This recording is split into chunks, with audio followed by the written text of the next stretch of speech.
Welcome to another exciting edition of Voice of the Colonization radio show. Welcome. I'm the chief host of College Genesis, aka the Collar Rumble, aka the Ringmaster, and my circus of deadly clowns, aka Collar Thanos, aka Culture Critic, aka Geopolitical Pundit, and last but not without least is PhD of Negroology.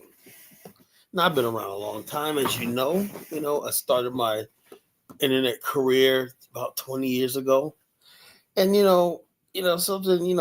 At a certain point in your life, like in your 50s, how you do is how you gonna end up in life. When I say to myself, all right, I'm in my 50s, right? This is the sum total of my whole entire life. Everything I believed in is acted out in my 50s, right? But do I want to end up like this? Is this all there is to it? Just sit here complaining about the world, complaining about Negroes, white people, white folks, and everybody else, stuff like that. I just want to just live my life, whatever. I said that to say is this. Where is there a place for people like me, black people like me? Where do we go? Those of us who are not afflicted with stupidity, ignorance, dumbness, foolishness, and people who are serious about life, people who got it together, who don't seem to fall in these stupid traps, who are not weak and stupid. Where do we go? Where do we go? Who speaks for us? Detroit. And I don't think so. I don't think so. That's the last place I want to go to. I don't want to be around no more failure. I'm sick and tired of failure. Don't tell me to go to Detroit and rebuild Detroit. Fuck Detroit. I am sick and tired of people telling me, oh, let's go build the hood, Collar. People do that and they waste like a generation and the hood is still fucked up. The neighborhoods actually get worse.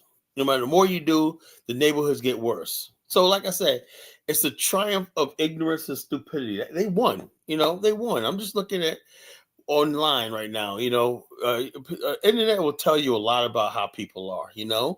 People choose to put the most ignorant stuff online, the most stupid stuff, the most petty stuff, and whatnot. It's like everybody has a. It's like we're going through a stupidity Olympics. I'm just sitting there watching how grown ass people just spend their day talking stupid stuff. You're in your 30s and 40s. You shouldn't even be discussing dating and sex and all that. That's not even in your conversation. You should already be settled down with somebody or whatever like that, or just do your thing and don't even have an opinion on the popular thing. So you got grown ass men and women and whatnot arguing about who should pay a fucking bill. You're 40 years old. She's 35 with grandkids and whatnot. And you're still worrying about, no, you're not going to do nothing. That's like a couple of this video. This guy says, man, I'm always a problem. This guy, he paid for a woman's car note for 10 years. He paid a car note off, right? And then she did with somebody else. Didn't give him no love, no nothing like that. And I said to myself, do I feel sorry for this dude? No. Because like I said, look, let me tell you something, right? I could smell ignorant Negroes a mile away. I don't want them in my life. I don't want them in my house. I don't want to discuss them. Their issues are not my issues. I want to be around progressive black people that got their shit together, that are professionals and got their stuff together and got their life together and everything like that, But if you're going through the same stupid stuff in your fucking 40s as you did in your fucking teens, I don't want to be around you, So anyway, one time about a couple of months ago, I was going into this restaurant. I tell this restaurant, right? And this chick, this black girl, she comes out. She's like in her 30s, whatever, like that. Nice body, whatever, like that. Okay, she's like one of those body. Yeah, let's say, she knows she still got it with her body and everything. She was slim, body and whatnot. She sees me walking up, right? Okay, I guess she figured I'm a perfect mark, right? That's what they do. They find men because they figure all men are so desperate to be in there, be abused by them. That's what they think. There's a lot of women who think that. Men are just here to be abused, so they ignore you or not. But when they get ready for you, the audacity that you might have other options or think you have other options, they're going to make sure you be in your place. So anyways, chick, I'm walking in the restaurant, right?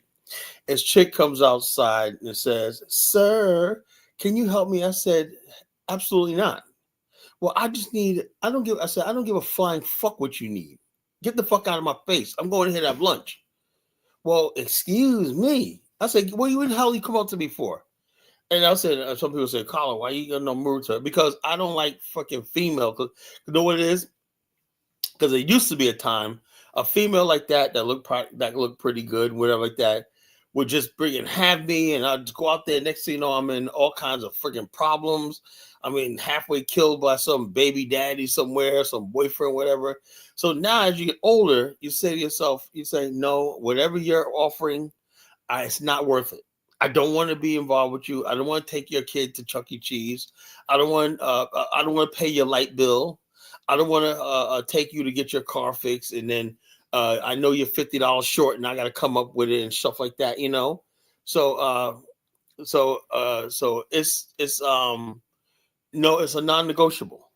So like I said, you have to basically cut ignorant people, cut stupidity out of your life. You know, stupid people are only going to be there if they basically going to Audrey, not tonight. You will get banned. I'm telling you right now, you will get banned. I don't want to hear nothing smart from you. I don't want to hear no typing. Anytime somebody types in the chat room saying anything, you distract me from my message, and I'm not going to have that. So if you're going to say stuff or whatnot, you got your warning. The next time you are gone. You know, I mean it. You'll never be on this platform. I'll never see you again. Oh well, because I'm loving the fact that I could just get rid of people now. So I got, okay, who cares? The show's grown so much, I don't really care anybody anymore. You know, so I can get rid of people, whatever like that. I don't care if they're undescribed, whatever like that. You know, just anybody's annoying to me, just is gone. You know. But yeah, so the whole thing is, like I said, is the triumph of ignorance and stupidity. Because I did the show because Elvis asked a question last night. He says, "So you don't think black people?" I said, "No, I don't think black people are ready for democracy. If majority of people are stupid and ignorant, right, childish and foolish and whatnot, you know, who do you think they're going to vote for? They're going to vote for people who say what they want to hear. Oh yeah, select me, and you're going to get a reparations check the following 2 days after election day, you know, and that person will win." Look at what's happening in New York. This friggin' mayoral candidate kid is a friggin' Muslim socialist, whatnot. This guy could actually win the mayor, be mayor of the friggin' largest city in the world, the greatest city in the world, New York City, and he would run it to the ground. His policies would literally destroy this New York City, the city I was born in. But yeah, like I said, it's a triumph of ignorance and stupidity.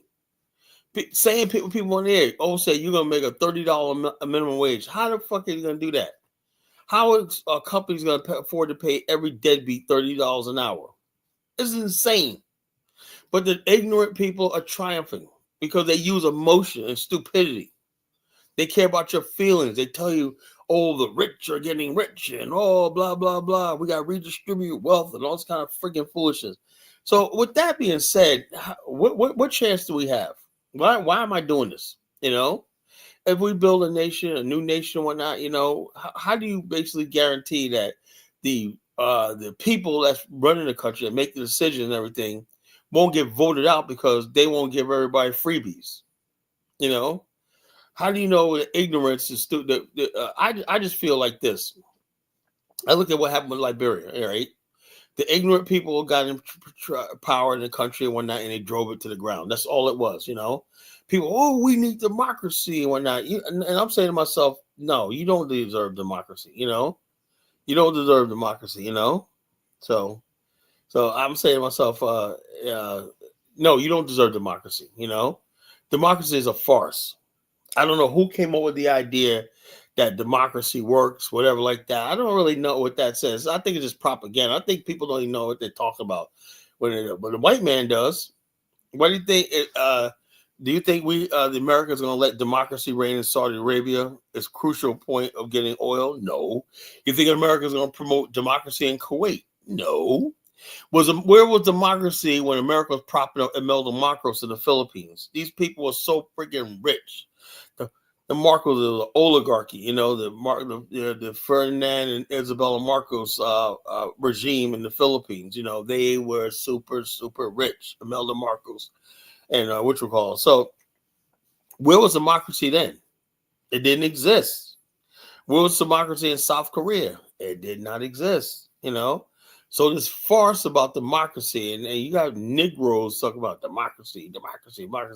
That means that uneducated people could rule by fiat. That means you got enough people out there who don't know what they're talking about, can't read or write and whatnot, and they go in to cast a vote, based on tribalism background and foolishness and nonsense. So they get in power when instead of the country being on a path to development now it's thrown off by idiots who can't run the country. Proof of what I'm talking about. These people, the native Liberians, destroyed the country. They simply didn't know what they were doing. They were not capable of running the country. They wouldn't know. Not all the American Liberians were capable of running, but a certain amount of American Liberians knew what they were doing. And they was able to carry the country for 133 years. So it is what it is. So, like I said, same thing with cities like Chicago. Chicago was once like a really thriving Black community and then the masses came up there, and the masses came up there, heard about this place called Chicago where a Negro can get a job and they had tall buildings and no Jim Crow. So everybody started going from Mississippi to Chicago, but instead of Black community being well organized and everything, all chaos in because you got all these migrants coming in from the deep South. And they basically elected corrupt people, the Black political class and whatnot. See, the Black political class relies on your ignorance. They relies on your stupidity, your emotions, because their whole sole goal is to get elected and suck the system dry, live the good life. That's all they want to do. Yeah, they do some good things and everything like that, But the bottom line is the Black political class in America, their sole goal is to live the good life at the expense of the Black people, Black America, Anytime you see success in Black America, it is because we do not have that Black political class. I can show you that right here where I live at, right? Chesapeake and Virginia Beach, the cities objectively have no real Black political power in the city, but yet we have the largest Black middle class in here. Most Black people make money here. The median income in the city of Chesapeake, right, is and Virginia Beach, like $85,000 a year. That's the median income. We have a 24% Black population. All the Black people are in the middle class. There's no underclass. There's no poor people, no poor communities or like that. But go on to the areas where Black people live in Portsmouth and Newport News and Norfolk, and Hampton, where there's Black people and all the city council, the mayor and everything like that, and see the difference. It's because people don't see the hardest thing about Black politics is telling people the damn truth, telling people the hard truth. And Black people don't want to hear the truth, that, look, y'all got to stop committing so many crimes. The reason why we got racial profiling and what's it called? Stop and frisk is because Negroes, y'all give us every reason to stop and frisk you. Y'all kill each other every night. We're trying to prevent another shooting or death or gang-related death or whatnot by being proactive and stuff like that. We wouldn't have to do that if, you guys are saying the Black kids. Then you look at the 6 o'clock news, man. All hell's breaking loose. I remember one time I was watching this one thing, this news program, right? And there was like this this Black reporter was like,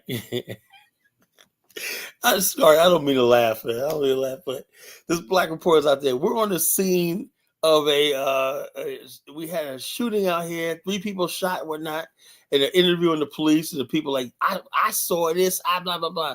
And then right on live on camera, the dudes came back. And the camera crew, the police, everybody ducked for cover. The dudes came back, saw the police out there, saw the camera crew, and motherfucker just started bucking wild and shooting and whatnot, at their targets and whatnot. I mean, it's just, but yet you look at this news thing and they'll say, oh man, if you talk about crime in the Black community, you are a racist, Collar. You are anti-Black. You know, you are anti-black. Black people ain't committing no crimes. That's exaggerated. Those are white supremacy talking points. So when you give up, like I said, all the black people that can make a difference and everything like that, just say, look, they throw their hands up and just move away from the black community. That's what it is, you know. And so, like I said, I want to attract those sort of black people. I'm like this. Whether it's DeSoto, Texas, Prince George, every last single black community is under threat. You know, it's under threat by these freaking ghetto ass trolls who come in, destroy everything up, bring their freaking ghetto ass back. Because that's what I said. That's what it is. Just a certain segment of black people are just, they can't stay among themselves and say, okay, we're going to be over here. They come to freaking every last single black community that's halfway decent and they turn it into the hood. Yeah, you can't have nothing. No, damn. We had a nice neighborhood. It was peaceful. Everybody keep their grass up and everything like that. People go inside after 10 o'clock. There's nobody hanging outside yelling, screaming, blasting music one night and busting off caps one night. Oh, you can't have that. No. According to the rap videos, we gotta make every community like Compton. Oh, you mean to tell me there's nobody busting caps? You know, you haven't got a cap busting your ass lately? No, man, we got to change things. We got to hood this place up. You know, we got to hood it up a little bit, you know.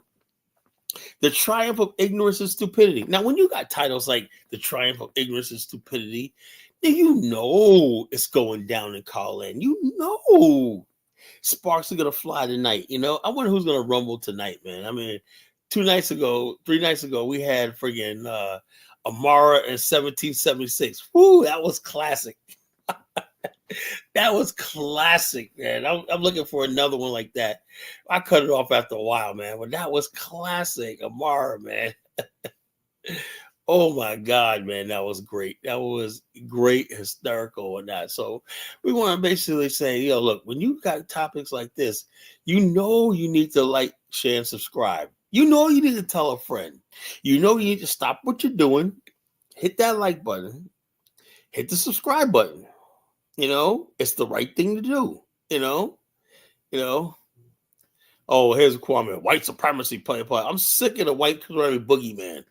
You know, white supremacy is Thanos and whatnot. Oh, you know, white supremacy is this big monster with fucking the Infinity Gauntlet, you know, snapping his fingers and whatnot, you know. Yeah, Mara, man, went to friggin' brought out his African rebel shit on. Man, that was good, man. Yeah, Mara, you did good, brother, you know. Yeah, but Kwame says white supremacy is probably, oh, no. Negroes have no responsibility. It's all white supremacy, you know?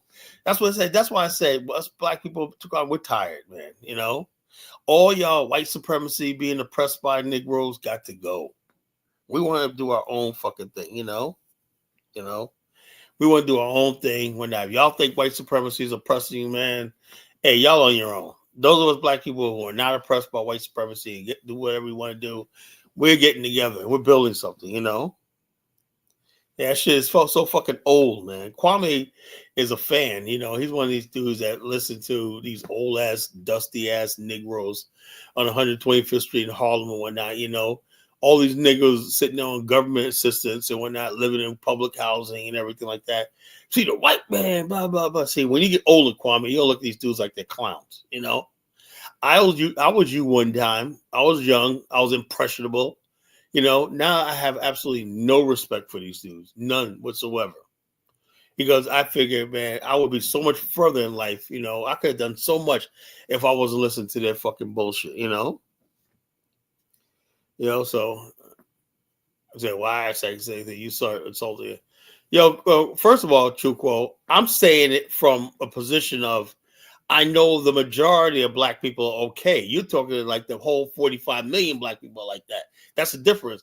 When people hear me say it, they know the average black person knows I'm not talking about them. I'm talking about a certain segment of the black community, you know? You're basically trying to make it seem like every person from a fucking African shithole is doing great and all black people are ghetto and all black people like that. That's the problem. That's bullshit. Because I work in healthcare, I work with seniors, Medicare, and whatnot, and I'm telling you right now, this idea of immigrants doing well is a lie. It's a myth and a lie. I had no idea until a few years ago how many freaking people lived in this country. People from the Philippines, China, South Korea, India, live here for decades and never worked. Never fucking worked. So this idea immigrants are coming over here, doing jobs and taking jobs from black people is a lie. You know, it's a lie. You know, the people who actually work 40 years in the Ford plant are black people and white people. You know, you don't see Chinese people working in the shipyard for 35 years or and retiring with a pension. You know, well, I like John Heinrich Clark, but John Heinrich Clark was John Heinrich Clark. He was good for his time period, right? I'm called Genesis. I'm living in this day and time. John Heinrich Clark didn't have to deal with pretendians. He didn't have to deal with drill rappers. He didn't have to deal with swirlers. He didn't have to deal with all the stuff that we have to deal with now. I'm living in this reality. I can't look at none of these people and say, now, what will Malcolm X do? Malcolm X didn't have any answers for black women going their own way, or black women swirling, or black women joining with the white man and stuff like that. Black women, black people were together in Malcolm X time period. That's the difference now. Now you got black people. And also, we didn't have a problem with black immigrants. Malcolm X didn't have a problem with black immigrants because all black people were on the same page in the 60s, you know? Whether you come from the islands or deep south, all black people are black people. Now you got people coming over here really thinking they're part of some immigrant group and not part of the black community. So he didn't freaking have to deal with that shit, you know? You know, so it is like this. So like I said, yeah, if you had Malcolm X today, one of these gangster rappers, whatever like that, or their goons would have killed him. But he was speaking out against them. So he ain't dealing with the same thing I'm dealing with. Jack the Hard Clark is not dealing with what I'm dealing with, you know? I'm dealing in a more dangerous time period. I'm dealing with a completely destroyed, dismantled black America. So that's what I'm talking about, Kwame. I have to tell you the truth, brother, because I love you. You know, so it is what it is. Yeah, so but ignorance and stupidity triumph. You know, they won. You know, what can we do? Every last single black community. Why is black community failing? Ignorance and stupidity. You know, the stupid people vote. You know, the stupid people vote. The stupid people pay attention to politics. The stupid people are now a part of the Pan-African, have taken over the Pan-African world. You know, we got literally idiots now going to the continent, you know, messing that up. Sooner or later, look at all the antics of the stories we see, and the ignorant people like the Bag family and all these people that you see, these characters in Ghana and stuff like that, fucking up and whatnot, you know. So stupidity and ignorance is just ruling, you know. What can we do, you know? Yeah, look, I respect Honorable Dr. France Cressler, but I can't go by. What is this? When somebody spell out for Kwame, this is the age of the Colonigenesis. All things are not the same anymore. I can't live in the past. She lived in the past. She lived her time period. I'm living in my time period. This is my age. This is my time, you know? I would put Kwame to understand that. You're not in the 70s, bro. This is the freaking 2000s, you know? So it is what it is, you know? It's a new age, you know? And Colonigenesis is a new leader for a new age, you know? Try to tell Kwame that. Oh, yeah. I try to tell Baruti, idiot Baruti that, you know? I'm a new leader for a new mission, a new age, you know? I'm somebody, these Gen Zs and Gen Alphas, they're the ones that love me the most, you know, because I'm something new, something I speak to their generation. I speak to people who grew up in the suburbs, you know, but still feel isolated by race and want to find purpose in life, whatnot, you know. I understand not all of us are fucking in the hood. Not all of us are getting shot by police. Now, some of us just basically need companionship and fellowship. And I provide that fellowship. You could be in a boys Catholic school or not, but you listen to the Colonigenesis and you feel like you got a brother. You got a big brother, you know, that's at your back. Those are the people I reach to, you know. So all these other people, like I said, that talk, but the growing number of there's so many black people that in the middle class that feel like they're demonized or isolated. There's something wrong with them because they're not going through financial problems like yeah, we're just still black, you know. So I talk to those black kids that may be high achievers and come from good families and stuff like that. They want something more out of a life, and I give it to them. So all these other past leaders couldn't do that because the whole thing was we're all project poor. Not every black person. You can't talk to every black person like they're damn poor. I realize there's black people who live in suburbs that make money and stuff like that. I get that. I'm not going to diminish black success in this country. So it is what it is. So it is what it is, folks. I hope my good brother Kwame can understand that, man, because he's a good brother. A little ignorant, a little thick in the head, man, not too bright, but but a good person, though, I mean, he's kind of thick, but good person, though, love him to death. So the triumph of stupidity, I think the America only is set up for black people to be stupid, to say stupid stuff, believe stupid stuff, like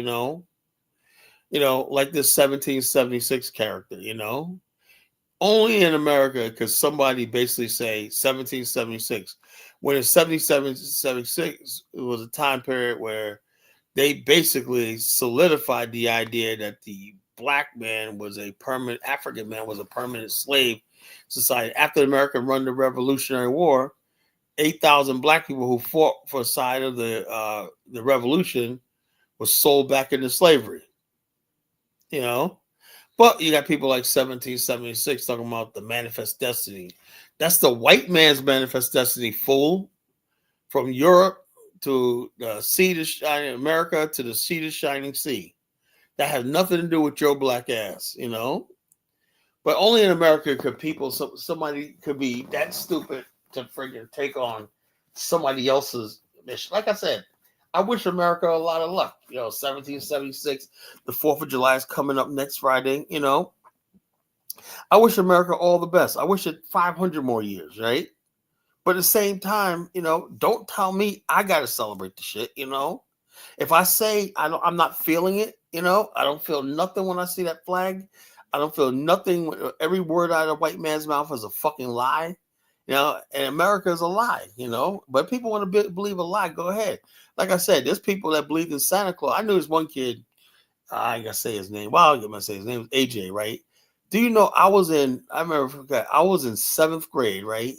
And AJ was like one of those. So he was hilarious, man. This kid was a nerd, right? Yo, he was in 9th grade, and this motherfucker still believed in Santa Claus. We were in 7th grade. He was in 9th grade. He believed in Santa Claus still. And then he went to the one teacher, like a aide, right?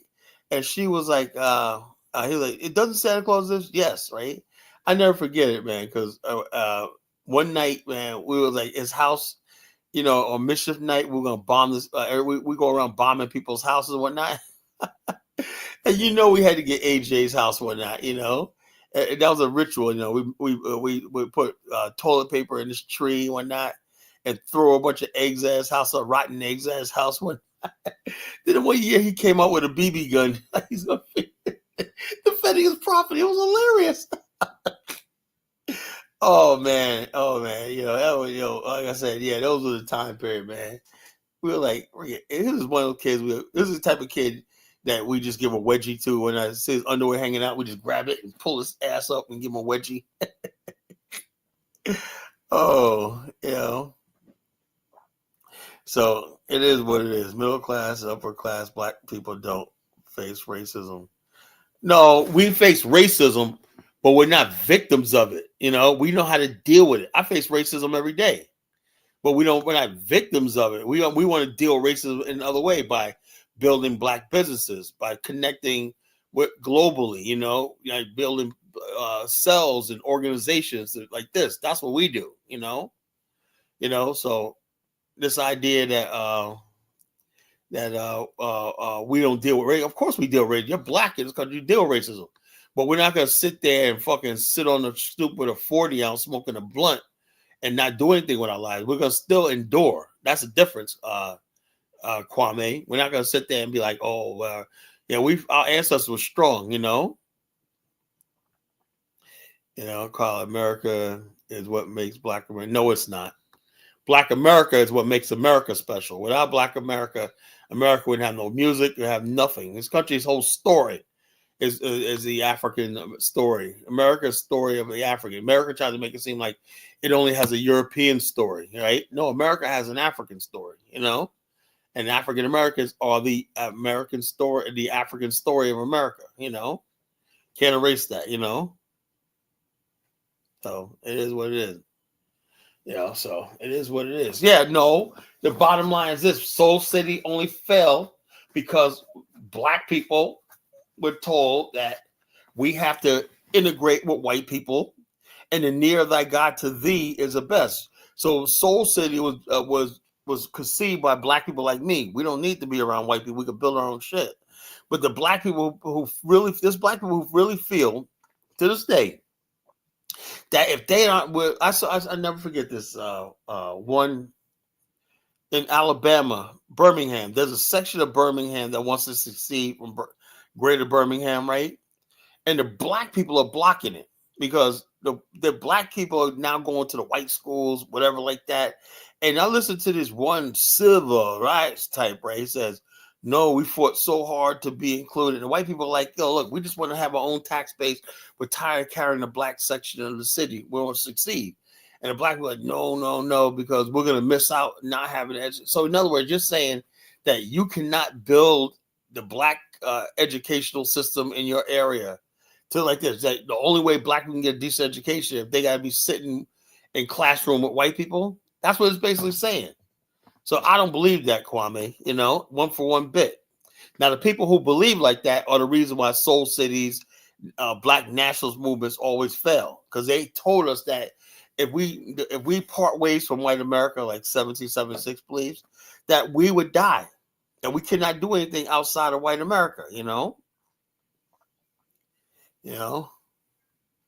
I could care less about Samuel Doe's body. I'll piss on it, if I had a chance, I give a shit about Samuel Doe. What the fuck I care about him for, so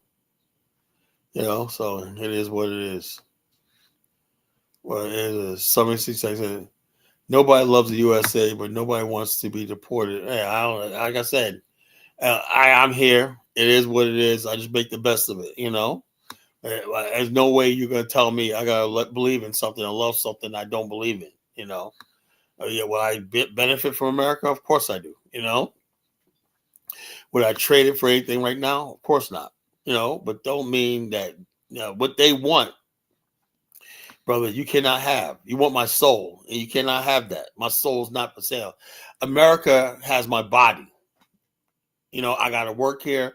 Yeah, you have my body, but you'll never have my heart and my soul. There's a price for that. I'm not selling my soul. The white man, that's what he wants, is a Black man's soul. And he knows he got your body. The last thing is he wants your soul. When you put that hand over your heart, that's you putting your hand, you're giving the white man your soul.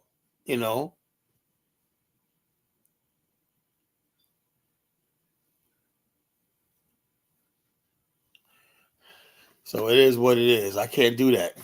Even though I would benefit from it, I would benefit from it. I would probably make a lot of friends or like that, but I just can't, in good conscience, can't believe that. I hope anybody listens to this don't take offense to what I just said. And I'm just saying, I'm just telling you the truth. I wish I believed that.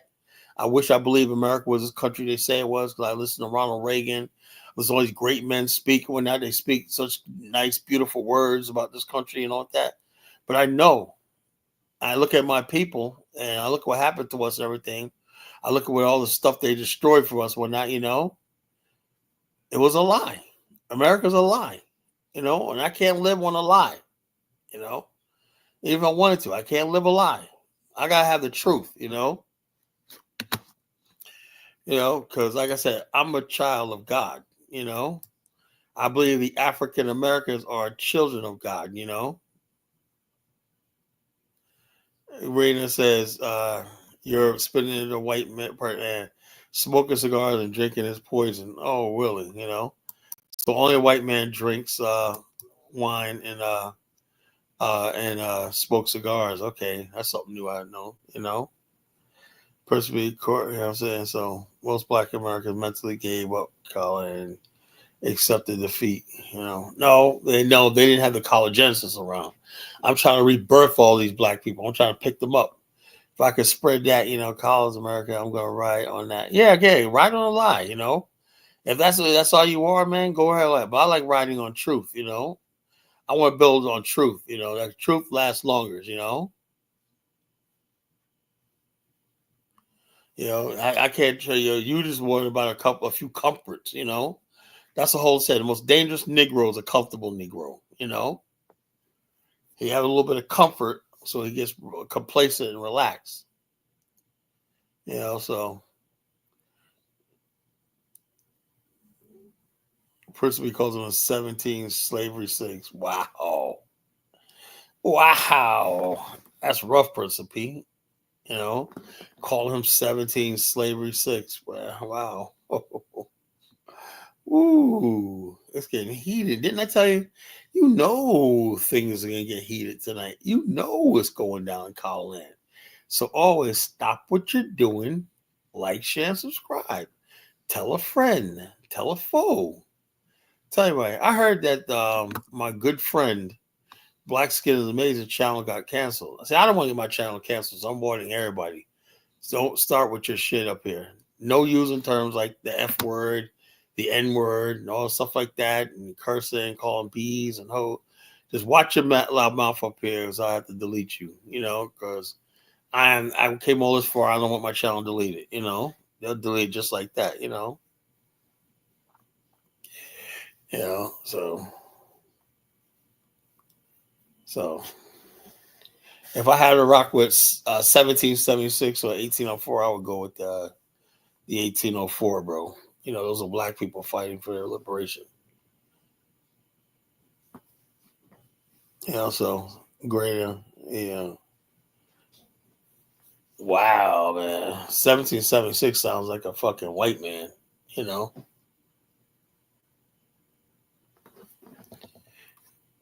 So it is what it is. The triumph of stupidity and ignorance, right?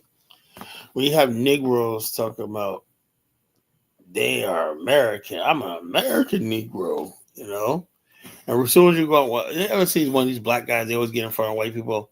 Us Americans got to do this. Us Americans, right? White people are like, okay. As soon as a Black man leaves the room, white people say, that dumb nigger, That's what they're saying to you, 1776.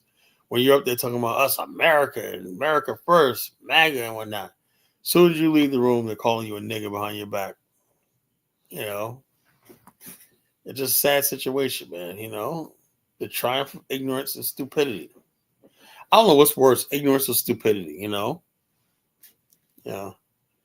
So Haiti is Black from fully obtaining potential slave. Yeah, 1770 greater than that's so silly. Yeah, 1776 got mental issues, The man didn't even know about the Mali Empire, for God's sake, man, He had never heard of cities like Jenne, great metropolises like Jenne in the Middle Ages, when West Africa had well-developed cities and whatnot, ancient cities in the Middle Ages, trading systems and whatnot that rivaled anything. The biggest trading system in the world was the Mali Empire, Goods came from all over the world, was exchanged right there on the Niger River, packaged and shipped all over the world through its trading systems, trading routes, Well, you have an opportunity. You can go to the library right now, sell that house, sell that one. Rena Carrera. So I think you must be a Hispanic, whatever, Yeah, watch it so Trump won't call ICE on your ass and get you deported, talking smack, 1776 people were slaves in America. How that better than 1804? I don't know. Some people want to be slaves, man. I say like this: they're trying to bring back slavery, make slavery legal again, right? It should be partially voluntarily. And then 1776 can have his wish. He can go back to the plantation, picking cotton, running around. Hopefully he can get himself a mistress, they can have him as a plantation book and whatnot. He has these slave fantasies that he always fantasizes about. Or she come down with the imagine that she come down and say, 1776, you've been a bad boy. You didn't pick your quarter of cotton. I'm gonna whip you. Whatnot. She pulls out the whip and it said, ties himself to the tree and whatnot. Next, she's whipping on his back and he's getting off on that shit. That's what I envision, man. Every time somebody says they're American and whatnot, just imagine it. I think they just want to be back on the plantation, so.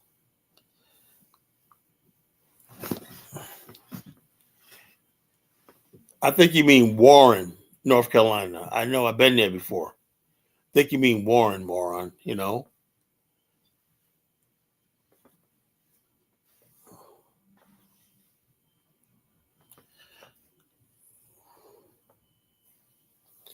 Donald Trump was. Ooh, it's getting heated in here tonight. What did I start, man? And let me tell you something. I don't mean to start shit with people and not. I don't know. People are special themselves tonight, So it is what it is. Salute to Martin and Malcolm. Remember when we do the right thing, Mama Martin and Mama Malcolm. We're not. What's his name? What's it? Not Radio Raheem. It was the other one. That was a funny scene, right? The Pino comes out, get the fuck out of here, And then Sweet Dick Willie's way across the street, and he's talking. And so, shut the fuck up. Yeah, that was just a good movie.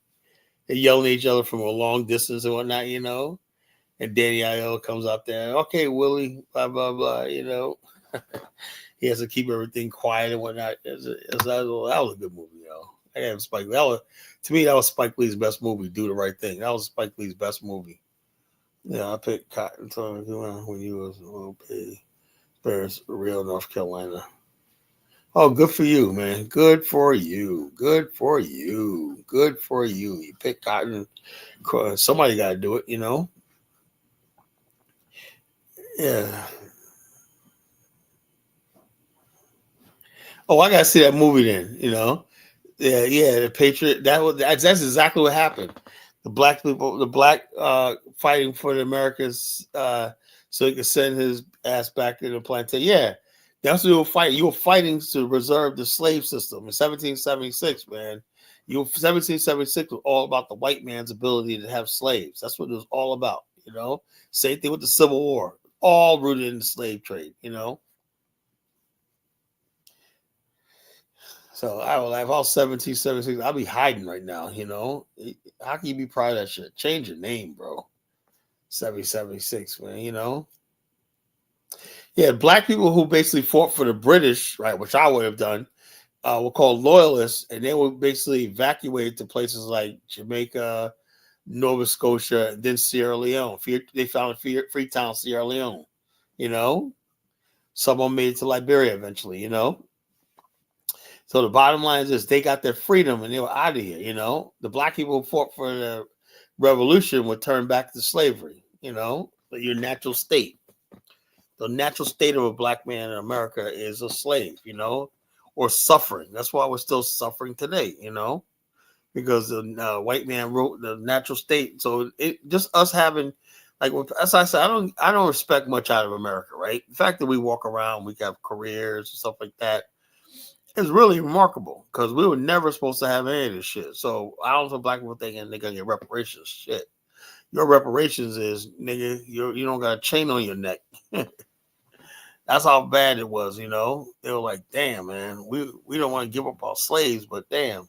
So that's how deep it was. They really felt that they had a right to possess us forever. That's another myth. People over exaggerated the Buffalo Soldiers and the Native Americans. There was very, very few Buffalo Soldiers that killed Native Americans. That's another myth of history and whatnot, 1776 and whatnot. It was very myth, And the bottom line, what the hell were we fighting Native Americans for, So like I said, this guy 1776, I'm about to block this dude, Anybody that talks this fucking stupid nonsense, I'm not letting them on my show. I can't take this shit no more, talking about fighting Native Americans for who? The white man?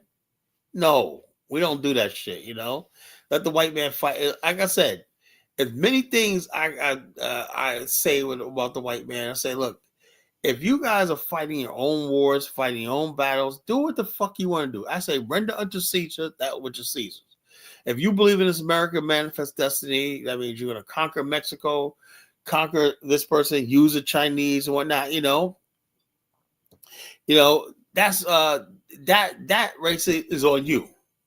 But for God's sake, I'm saying, why the hell do they have black soldiers in the Philippines hunting down Filipinos?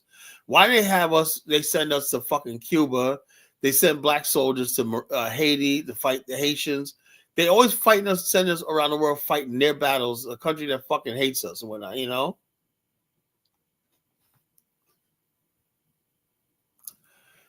No, I've been throughout Liberia, bro. You don't know what the hell I was talking about. I've been throughout Liberia. I was up in Ganta. I went to the Guinea border, across the Guinea border. I went to San Iquele.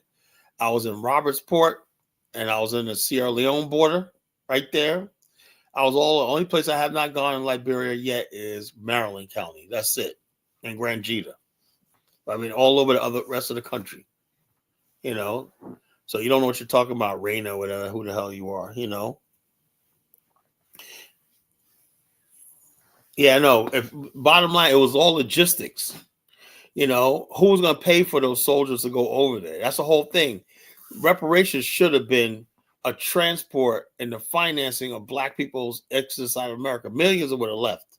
Trust me. I don't care. Nobody said I studied it. Millions of black people would have left if they had to finance it. But leaving America was so expensive, it was so expensive. Matter of fact, it was expensive even bringing people here, right? That's why after a certain amount of time, most black people in America, are descendant of people that's been here for 400 years, They stopped bringing black people over here really in heavy numbers in the 1700s, So it's not myth that slavery like this. Because they knew slavery, bringing people across the Atlantic was expensive, Now, basically, but the return was great because it was 7,000% return on investment. You spend, let's say, you put up an investment of $20 to buy stock in a slave ship company, right? Trading company, right? That stock would shoot up to like a few $1,000s by the time it matures, or you could speculate on it, right? And not only that, you could buy insurance on it. Insurance will assure your loss. Let's say a slave ship sinks and you lose everything. Well, you bought insurance on it, so you recoup your investment money. Slave trade built the modern economy of America. The transporting slaves and cotton to the British textile mills produced the Industrial Revolution. So it is what it is. So it is what it is. So it doesn't matter. Lincoln died, and it didn't happen. America left us in a country, gave us some half-assed citizenship, and terrorized us and abused us for the next 150 years.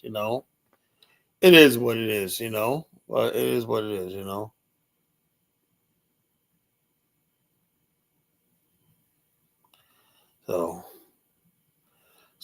Industrial built modern America. Yeah, the Industrial Revolution built modern America. Without the Industrial Revolution, there'd be no modern world. There'd be no modern science. We wouldn't have cars. We wouldn't have railways. All the stuff like that was produced by the slave. People understand the very soul of the black man was killed, so the modern world was born. Right? When people look at Africa, the reason why America is so powerful is because Africa's so weak. Is because America is a direct result of the destruction of Africa, the looting of its most precious resource, which is human resources, for hundreds of years. That's what built this whole entire Western Hemisphere. So when somebody gets up here and says 1776, like our history began on the plantations in America, that person's a fool. History didn't begin in America, and it's not going to end in America. And Africa never had an industrial revolution. We the only one that didn't benefit from the industrial revolution. You know, it is what it is. Like I was saying the other night, I was telling Honeyflower, I said, look, when she's critical of why Africans can't develop, I said, well, this is the whole thing. People don't understand something. When the Industrial Revolution came, there was these people called the Luddites in England, right? These were people who were ran cottage industries, right? And they were threatened by factories and centralized labor and stuff like that. See, when the Industrial Revolution came up, most of the people who were engaged in the supplied England and Europe with manufactured goods were small shops and pottery shops and stuff like that, cottage industries, right? But the Industrial Revolution, you had factories for mass production, and these people revolted against that because it was a threat to their way of life. But progress basically overruled them. You know, they said, okay, okay, I guess we got to give up our cottage industries, right? Instead of me making bicycles or whatever, wheels, I got to work in a factory now and work for it and get employed by it. So that was a change. Instead of you doing cottage, like most of the people in Africa, they still do cottage industries. I mean, good craftsmen, but there's no manufacturing, there's no mass production, so like on a major scale isn't willing to build a new country with that comfortable since Frederick Douglass until now. I know that, but there will be black people who want to live. There's large numbers of black people who move into places like Kenya, South Africa, and stuff like that. All I'm saying is if the numbers keep growing, we got to look into building our own municipality. Maybe not a whole new country, but at least we can govern our home towns and municipalities. I don't believe that we necessarily need a whole new country.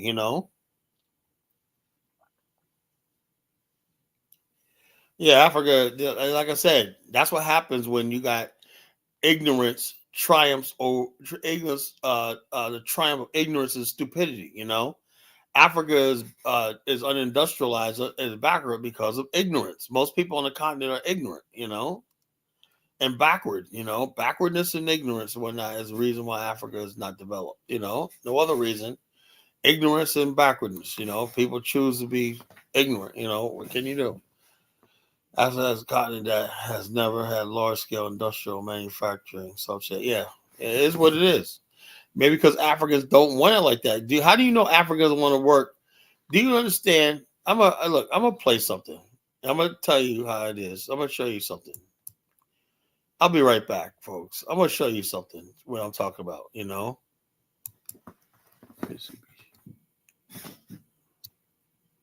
Let's see.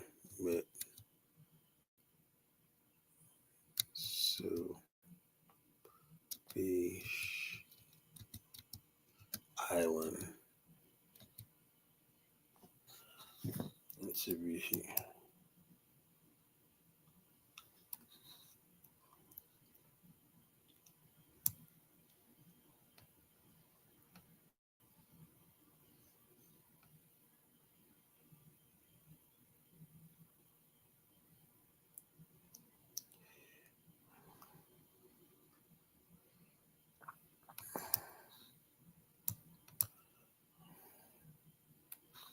I'm gonna show you something.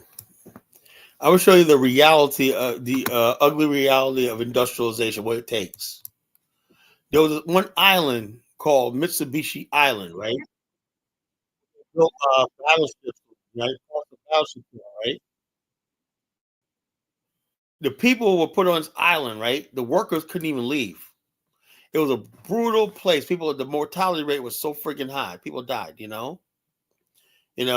So the bottom line is, I don't know if Africans are cut out for this sort of change in his change in industrialization was hard to make a transition from rural feudal world to a modern industrial world is like a caterpillar changing into a butterfly. It's a metamorphosis it's a transformation that Africans have never gone through. You have to change your whole way of life and thinking.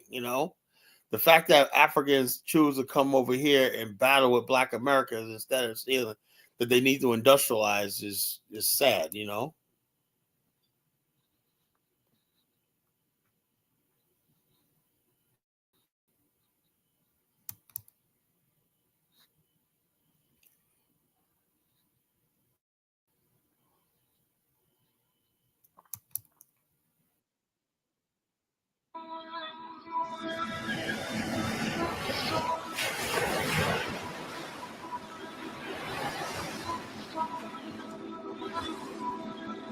その間に5000人以上の人が最大で住んでました。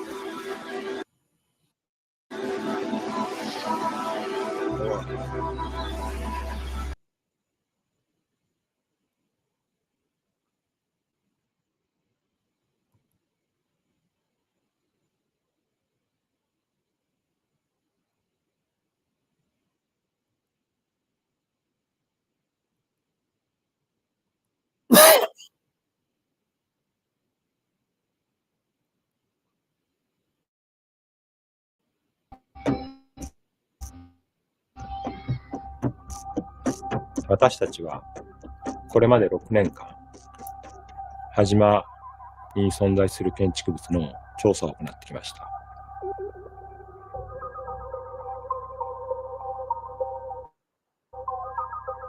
私たちは鉄筋コンクリートの柱、梁、それぞれの鉄筋の健全性について調査を行い、この階段から向こうには行かないようにしましょうね。はい、あと7階ももう崩れかけてる。Hey Kwame, can you define what is great business? You know, what is great business? You know, what exactly the Chinese need from Nigerians? You know, they should be in their own country building.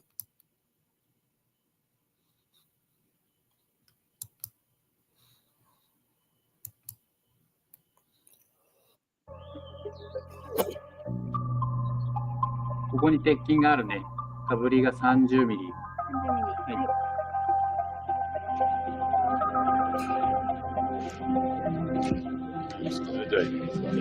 いくつかの建築物は非常に鉄筋の腐食が進み、ほぼ崩壊しそうな状態にまで至っています。そこね、クラットじゃないかなってね、難しい。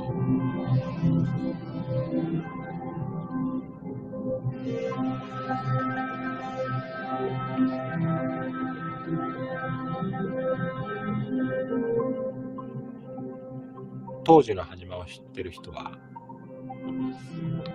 羽島には全く緑がないという印象だったそうですけど、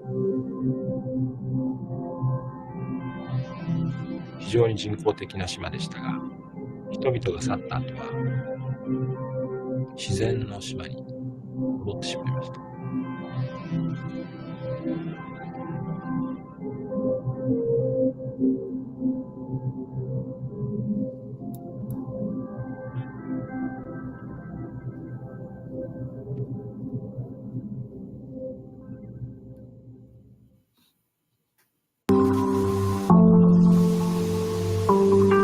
But that was a glimpse of what I'm talking about. I'm going to show more videos in the future.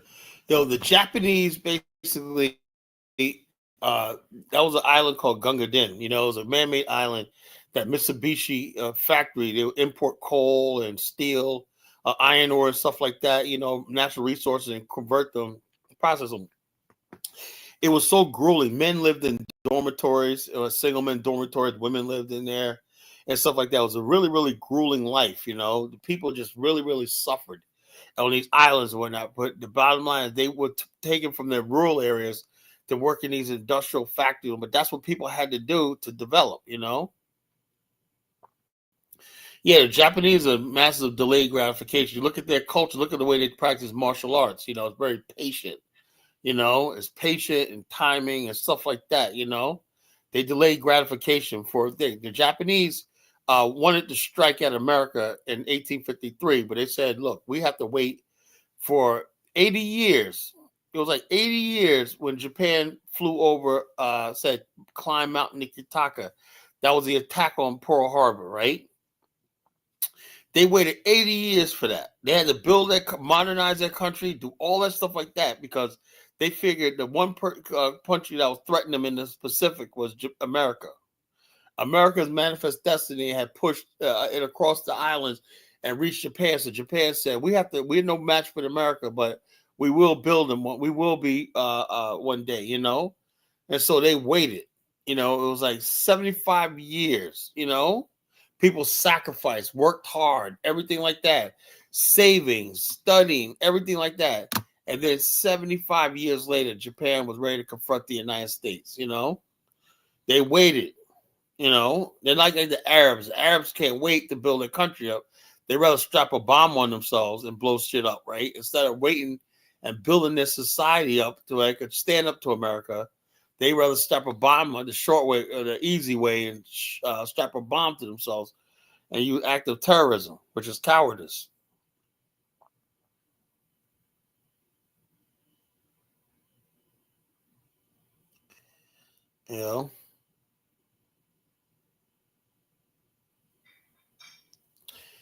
I've been to Liberia 4 times, 4 or 5 times, and I always stay like a month, So I don't know what this Rena, what these people just coming at me all of a sudden. Rena Guerrero, she don't like. If you look, I give everybody a chance, How is that a scam? We got a 4-star accommodation on hotels. You're staying in 4 whole luxury hotels. You got food, everything's included, So it is what it is, So it is what it is, Kwame, man, please. Kwame's a fan, Nigerians and yeah, I said everybody every time you meet an African, he's a fucking businessman. You meet an African, I'm a Cameroonian businessman, I'm a fucking Gabonese businessman. Everybody's a fucking businessman. Everybody knows about Africans. They're always going around the world talking about they're a businessman, And it's mostly involved with petty bullshit and scams and shit, I've been there 4 times. What are you talking about 3 times? You gonna tell me how many times I've been there? I've been there 21, 23, 24, and this year 25. That's 4 times, So then I'll stay every time I go there, I stay at least a month, or more. So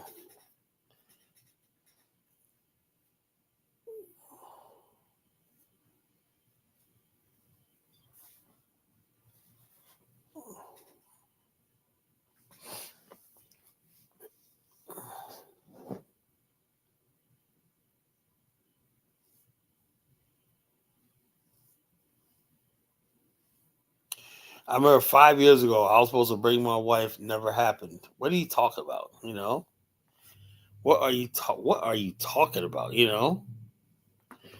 Everybody. Why has everybody got a beef? Also, everybody's always beef with me. God damn, man, what did I do to you? Man, everybody. I am what I am, man. I can't change for nobody. I can't get nobody like me. Your word is bond, bro. What the hell are you talking about? I didn't give you my word or anything. Fuck are you talking about? I don't know who you are. Goddamn, I don't know who the fuck you are. What the word is my bond? I don't know you. Like I know you or something, All right, Adama, what's going on? Hey, what's up, Kala? Yeah, I had a few questions for you about Liberia. All right, what? I want to know what was the justification for them putting George Taylor in prison? Because I thought wasn't George Taylor working for the Americans? Like, why would they want to put him in prison? Charles Taylor. No, he Yeah, was yeah, accused. Charles Taylor. He Sorry, was not accused George of Taylor. stealing stuff, and Samuel Doe was a ally of the United States at the time, right? And so Charles Taylor was arrested pending extradition to Liberia, and somehow he either let out, and he made his way to Libya, and then he made his way to Ivory Coast. He invaded. He got weapons and training in Libya, and then he crossed into Liberia from the Ivory Coast. Take a look. That's all. Because I thought that George Taylor was working with Charles Taylor. I mean, Charles Taylor was working with the Americans. No, it's Samuel Doe. Samuel Doe was working with the United States. So was Charles Taylor, and they overthrew the government in 1980. The 1980 coup. Samuel Doe was recruited by the CIA, the Peace Corps, and the CIA. Hey, well, is that true? Because I mean, because from This what is true. I wouldn't be telling. Why the fuck I wouldn't be telling? What am I telling? Why am I telling you a lie? Yeah. What you call? He worked for this. The Samuel Doe was created by the CIA and whatnot, and he was given money by Ronald Reagan. You know, he was invited to the White House by Ronald Reagan. You know, and throughout the 80s, America gave Samuel Doe's government almost $500 million. You know, that's the first time Liberia ever took that much amount of money from America. You know, from the United States. You know, and basically militarized the country. You know, so that's why all these weapons were in the country. They took in and bought weapons and stuff. You know, that's what happened. Oh, type I meant to say pay needs to be kind of fair. Okay, now, let me ask you: do you really think Samuel Doe took over the government? Was it the CIA put him up to, or was Well, that they did, something, so they say. or was So they that say, something he I did do on his know. own, and then the Americans got involved I would say later? like this. Listen for a second, right? My personal opinion was these guys had long had ambitions long before. So you guys say have Native Liberian state, right? In 1945, right, when they had the unification of Liberia, the Native people were fully integrated in society. They could move freely, whatever, like that. There was all this massive development going on, right? Natives were getting education, whatnot. But they knew they couldn't develop that country, right? They didn't have the connections, particularly with Black America and all the connections Liberia had throughout the rest of Africa. Liberia was a staging ground for post-colonial Africa, you know, people like this. So the native Liberians were biding their time, right? And they waited till the country got developed, right? And then they said they were already planning on overthrowing the government, you know? That was always on their mind. Overthrowing the government, the Congo people, whatever like that in Monrovia, who they never accepted their rule. They never accepted it itself, but they were put in the military. You know, the Native Liberians will swear allegiance to something. They come and slit your throat. They have no honor or whatever like that. They don't know it. They don't know anything about that. You know. So it is what it is. So it is what it is. Well, I'd like to know any of these freaking companies that the Nigerians own in China. You know, I know Dangote is not there. You know, that's one company I know. You know, so it is what it is. You know. well, here's what I think. What I do know is that I know Samuel Doe had special forces training. He had training from the U.S. Army Rangers, but I don't believe that the CIA put him up to it. What I think is I that, know. I do believe that. Why? well, Because you can no, believe hold on. You that. know why, guys? Because I've studied for years, and this is what happened. Because I have clues, I have evidence. When the coup happened, right? See, what happened was this: the Peace Corps and the CIA worked together. The Peace Corps feeds the CIA as an arm of the CIA. They provide the CIA with things like, okay, meet this person. That's how the CIA knows who to recruit, you know. And they recruited a whole bunch of people, like in the military and stuff like that. If the United States is slipping you money, right, and giving you training and stuff like that, what happened was, if you look, a clue is where the Liberians were talking, they would like tell the American Liberians, America's on our side now. We're in power. You know, what was their side? So, in other words, basically, what I'm trying to say is that America, their allegiance was to America. One of the things what Samuel Doe said why they had the coup was happening because Colbert was disobeying America. He didn't understand that Liberia, and then he made a statement. He said, "I know that." He said to America, "I know that there was a special relationship between America and Liberia." He didn't know that there was always an antagonistic relationship between the American Liberians and America. He didn't know that. So people think that there was a relationship between a special relationship between America and Liberia, wasn't, and Americans took advantage of that. That's what they did, and so they made these native believe that, okay, if you guys are in power like this, because it looked like the American Liberians were moving closer to the Soviets, China, Cuba, and all these other countries like that. We call the Sino Pact. So therefore, they said that Samuel Doe said because Liberia was becoming a communist country and all kinds of stupid Cold War stuff. It was a Cold War, and so the CIA, you know, they were going to look. The CIA don't come in unless you're invited in, right? Somebody in the CIA basically went to Samuel Doe and just basically said, "Okay, we know you guys wanted power. We know you guys want power, and so we're going to give it to you." That's how it happened. You know, you don't just automatically say the CIA don't come to nobody and say, "I'm going to help you overthrow a government." You know, there's Jews just like that happened in Ethiopia. You know, what happened in Ethiopia, which we call Haile Selassie was doing provocative stuff against America. His same thing, junior officers overthrew him too. You know, same thing what happened with Thomas Sankara. You know, same thing what happened when Saddam Hussein's Ba'athist Party took over from progressives in Iraq. You know, America does this all over the damn world. You know, they find people, they profile them, and they understand everything that goes on in a country and whatnot, and they know where to activate stuff like that.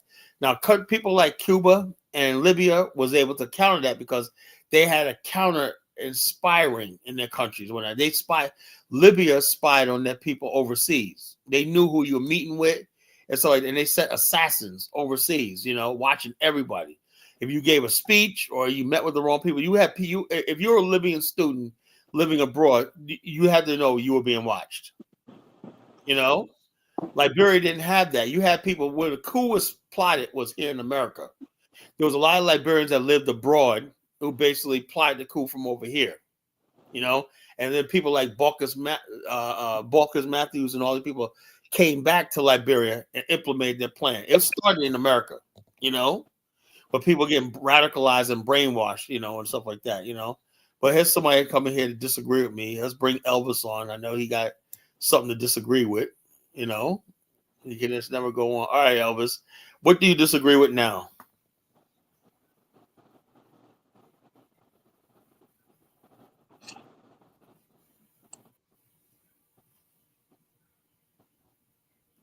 I don't know what Elvis is doing.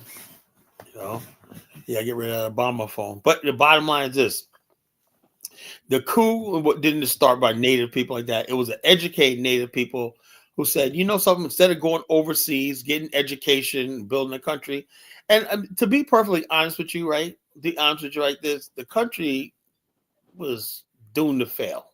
You know, I see. I'm gonna tell you right now, I underestimated tribalism and stuff like that, and I underestimated Black stupidity, savagery, primitiveness, not just in Africa, but here too. You know, I don't think it's ever going to be a case where Black people can govern a really advanced country, and so I just don't believe it anymore. You know, I don't believe it. I believe every country is doomed to fail.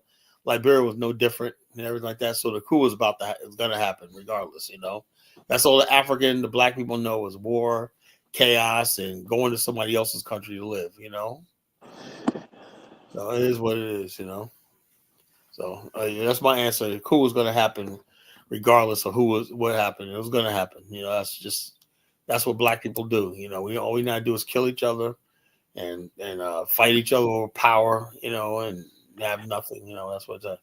Go ahead, Kwame. What's up, Kala?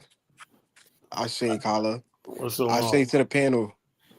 Yeah, boom shakalaka. Yeah. I wanted to know: are you now saying that systematic racism don't exist anymore? Yeah, look, I am so sick and tired of Negroes with their systematic bullshit. Yeah, systematic racism is the reason why we got the fuck over in America, but we still persevered.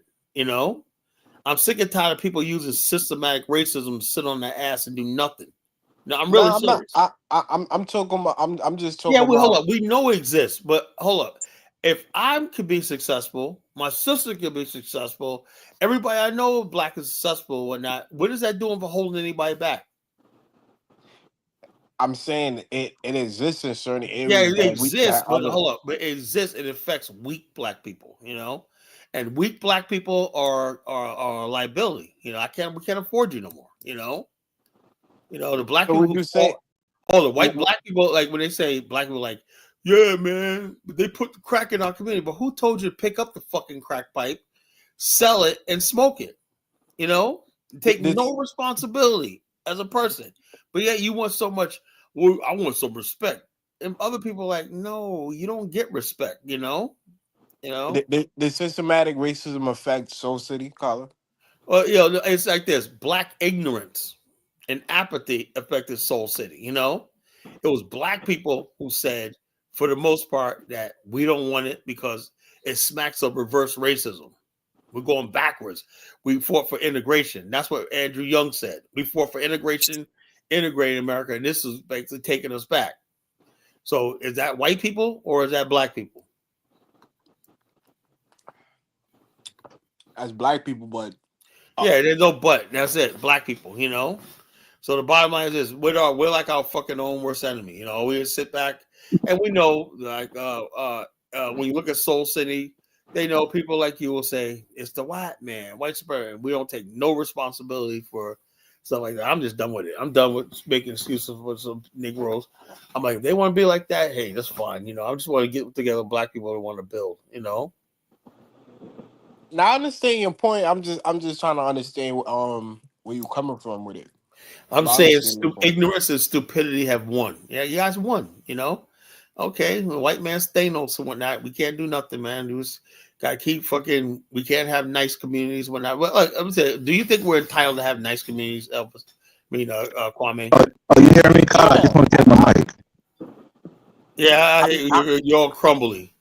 I mean, I think I live in a decent neighborhood. No, you don't. You know, New York City is a shithole, man. You know. So Rosedale's a New York shithole. City, oh yeah. Rossdale a couple of years ago. Rosedale, not Rochdale. Yeah. I'm saying about Rochdale. A couple of years ago, they killed a pizza guy over a fucking pizza. That was like 15 years ago. I was like, what the hell, man? You know? So anyway, what I'm saying is this, though. My personal opinion, right? You know, and you know and I know that the crime rate in Black America is unbearable, you know, and it is what it is. But you know why it's like that? Because we don't have the ability to tell the black people who are doing all the shit. It's only a small percentage of it, but we let them come over there and take over communities that we spent generations. My family spent generations building, and next thing you know, the worst element. Like I said, I saw this one neighborhood. Me and my sister were talking about this tonight. This area in Portsmouth, a black suburb called Churchill, a huge suburb, right? You know, like about 100 or so, 200 houses out there, right? Nice houses, right? Built back in the 70s, called Churchill, right? Now, in like 2004, right? They shut down some projects in Newport News, right? And they sent these people out to Churchill. Some of the properties, I guess, houses were, you know, were for rent, and there's Section 8 houses. So the people out there said, we got a house in Churchill. We moved to another neighborhood. Black people moved out, and so they rented them out Section 8. And next thing you know, like one of my agents, Kathy, she goes, she wants to move because 3 people got shot and killed on her street. These are nice black communities at one time, you know, nice middle class black communities right now, you know. But because ignorance, stupidity, and foolishness is the order of the day, when not black people who are decent black people who just work hard and everything like that. And she's like, yeah, she was telling my sister that she wants to move because sell her house and she's been there for generations, you know, because the crime has gotten so bad, you know, because we let a few black people come in and just take over, you know, people that don't go to bed at 10 o'clock at night. They're up all night partying, drinking, busting off caps and all this kind of stupid shit. But people think that's the way black people should live. We shouldn't have black neighborhoods, even though you're paying more. But Carla, you don't really know who's doing that crime because We know it's always black people. We know who the fuck it is. But you gotta take It ain't nobody but us. the meth epidemic and all of that. I don't know. There ain't no damn crack epidemic. It's just nigga epidemic, you know? Niggas just fucking acting stupid, right? I'm just saying. Carla, white people is saying that the fentanyl epidemic. I don't look. No, let me it's tell you not, Carla. It's the hold on. Let me say this. Let me put a disclaimer. I don't give a flying fuck what white people think. You know, I'm trying to create a black world, right? And the bottom line is this: we can't create a black world, so it's like shit. White people say, "What is it?" look, we're trying to create a black world. We can have peace and tranquility living among ourselves, right? But we can't do that. We got certain people that want to fuck everything up, you know? They want to drive down home values. They want to do all stuff like this, you know? Stuff like this. It's like, there's no crime here? Nah, man. We got to make it like the rap video. We got to make it, we got to, you tell me, I went all night. People like, I went all night. First time my whole life, I never heard a gunshot. We got to change that. We're not. Next thing you know, the gang banging. We're not, you know, it's just, you know, it is what it is. Like I said, ignorance, stupidity. Hey, y'all won, you know. Y'all can have Black America. It is what it is, you know. You know, it is what it is. You know, But there's very successful black neighborhoods that exist. yeah, and hold on, it ain't gonna be successful for long, you know. It's successful long because sooner or later, you know, the government's gonna come in, buy a couple of those properties up in Section 8. That's how they take over black neighborhoods, drive the price down, drive the people out, and then they come buy them up. I've seen whole neighborhoods in Norfolk, right? Once a middle class, working class black community and whatnot. Now you go to Norview, there ain't no black people there, right? Crime over the last 20 years have driven it. See, white people think long term. Now you go to that 7-Eleven right there at 5 Points in Norview. Used to be all the kids from the hood, you know, the Norview neighborhood. They grew up there, worked at that McDonald's right there, you know. Now you go there, whatnot. Who do you see there? You see fucking Ukrainians. You see fucking Mexicans. You see Filipinos. You don't see no black people work there. I think there's one black lady still works there, you know. The whole crew at that McDonald's used to be all black, you know, morning, noon, and night, right? Now the neighborhood's changed so much and whatnot that, you know, the kids you see on the playland, the outside, little white kids, little Mexican kids, little Chinese kids. They took those neighborhoods, right, and remodeled all those, refurbished all those homes and whatnot. And so those white people, I got little gardens in the front yard and stuff like that. I said, damn, this should be our one stomping ground. Now the whites are like in there and they just completely remade the whole neighborhood over, you know? So it is what it is, you know? It is what it is, you know? And black people just come by and say, that used to be my neighborhood, you know? Yeah, but you're not there no more because you hang out too long. The police are going to be there, you know? So it is what it is, you know? So creating affordable housing and banning apartments like the insurance scheme. Fix up and then UNs, yeah, that's what I said. They fix it up and they come in, destroy it, you know, drive the prices down. So Carla, what would your solution be for Black America? I put it to you like this, but people don't like what I have to say, so I'm like this. It's obviously this is what people want, you know. Like I said, this is what people want. Black people like ignorance, right? They like your sexy reds. They like all your stupidity and whatnot in the movie and music industry and everything like that. That's it's almost like that's where we are. You know, black people also like Jay-Z and Beyonce. So yeah, but what they symbolize, you know, they symbolize black excellence. You know, craft material. That's all fine. Yeah, it's always black people never like living within their means. You know, living within their means. What about the average person who basically? Do you have to have fucking? In order for you to be happy, does everybody got to drive a Benz or a fucking Bentley and shit like that? You know, what about whatever happened to working class value, middle class values? You know, that doesn't exist no more. Carla, that exists in your old neighborhoods. It doesn't exist. Your stomping ground. It doesn't exist no more. South Jamaica Queens produced the first freaking major drug deals in Black America. I'm talking about the whole entire Jamaica area. About when I was there. Hold up, when I was there in South Jamaica, we had to move, right, and we stopped going there in the 80s because the drug epidemic was so bad. You know, the crime. The drug epidemic don't exist no more. Hold on. No, the drug epidemic, the damage is already done. You know.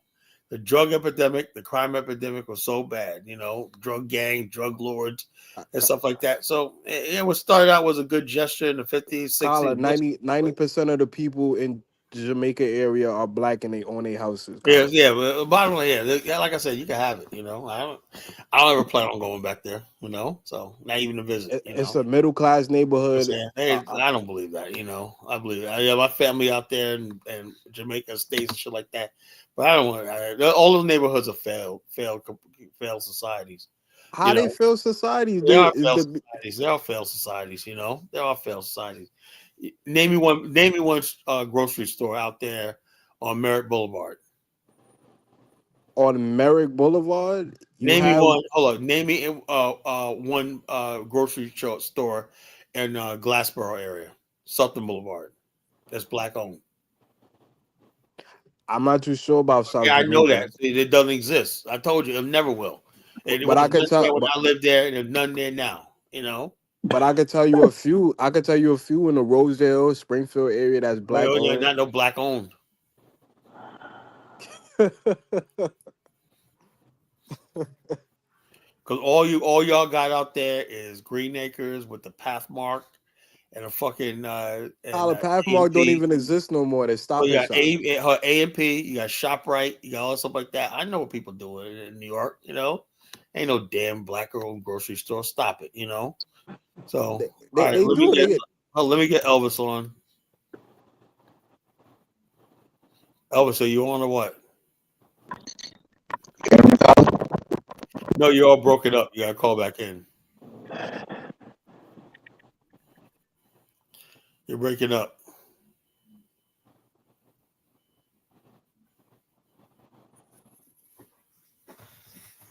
Again, like I said, triumph of ignorance and stupidity, man. Like I said, what do we do? What's our culture? Oh, we want to know about Big Meech, you know, the Black Mafia family. Oh, yeah, man. He was a contributing family to the black community. So heroin, coke, got a body count and whatnot, man. You know, that's what, More people want to be Jay-Z than Big Meech. you know what I'm saying? So the bottom line, Jay-Z started off as a drug dealer, you know. More Marcy black. Project. So hold on, that a flex? Jay-Z Hold on. started as a drug Not dealer. no. They want to be the success story of Jay-Z. Yeah, He's a business hold owner, on. entrepreneur. Hold up. Jay-Z only makes money because he has white business partners. You know, that's it. You know, so my bottom line is take away the white, take away friggin' the friggin' I don't know what he does. I don't know how Jay-Z makes his money. To tell you the truth, these days he don't put on the music, so I don't know how. It's really, Oh my God. it's terrible. But go ahead.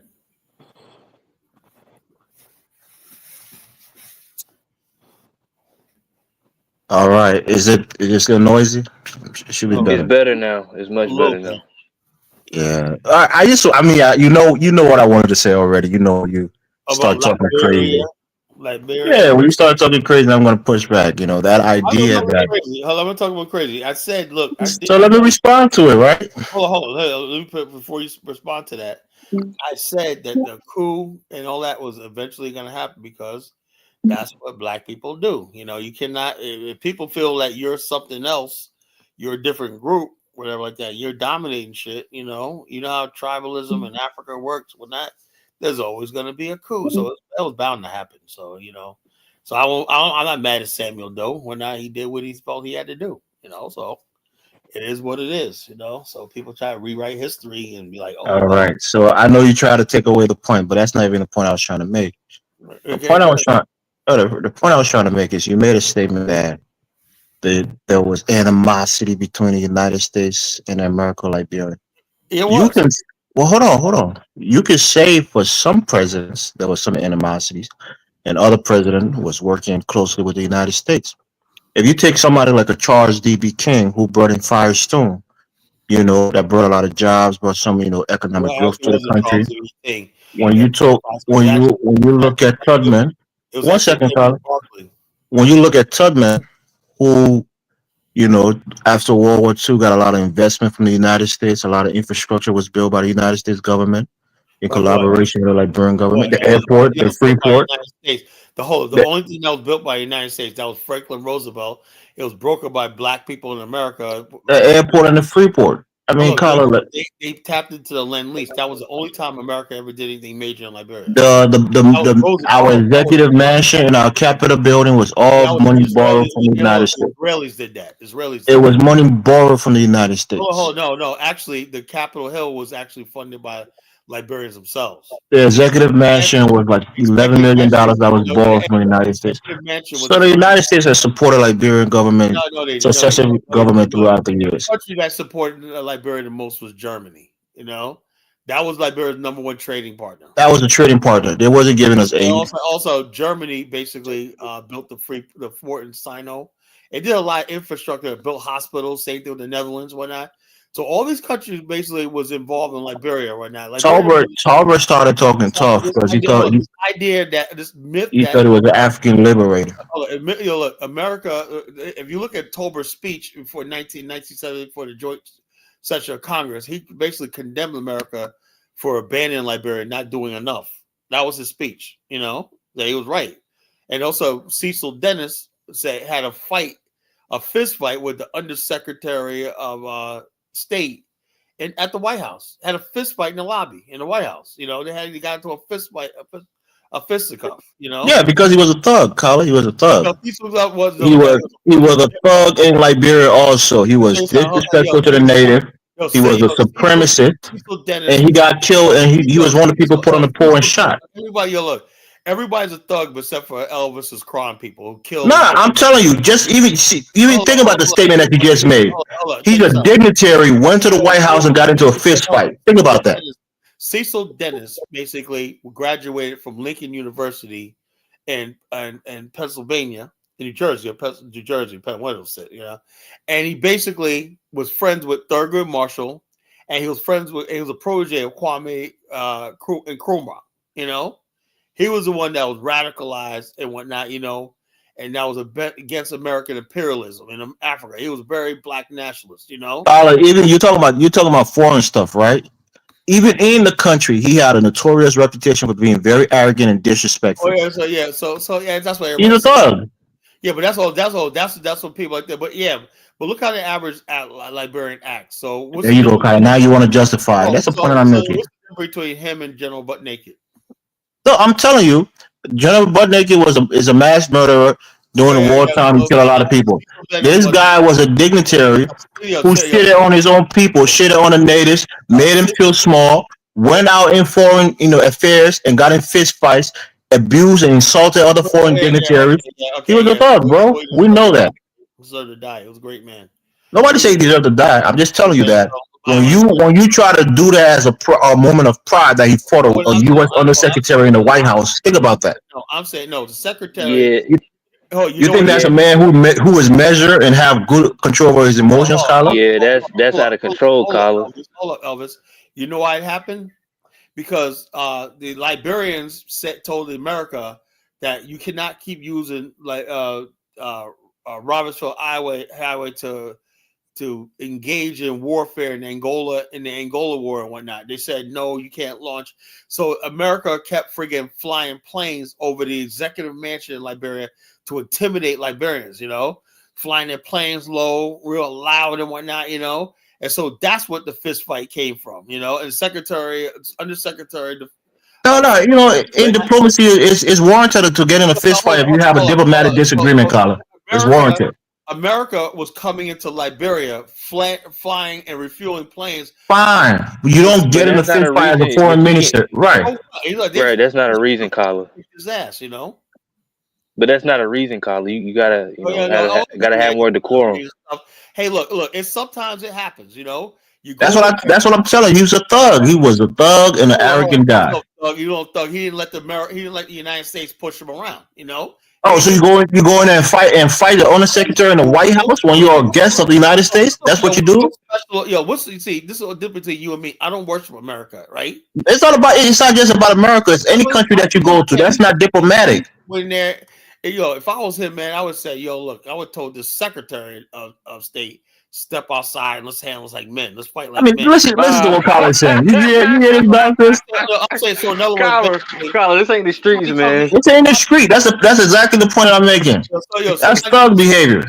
Yeah, but hold up. Look what Samuel Doe did, right? After he took power, he told America, "You have free reign with the country. You got everything." And he escalated the war in Angola, and they still lost. You know, they escalated the war in Angola and everything using Liberia as a Cecil Dennis, all these people want to shut down the Omega Tower. They want to get rid of all American thing and moved. Carla, why do you think all of those things was there in the first place? Oh yeah, hell yeah. But and also look. No, answer that question. Cecil Dennis and Tolbert and all these people did not agree with all this stuff like that. Even with Tolbert, when Tubman was there for 27 years and worked hand in hand with the U.S. government and they gave him so much aid, those were some of the benefit that the U.S. got from him. Hold up, when Tubman died, Tolbert, Cecil Dennis, and all these men start dismantling America's influence in Liberia. That was the truth. And so they brought Samuel Doe in to rescue that, because America was losing influence in Liberia. That's why. That I told you, they didn't even bring Samuel Doe in. He wasn't even supposed to be the leader of that whole. Whatever. It doesn't matter. It doesn't matter. Doe, I mean, the people crew. I know he didn't do it, but the bottom line, I'm talking about the coup. He just symbolized the coup. So it's like when I say Samuel Doe, I just mean the coup plotters. It wasn't necessarily him. So can we agree that Cecil Dennis was a thug and an arrogant prick? So how was he a thug? Just because he was American Liberian? No, Carla, did I just not explain his behavior to you? His behavior. What behavior? What behavior? You fight another secretary of a foreign country, Carla.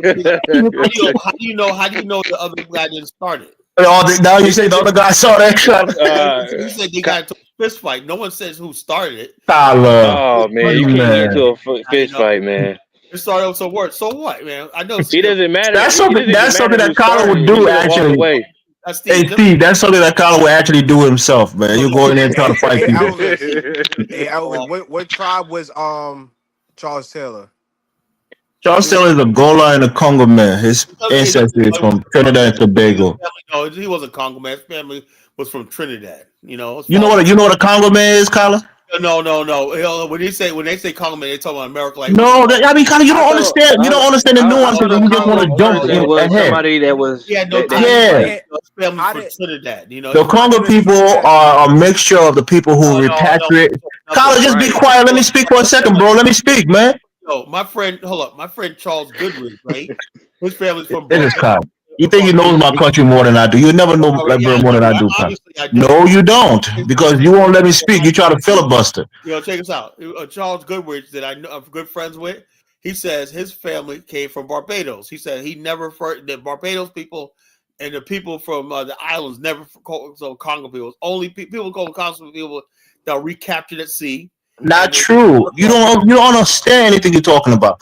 Anybody that's listen, Carla. Anybody that's watching this live, go on YouTube and look at the trial of Charles Taylor. On the very first day of the trial, he told you his history. That's him. He said he's Gola from his mother's side and Congo from his father's side. That's how they call themselves. You don't determine the nomenclature in our country, Carla. You're a foreigner. You don't know anything about our country like that.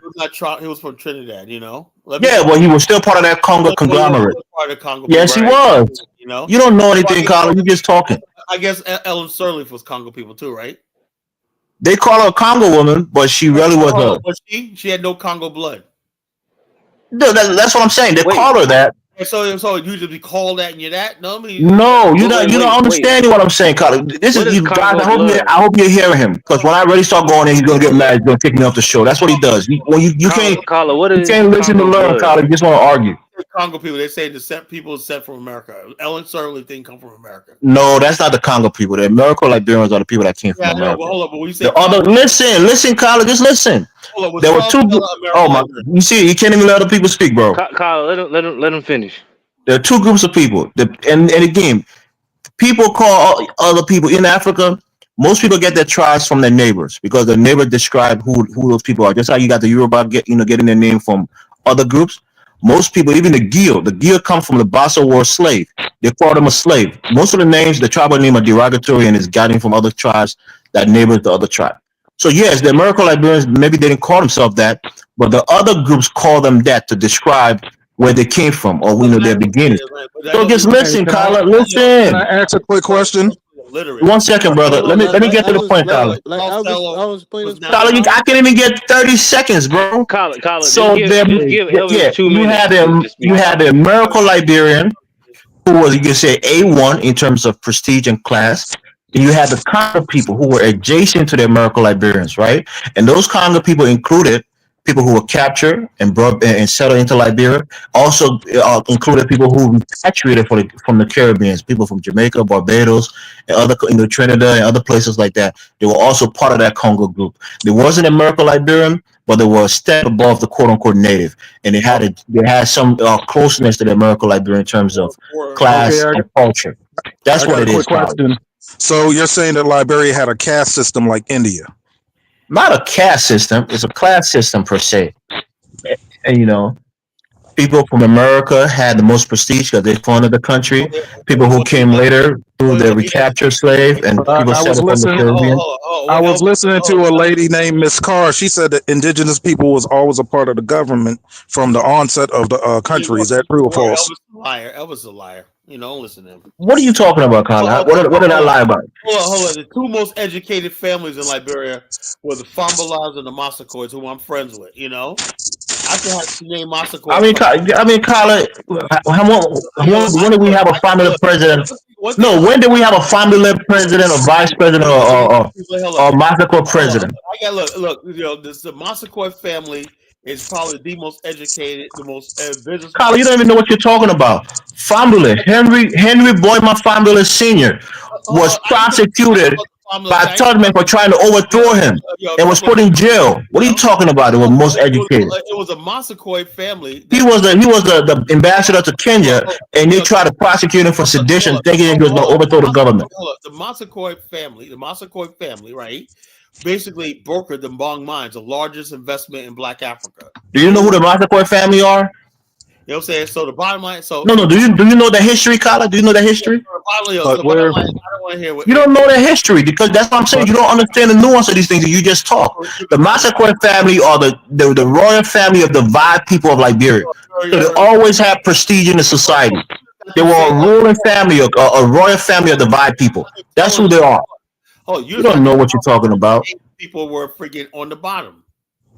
But the Massacoy family was above most of the American Liberians. Colin, do you hear yourself? But they said a lot of the natives were in the military and they received high salaries in the military. Is that true? 1776. I don't take anything you say seriously. No, I don't take anything you say seriously because you're a bona fide idiot. I can't even take what you're saying seriously. But you're an imbecile, brother, and a buffoon. No, your imbecility is showing right now by the stupid things that you're saying. Listen, is that man. true? You go on YouTube and you listen to somebody talking. Let's not talk about the past. Let's talk about you try to challenge me. You don't know nothing about my country, man. Everything you know about Liberia is what you see on little YouTube. Everything I learned about the country. Everything I learned about the country came from Dinas, right? So I give him full credit for it. It came from Dinas. Yeah. Dinas know less about Liberia than Colin does, and I know more about Liberia than Colin. Well, actually, check us out. Hey, Steve, don't egg him on. You don't. What do you mean don't egg him on? You coming with your false information and you're looking for allies. What are you talking about? That's his country. You should know about it. Elvis Steve. How come I wrote the only historical novel? Colin, it's a fictional book. It's a phantasmagorical book that you wrote. You know what a phantasmagorical means? You know what that word means, Tyler? It means it's a chronological fiction book that you wrote. If why don't you ask Kyle Fambolo what she thought about my novel? Hey, Steve, I got a quick question. Did more people die under the American Liberian leadership or under indigenous leadership? Who killed the most native Liberians? Did more people die under slavery than died during the American Revolutionary War? You see, he's an imbecile. You're an idiot because you're comparing peacetime to wartime. People fought a war. He's a bona fide imbecile, right? There was a war that lasted for 14 years. What are you talking about, man? During the American Liberian leadership, they did not treat the natives like how South Africa treated the natives. They didn't kill them. They didn't indiscriminately kill the natives. But did they treat the natives right? Yeah, the natives wanted. See, you got to understand. The natives were under tribal leadership, and they didn't want to integrate into American. This guy is an idiot, bro. That's what I say. I got this from Mrs. Carr. She said the natives had autonomy. They loved living under their chiefs. They loved doing their little native native gyrations. They did not want to integrate into a modern society. Elvis, did the America Liberia persecute the indigenous No, they didn't people? persecute. That's bullshit. You know. I mean, these guys, you know, they talk without even understanding. Hey, You know, I don't know if Dave, Kwame and Steve. Tyler, you gotta listen to what me and him read about the game. Hold on. The American Microphone is Liberia. super loud. We won't let people talk. Now we're gonna ruin your entire show, Tyler. Hold on, guys. Let Elvis get 2 minutes to explain everything, and then y'all can I really Hey, Steve, why you keep letting them get 2 minutes to bullshit? Let him get 2 minutes, and then you It's get my your 2 country, minutes. you idiot. Exactly. Like, I hope Dave was on the. Your country is Minnesota. Just be quiet, bro. You're not opening up the lumber yard in Liberia. Stop You here. yelling, bro. You're not a Liberian. You're American. Stop yelling. Okay, I'm gonna drop everybody down. I'm gonna give everybody 2 minutes. Okay, Elvis, put you down. I'm you down. 76 down. DK, I knew you behave yourself. She was like this. Okay, I'm gonna give Elvis 2 minutes. I'm starting to stop the clock. We're gonna give everybody 2 minutes. You better make it count. All right, Elvis, you're on 2 minutes. The clock is ticking. All right, Colin. So here's the problem, right? When Liberia became a country, over time they incorporated other territories that the native had control over, and incorporated it into Liberia, and it became part of the country. Now, one of the first issues that the country faced was that you had what they call hut tax.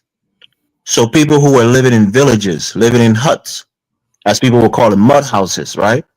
Mud huts. They were living in there. They were required to pay taxes. So sometimes the taxes was either through money or through goods, like rice and other agricultural goods. And most of these people couldn't afford these things. Most of these people wasn't educated. They couldn't read or write. They had no representation in the government. They had nobody that was, from their group who could speak their language representing them. But they were forced to pay tax. That was the first thing that happened that people, 1 minute left. That's not even 1 minute, Carla. That was 1 minute. I got the time clock. I can stopwatch right here. Yeah, fine. The second thing is there were 76 chiefs, crew chiefs that was killed and murdered by the American Liberian Frontier Force. They were murdered. These are great men from their people who were warriors, and they were killed. The crew people, we never forgot that. When you're talking about positions being given to our native people, they didn't have the prestige to even become president. They didn't have the prestige. So when you have 90% of the population who can never ascend to the highest office, when you have people who have to have property in order to vote, and when most of the natives were poor enough and couldn't vote, when you had the presidency being chosen by the Freemason in their lodges, and the native had no say over it, when you had in the 1970s where you had people trying to... Boom. Time's up. 2 minutes. 2 minutes are up. Okay, bring everybody back on one by one. Hello? Yeah. Go ahead. Hey, like my 2 minutes is like this. When you look at the situation, let me restart. Hold up. Restart. Be fair. Restart. You got 2 minutes. Then bring Elvis back. Go ahead. Hold up. 1 second. Go ahead. Start. Hey, when you look at the situation with the American Liberians, they never treated the natives like how the South Africans and the Boers treated the native tribes of South Africa. They never indiscriminately killed the natives, right? Two, when the American Liberians, right, you always had, according to this card, the South Africa had a land for them. They took over 90% of the land. The natives still control 99% of the land. You know? Tyler, he got to let him get his 2 minutes. So pretty much the American Liberians bought a piece of land. They lived primarily on the coast. The indigenous people were ruled by their chiefs still. They were semi-autonomous, so they were really under the leadership of their chiefs, as opposed to Monrovia, right? You always had indigenous people within the government. You had indigenous people that went to Harvard and Yale, right? So this whole notion of American Liberians persecuting the natives, that's a 1000% fallacy, right? And my closing thing is, Liberia better today under the natives, or was it better under the African Americans, right? Was Liberia more prosperous and a vacation spot under the African Americans, or is it now? You have total chaos in the country. The natives doesn't want to work. They don't want to open the lumber yard. They don't want to. They don't want to. The Liberians are lazy ass motherfuckers if they're not under the white man tutelage and rule. I'm out. All right. Now, I would say like this. Right? I would say that's all fine and dandy, but at the same time, right? You know, the Liberia is just a powder keg, right? You know, look, I underestimated tribalism and how far behind most of Africa is, right? Now, when you have an American mindset, modern mindset, you Kyle, let Elvis back on. Hold up. Let me say this. Elvis in his fucking mouth, you know. When you have a freaking mindset where you've been through the Industrial Revolution, you've been through what we went through in America, when I produce some people that basically understand that, you know, life is not fair, and somebody you make the best of it, right? But when you got a primitive mind, right, you think that you deserve something absent putting anything in. I could never understand that, right? Just because you're born with a tribe or you're the majority, and rightfully so, that's the way they think, you know, that they deserve to rule, right? And you know, like I said, like the question was asked last night, if white people left America, could we run it? I said absolutely not, because we didn't conceive this civilization, you know. You can't. Hey, Kyler, this is the last thing I forgot. People always talk about like the American Liberian 10% running the country, but yet they immigrate to a country ruled by whites. Only 1% of white people run this country. Liberian one time in the airport, like a couple of years ago, about to smack him in his fucking head. You know, he basically was like, he was a miracle Liberian, but he was like, you see, man. I don't know, he was saying something about the back in the days, you know, I wouldn't want to join the Liberian military because blah blah blah. The Congo people. He was a Congo man. He goes, the Congo people rule everything. It was like that. But yet this guy told me he just retired from the U.S. Navy. I mean, you know, I said, dude, Kyle, you just retired from the U.S. fucking Navy. You know what the problem is, Kala? They accept white rulership over there, but they don't. They do. They accept white rulership. They can't another accept group of black people. A group of black people dominated them. And so Kala, can I ask you a question? Kala, you know what you said just now was so, you know, it was a deep point that you made, right? What? You are American, right? Who was not born in Liberia, who don't even have any family that comes from Liberia. People who are from the group that you're trying to defend are telling you themselves what was going on in the country, and you don't believe them. I'm saying, see, that's your problem. The Congo people themselves. I'm on this panel. I'm gonna focus on Liberia. I talk with these people who actually went through it. They would tell us, yes, our people didn't do the right thing. They didn't treat the natives the right way. Had they done so, we would still be in power. They say it all the time to us. And you who never been there, have no ties to the country, are trying to tell us otherwise. You don't know nothing. Shut the fuck up right now. I got so many people that are American Liberians that are terrified of going back there because they lost everything. You know, my auntie Berlin, right? She hasn't been to Liberia since the 70s, right? Beautiful woman, you know, beautiful woman. She's been, because she's a Congo woman, right? She was driven out of her country. Says, I would love to see Liberia again before I die. You know, and I told her, Auntie Berlin, you're going to see Liberia. You know, I said, me and Isabella got a place. You can come over, stay with us, whatever. But Liberia was a diaspora heaven. You had people from the Virgin Islands, Barbados, Jamaica that all went there. Yo, check this out. Hold on. Willa Dixon, that always comes on the show. She told me how beautiful Liberia was. She goes, we didn't oppress nobody. We said we didn't, like, we got along with these people. You know? Liberia was contrary to the Elvis idea. Clay just lied that they were oppressed. That's bullshit. You know, I am so sick and tired of people like Black America. Just like the lie that people say that they were called booty scratcher and picked on by Black America is a fucking lie. You know, but you know what? Liberia was the counterpart to the white supremacist idea that blacks couldn't run a society. Facts. So they destroyed that. And then it's Liberia was basically evidence that black people could run a society, and the natives destroyed it. So they say, "See, we told you, you can't run." And society, the result of the 1980 coup, you got General Butt Naked, who's the living stereotype of African savagery. Eating people hard, eating their ass, all that stuff, man. Cannibalism, running all the place. I'm like, see, I blame. But Kala, I wouldn't have even had. Hold on. Let me just make this point.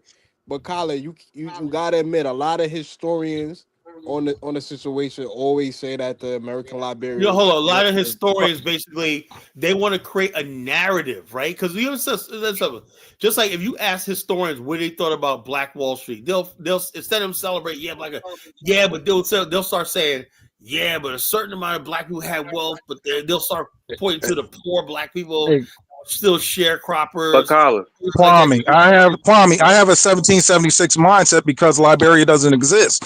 If Liberia existed today, it wouldn't be one of the most beautiful countries in Africa, and you wouldn't have this Black inferiority complex because we would actually have something we can look at. When I look at Liberia before the coup, you had Miss Liberia. People would win games to go to everybody wanted to go to Liberia. Nobody wants. Elvis doesn't want to go there today. Like you said before, you can't have a minority ruling over a majority. No, Steve. Everybody is lying. Everybody don't know the history. Only Colin knows the history. That's his mindset.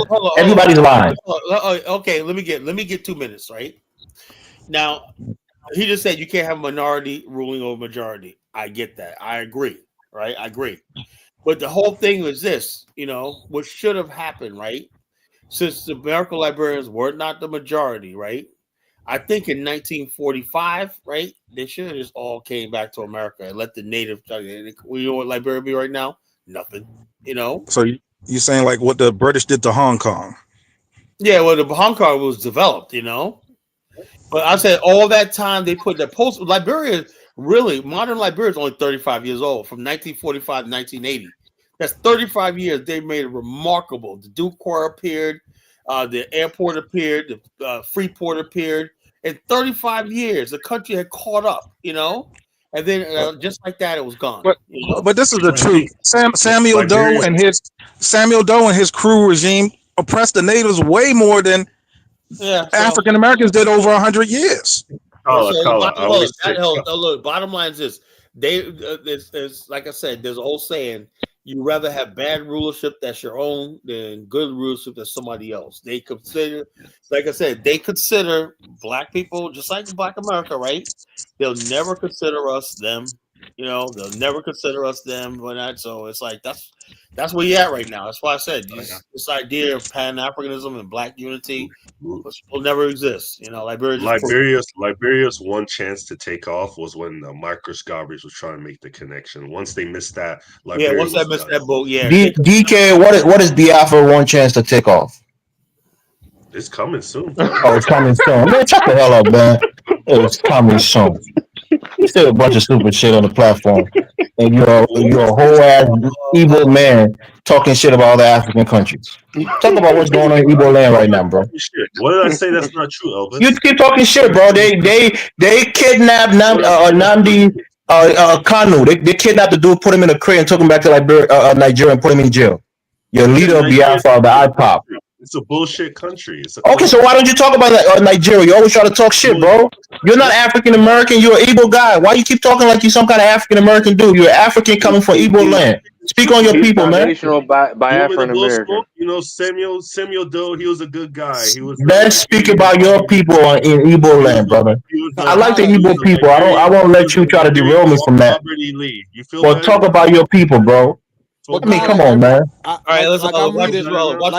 reading the Smithsonian right now. It's talking about how the Americana Liberian oppressed the indigenous. First of all, Elvis, right? That's not me. First of all, that's me. That's Kwame. Everybody's silence, right? That's why it's bullshit, because there was never any group of people called American Liberians. Now he's doing semantics. Colin, everybody knows the history except you. You don't want to admit the facts. This is my last response. Anthony Barclay Morgan, basically his new book he just came out with, right? He said he's one of the founders of Historical Preservation Society of Liberia, which I'm a member of, right? He said the term American Liberian is something that was put on us by the West. We never knew what American Liberian was. It was the media that created that term. There was no American Liberians, Hey, Steve, I got a quick question. Steve. That was Kwame who said that. What's up? Kwame, Kala, DK. I'm an American guy, right? Check this out. The American Liberians didn't do 1% of what white Americans did to the Native Americans in America. the American Liberians didn't do 1% of what the South African and the Boers did to the native people of South Africa. The American Liberians didn't do 1%. But they still did wrong though, right? This idiot doesn't know what he's talking about. Do you know what Fernando Po is? Do you know what Fernando Po is? They were selling the natives as laborers in Fernando. American Liberians didn't do 1% of what those white people did in Rhodesia. Hold up. Stop the show. I would drop everybody. Okay, he said Fernando Po. Let me state what happened in Fernando Po. And I wrote a blog on this, several blogs on this, several research on it. I researched this, right? There's this one book that everybody ought to get on Liberian history. It's called Liberia, America's Africa Friend, published in 1953 by Earl Anderson, right? And in this book, basically, he has notes and everything from the Christie Report and Fernando Po. And basically, it was so eye-opening, right? It said that the Fernando Po situation was this. The Crew tribe, right, was basically migrating to that area of Fernando Po, now called Bioko, for 100 years. In the 1930s, right, what happened was Crew chiefs started charging a head count to Spanish recruiters on the islands for labor or whatnot. And what happened was the American Liberian government, right, and Monrovia, being cash-strapped, start taxing the Crew chiefs on the head count they were collecting from the Spanish and recruiters, right? They went to these islands, put their name in a book or not, and they had to work for a period of years. Some people tried to make the argument that was slavery, right, by Liberian, right? But the thing is, it was the British and the Spanish and the French that were recruiting the labor, using labor, right? They tried to say that the American Liberians were engaged in the slave trade. The Christie guy came over there and investigated, right, of charges of slavery by the League of Nations, right? The Christie report was concluded that they didn't find no evidence of slavery, but they recommended that the labor conditions of the native people in Liberia change and upgrade. And they gave suggestions on that. That's all that was, right? But the people basically took that whole incident and twisted around like, see, the American Liberians were saying that's what Elvis is about to lie to you and tell you. The conclusion of the Christie report was there was no slavery in Liberia as we know it, right? The definition of slavery, forced labor. It was coerced slavery that they condemned the Liberian government for being involved with. In America, the government of Liberia said, look, it's commerce going on in court, it's business, and we have to tax all businesses, right? We're not saying like we're selling nobody, but if you're going to use our labor or whatever like that, you know, we got to charge a tax. They charge the chiefs, the Crew chiefs, tax, you know, on the head count tax, you know. That's what happened in Fernando Po. Now, was the government of Liberia neglecting other people? Yes, they shouldn't have been involved with it at all, you know, because they knew as a person of only black country, they're going to use that to smear, and they tried to, you know. And when they tried to use the Fernando Po incidents as incidents, there's a lady named Baroness Simon. Her and her husband had concocted the whole thing because they wanted the British to take over Liberia, make it a territory, and her and her husband run Liberia as though they already had the curtains and everything picked out, how they want to redecorate the pavilion hall, everything. They thought they were come in there and take over Liberia, you know. And next thing you know, C.B. King would not resigned, you know, over the incident, you know. And a few years later, right, it was because they were negotiating with Firestone, right? Firestone gave the Liberian cover so Britain would take over the country, right? And then when it finally came down to it, when he struck the last deals on Firestone, Barclay went to the British and said, thank you, but no thank you. We don't need receivership, you know? He outmaneuvered them. He used these powers against each other. He used the United States against Britain. He used Germany against France. All this. They were really manipulative, but they knew, the Liberians knew that these people didn't give a shit about native Liberians, right? But they were using that to discredit the country and try to colonize it. That was all that was about. And you got people like Elvis running around talking about this Fernando Po, but he hasn't read that. All right, Colin, give Elvis a chance to speak. Go ahead. Without interruption. Without interruption. You know for sure he's going to interrupt. Colin just told you. 2 minutes. Go ahead. You only got to give me 2 minutes. Colin just told you that the government had to resign. Nobody said that there was slavery going on in Liberia. They were taking these people from the interior, from the southeastern part of the country and sending them to Fernando Po, which is not in Liberia. So don't try to play semantics here. Colin, let me finish. The government had to resign, not because there was no slavery going on, but because they were complacent in capturing other Africans and sending them into a forced labor camp in Fernando Po. Okay, all right, Elvis, I'm gonna stop you right there. All right, you. This is what I say when I say you're a liar, right? Who was actually who was actually using the labor, and who was actually the business deal done through? Was it American Liberians, were the crew boys, or was it the crew people, the crew chiefs, and their henchmen that were bringing the people there? Colin, did you hear what you said? What you just said to me just now? No, I'm dead serious. Who was it? Did you hear what you just said to me? Hold on. So let me ask you a question, Elvis. Let me make it simple for you. Were the crew chiefs involved with the exploitation of the people? Did you hear what you just said to me just now, Colin? I just said you answer the question. I'm dropping you. No. I mean, you can drop me, Colin. That's what you do. You're a coward. You won't let me come on the show to debate you when you're lying. Well, you'll answer the question. All you want to do is let me make my point, Colin. I'm not here. I'm not some kind of kid you can tell. Shut the fuck up. You see how you just fucking lied. I asked him a question. Come I said, on, "Look, Colin, it's a learning. It's a learning. we're trying to learn. I cannot stand fucking liars. I'm I asked him a ignorant. simple question, I'm right? ignorant on the Who was basically sending the people over there? Was it crew chiefs or was the American Liberian directly? He should have said it was a crew chiefs, but the American Liberians were complicit in it, because they were the government. I would say yes. You are right. They should stop this whole thing. But he doesn't want to take any responsibility for his precious crew chiefs, He want to cover them up, cover their role in it, because they had the major role in it. They were making money off of head count. They were the ones pulling people from their territory and sending them over there making money with the Spanish thing. It went on for 100 years, I ain't gonna lie to you, man. This whole Liberian thing will make a great Netflix series. About what was going on. Steve, I'm trying to learn about the history of Liberia. Me too. But I keep hearing conflicting. But Elvis got an axe to grind, He wants a woe is me, woe is us, whatnot, sympathy and pity. I'm saying, look, American Liberians did a lot of bad shit, whatever, neglected them people. I get that. Okay, you acknowledge that.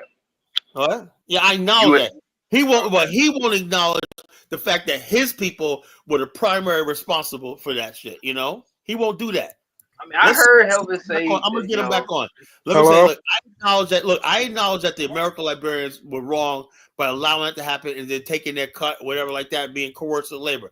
Let's see if Elvis will admit that the crew chiefs were wrong by sending their youths over there, under duress or not. I got a quick question. What? Like, Elvis is back. What nation on earth doesn't have some type of bad things that happen in their beginning? Like when I look at what South Africa and Rhodesia did to the natives, what the Congo did to the natives, that was brutal. The African American Liberians never did that type of brutality to the people. 20 million people were murdered in the Congo. Murdered. 20 million. People getting their hands chopped off. The African Americans never did that to the natives. People. But wasn't people hands getting chopped off too? Right. No, not true. First of all, if you ever heard me say anything, I never said that they enslaved the native. I made the point that there you go. You can't even let me speak. You get angry when you won't even let me speak. It's your show, Colin. You got the button. You can press the button anytime. I'm saying when you got somebody like Stephen, hey, let him get there. Let him get 45 seconds. Hold on. I'm trying to hear what Colin got to say. That's the first thing you should have said. In your argument, that's the first thing you should have said. That's how it shows you you're dishonest. I think I'm trying to hear. I'm trying to hear both of y'all arguments so I can come up. He got to clarify that first. No, I don't start saying there was slavery, but they did a lot of wrong stuff. I admit that, but he basically does not. I literally said there was no slavery going on in Liberia. I said they were capturing people and sending them to a forced labor camp in Fernando Po. And I said to you, who was capturing them? They weren't capturing them. People went and put their name on a boat, right, or a thing, and basically said they got shipped over. Colin, you know the argument you're making right now is like people. Hold on, let me speak, Colin. I mean, damn, you can't even give me 30 seconds to say a word. It's like the white people saying, "Well, your other Africans show you to us, so don't blame us, blame them." That's the argument you're making. The government has a fiduciary responsibility to protect the lives of its citizens. That's the first responsibility they have. So to tell me that they were charging taxes to these chiefs for allowing them to send forced labor to Fernando Po, you think that's justifiable, Kyla? Hey, Steve. I got a quick question. What is the fiduciary responsibility of the Liberian government today? Because I don't see them doing shit to make the lives of the native Liberians better. What is the fiduciary, whatever fucking word he just used, responsibility of the Liberian government? 1770 cool. Have you ever been to Africa before? Liberia's getting better. Yeah, on YouTube. Yeah, of course. That's what you've been. You've been to Africa on YouTube. But when are y'all gonna open up that? When are y'all gonna open up that lumber yard? Whatever you say, bro. You've never been there. No, what is the Liberian government doing today? Take down my other one. Take down the other one. What is the fiduciary responsibility of the Liberian government today?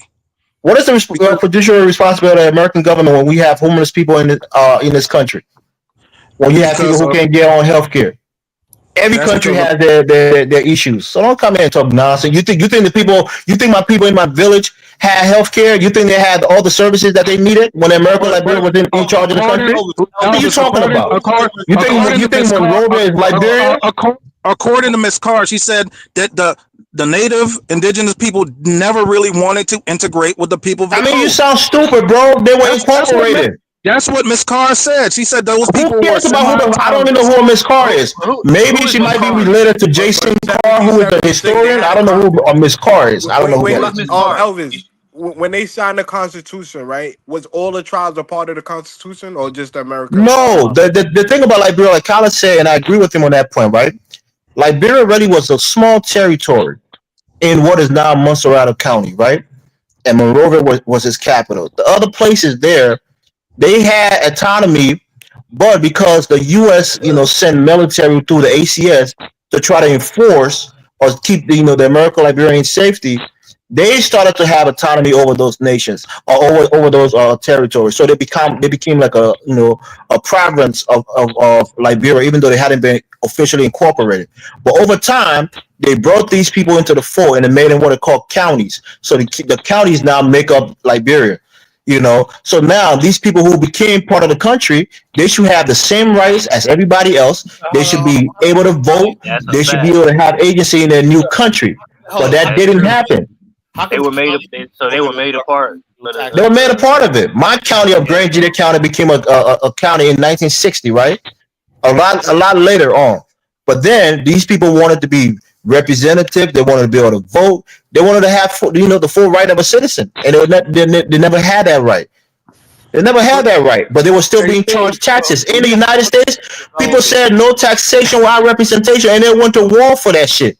In Liberia, we should have just sat there and took it. What was it? Only the diaspora that was quote unquote citizens? No, the thing about it is you had certain threshold that you had to have in order to be able to vote. Citizenship was given to anybody who's a part of the country, but in order to have certain privilege like voting, having certain position in government, you had to have property that was worth I think like $20,000 or something like that. Real property, that means land or home. And most people in the country couldn't afford that. So the voting pool was very small. Steve, I have a quick question, Steve. Stephen Kwame. Stephen Kwame. This country was set up. Women didn't get the right to vote in America till the 1920s. What, like 200 years after the country was founded? People in America couldn't vote without land up until what, the 60s? Or what year was that? The 30s or the 60s? So everything they're complaining about oppression, that happened in America, and it is still oppression. That don't mean if it happened in Africa, it's not oppression. That's why black people fought to get the right to vote. That's why they had the suffrage movement for the women to vote. What are you talking about? Just because something happened in the past doesn't mean it was right. Yeah, that's a bad faith argument. 1776. I'm not gonna lie. Oh, but I'm saying property, the right to vote and owning property was a long-standing law in America. So all these things that people cry about oppression somewhere else. But I hear you, but just because America has slavery, should we conquer another sovereign nation? But every country is founded in blood. Every country on this earth is founded in blood. Every country has issues that they're not proud of. But the way the African Americans treated the natives, man, that's like 1% of what those people did in South Africa and Rhodesia. You are comparing different countries. Nobody said that the natives were enslaved. I never made that statement. I would never make that statement. They were never enslaved, but they didn't have the same privileges as other Liberians. They tore up the country over fucking rights. Over rights. But 17, let me ask you a question, right? Let me ask you a question. If you were in the same situation as the native Liberians, you wouldn't try to overthrow the government as well? Would I try to overthrow the government? Overthrow a government? Probably not. I would try to get educated and integrate into Congo society. I doubt it. I doubt that. Like I said, 1776. Whenever you're the majority and you're oppressed, you're gonna overthrow the government. But they were not oppressed, though. They were under the leadership of their individual chiefs. They were semi-autonomous. Let me stop everybody right here. This is why what Kwame just said is the reason why I will never believe black people are capable of building something like Egypt. I'll never fucking believe that. What he just said. You can't just stomp your feet and call your president and say we're gonna overthrow a government. You know, you had all the tools to pull yourself up. That wasn't Kwame that said that was me. You know? Who was that? Steve? Steve. Yeah. Yo, Steve. God damn, I thought you were stupid, but damn, you know.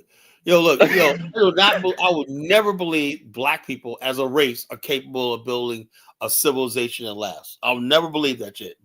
Black people did not build fucking Egypt. You know, we did not build. I know that. We all know all that shit like that. It was a lie. Liberia was the black race's first chance to show the world that we could build a modern state, an advanced country, and everything like that. And the black man failed. You know, because above everything else, the black man wants power. You know, he's always jealous of his brother. He's always jealous of his fellow black person, but he loves the white man. Same thing how slavery happened, right? The other parts of the world, when the enemy from outside came around, right? Like in the Greeks, the Persians were threatening the Greeks. All the Greek states, the Thracians, the Spartans, the Cretan, all these people united on the one front to face the Persians, right? The Gaul tribe united to face Julius Caesar, right? You go all throughout the world, the Han tribes united to face the Mongols. Only in Africa, when a foreign enemy comes along, where the Africans basically go to fucking fight each other to gain. But Kala, I mentioned this before, right? Even in the federal prisons of the United States, right, it's segregated by race. And I've been told many times that black people in federal prison are the only people that separate themselves by what state they come from. They still want to hold on to their individual gangs and everything else. They don't want to come together for no reason at all. Cycle of failure and stupidity. And like I said, the trial of ignorance and stupidity is one. You wonder why we're in the fucking situation where there's a race, man. But Colin, can I ask you a serious question, though? Let me ask you a serious question, Colin. And can you point to in any point in history from the Bronze Age, Iron Age, to antiquity, all the way up to now, when the people was the majority, didn't try to overthrow the government? Well, what do you mean by the majority? You know what I'm talking about a specific. Hold on. Okay, this is what I'm talking about, right? If everyone in the country is black, right, we're the same race, right? In America, there's a minority majority. It's separate by it's a line of demarcation. There's no line of demarcation between a native Liberian and American Liberian. Just fucking culture, habits, and way of thinking and outlook on life. You know, that can be changed. You cannot change your race. You know, but I thought that they didn't see themselves in a racial. Right, they don't see themselves in a racial. Black. Yeah, hold on. Right. From the French, in the real world, the people in Asia see themselves as Asians. You know, that's not true. Colin, did the French try to overthrow the Roman Empire? The black race don't love itself like other people do. You know. Colin, this is when I was talking last night. Did the French try to overthrow the Roman Empire? Well, the Romans were coming from a foreign territory, right? They set up shop there, and Julius Caesar was obviously it was on a war front trying to conquer. The American Liberians were not on a war front trying to conquer people, and that they basically said, "Look, the Gribbos had a choice. The Vi people had a choice. The Mono people, you know, I had to have on this show. My good brother, Great Africa. I'm gonna call him up to see him on the show, right? He'll tell you. He said, our people, right? We looked at the situation, right? And the Gio and the Mono people was what saved Liberia. The French, see, if it wasn't for the Guillaume and the Mono people, what you see in Liberia right now will be going through what they see in the Sahel. French will control everything. Liberia is the only free country in West Africa. Really, it is. But Colin, you didn't answer the question. Even if you, I think I answered the question. Hold on, let me say this. Now, the Guillaume and the Mono, right? When the French were advancing, and they took Liberia's territory used to be twice the size of it is right now. The Great African told me, he says he has family members on both sides. His family's from Ganta. He has family members on both sides of the border, right? He said, do you know most of his family members snuck from Guinea side to Liberian side, saying they're Liberians? Why? Because the French rule was so brutal, right? Brutal. I mean, the French was terrible, like brutal. They brought the there, they'll execute, beheading people, you know. And so all these people said we want to be part of recognize Liberia because it was recognized as a sovereign state. The Gribble territory said we recognize Monrovia. The Lofus territory said we recognize Monrovia sovereignty, and the Galenas area they recognized Monrovia. The whole entire country recognized Monrovia because they knew the alternative of dealing with the French and the British when it was even worse, you know. So they took their chances joining the Black Republic, you know. My problem is there was never a push in Liberia to have an immigration program for Black people from the diaspora. They tried, but the whole thing that would have changed become a majority. But Liberia didn't happen. It was going to be done. It was done. Liberia didn't have to have a coup. All it needed was a simple civil rights movement. That was it. It was no mass oppression. When you look at the annals of history and see what the French did to the natives, 1776, you just said something that is smart, and I'll give you credit for it. That is literally what was going on at the time. It was a civil rights movement where you had a lot of native guys, like Carla talked about Barkus Matthew, who was leading that movement. He wanted the native. They wanted to do a test run. They had a guy called Amos Sawyer who was going to run. Hold on, let me finish my statement, Carla. Who was going to run for the mayor of Monrovia against Alice Horton. All right, there was going to one American Liberian descent and one native descent. They were supposed to run. They registered a party at the time. Native couldn't register their own party because you had the True Week Party, which has dominated the country for the last like 60 years. You know, from Tubman and other presidents. And he canceled the election. Tubman canceled the election right before that election was going to be held because he knew the native was going to win the election, and they couldn't allow that. So he canceled the election. Let me get 2 minutes. Let me say this. Here's the problem. The problem is, and just like I said, you know what, my brother Fashida, you know, they arrested him. You know, bullshit. He's going through some shit right now. He's one of the chief inspectors of the drug enforcement.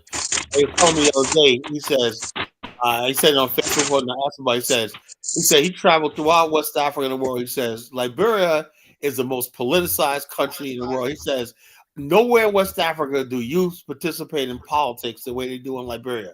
When I was there in 2023, my boys like, yeah, we got to go. There's some trouble here. I said, what, Bloods and Crips? No, the UP boys and the CDC boys are battling and whatnot. You know, these are two political parties. They got street thugs. So the whole country is all about politics. It's not even they can't even show you what about black when they vote, you know. So everybody wants to hold office. Liberia, the most precious thing is holding office. That's what they think. They don't think about how to build their country. They have no. Here's what they should have done. It was similar to what was done in South Africa in 1988. South Africa was losing the border war in Angola. So they decided we have to transition to democracy and majority rule. And then in 1988, they started the transition, and Nelson Mandela was released in 1990. Elections were held in 1994. So it was a period of 7 years, 6-7 years before actual elections. So something similar probably should have happened in Liberia. EK, your people wanted they wanted their own nation. In the middle of 1 million people of your people got killed. What are you talking about? You think African government is going to give you democracy without fighting for it? What are you talking about? What are you talking about? What happened with Biafra? When Juku tried to declare Biafra, what happened? Didn't the Igbos and the Hausa and the Fulani gang up against you guys and kill 1 million of the people, your people? You're triggered. I'm asking you a question. I'm not triggered. I'm just saying 1 million of your people died. Worse than even what happened in Liberia. They starve out your babies. They had a blockade. They killed a bunch of Igbos. Even to today, the Igbos are still looked at differently. What are you talking about? What are you saying, bro? The Igbos in Lagos are being discriminated against. They're telling them to go back to their land. The Igbos in the north are being, chased out of the north. Everybody in Nigeria hate the Igbos. I like the Igbos, but everybody in the country hate the Igbos. You triggered, bro. You triggered. I'm not triggered. I'm just telling you, you come from a troubled people and you want to put your mouth in everybody else's business. And we talk about your country, you don't want to talk about it. Talk about your people, bro. The Igbos are great people, but when they try to have their own autonomy, they got slaughtered by the Nigerian government, bro. Gowon and Obasanjo, they slaughter your people, 1 million of them. What do you have to say about that, brother? You're triggered, man. I get it. I'm not triggered. I'm asking you, what do you have to say about 1 million Igbos getting killed by Gowon and Obasanjo and those guys? What do you have to say about it? This is what we all got to time out. This Elvis. This is what he's gonna say. No victor, no vanquish. No victor, no vanquished. That's what Nigeria said. No victor, no vanquished. Just 1 million people died. I expect better from DK and Elvis, man. Come on, we nah, DK. Normally I try to stay out of it because I don't like to hurt people's feelings. But you're an Igbo, brother. When you're an Igbo, you know the trouble that your people have had. They've had some triumphs, but they've had a lot of trouble. Have you guys ever seen that movie Tears of the Sun? You ever seen that movie by what is his name? The guy that did Die Hard. Bruce Willis. Bruce Willis, right? That's a terrible movie. But that movie doesn't even really show what really happened because it was worse in real life than what really happened in the movie. Yeah, I had to sleep with the lights on after watching that movie. That movie was horrible, bro. And it's even worse what happened. I like the Igbos. I'm not saying that this to belittle the Igbos, but you're an Igbo guy, and nobody would know you're Igbo if I didn't say you're Igbo. Because you come here and you portray to be an African American. You talk like an African American. You act like you're no African. You say them, the Africans, as if you're not an African. You come from an Igbo people who have been prosecuted, who have been killed in the millions, who have been starved, who even today they're still being discriminated against by other Nigerians. And you want to talk as if your people have it good? What are you talking about, man? Good. Let me play his video, folks. Let me play his video. Okay.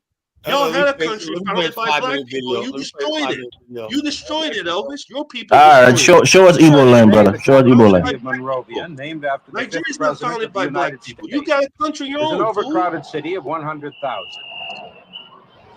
This was made back in 1970. And like many American cities, it is waging a losing battle against downtown traffic jams.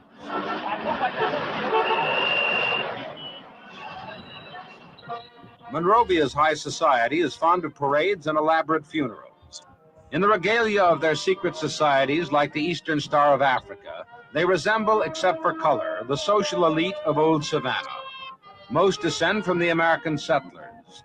They are Christian, speak English, and they are the ruling class. The majority of Liberians don't speak English. They worship tribal gods and occasionally practice ritual murder. They're going to dance for 3 They live in hours. bush villages, scratch a living from the jungle, and have little to say about running the country.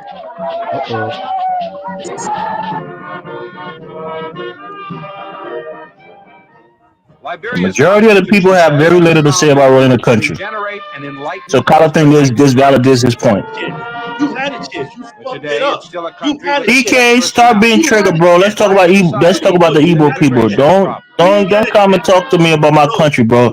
Focus on your country, DK. Your mic is low, your mic is kind of low, DK. If you want to be a man, maybe put up your mic volume so we can hear you. Oh man, now Dave want to come up. He had his chance. He fucked it up. They become cultural enclaves surrounded by different culture with the exception of color. We sometimes think that color makes the fusion of cultures easy, and it does not. So that when you brought these two people together in Liberian, they had two absolutely different cultures. In spite of the fact everybody was rendering lip service to our colored brothers and so forth like that, the fact of it is they were two different people. Facts. And naturally there were to be friction. The frictions with the African tribesmen, or aborigines as the settlers called them, soon became a series of wars and uprisings. But gradually, the Americo-Liberians extended their settlements. They worked hard to create a society based on what they remembered of the old American South. I want you to understand that this is a documentary paid for by American Liberians. This is not a neutral person that's this is doing like it. propaganda. It's propaganda, so just understand this. Propaganda. What No, is no. propaganda? Tyler, any smart person can see this from a mile away. It's propaganda. You think the natives pay for this documentary? You think this is a balanced documentary, Kyla? You think this is a balance? You know? You think it's a balanced documentary? Hey, I'm trying to learn. I'm trying to watch and learn. Everybody trying to watch and learn. You know, we got more documentaries. I'll show you. You know, Liberia was like Israel, man. Yeah, man. It was like Israel. You had your shot. You had your and shot. the natives were like usually a church. You were on the throne. For the settlers, religion was not only DK, you never had your shot. You wanted your shot, and they killed a million of the people.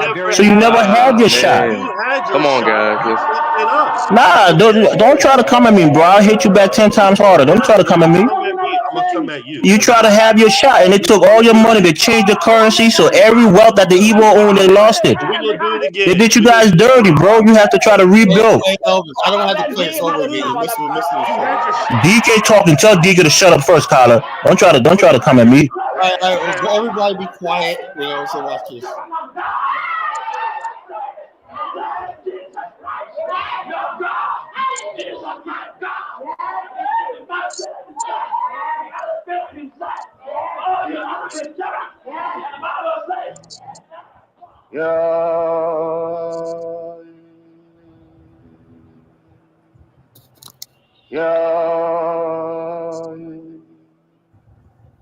The Liberian elite are also admirers of pomp. The Marshal of the Supreme Court receives a special allowance of $600 a year just for his uniform. And they shall be heard. God save the Republic and this honorable court. Court takes recess until call. In accordance with the request, the lease was negotiated, but the name of... There's an elaborate court system based on our own. But except for serious offenses, most Liberians still live under tribal law administered by their chiefs. Nevertheless, the court dockets are overcrowded. Lawsuits are a favorite Liberian pastime. There to live thereon for a considerable period of time. Historically, Liberia has always been ruled by an oligarchy of a relatively few wealthy and politically potent families. Ruled by an Today, all the oligarchy. real power is in the hands of one Every country remarkable has an man. oligarchy. There goes my soldier boy. William V. Shadrach Tubman, 19th President of Liberia. First elected in 1943, he had the Constitution changed so he could succeed himself. He's a Methodist lay preacher and a superb politician. At age 74, he's still considered something of a swinger. So firm and strong. They've made a name in history, and that's why I'm so proud to see that my own boys marching there. Like most politicians, the president likes to picture himself as a small-town boy. But his roots are deep in the Americo-Liberian establishment. Using His forks father's and side of the knives. family came from Atlanta, and his mother from Augusta, Georgia. Oh man, look at that chicken.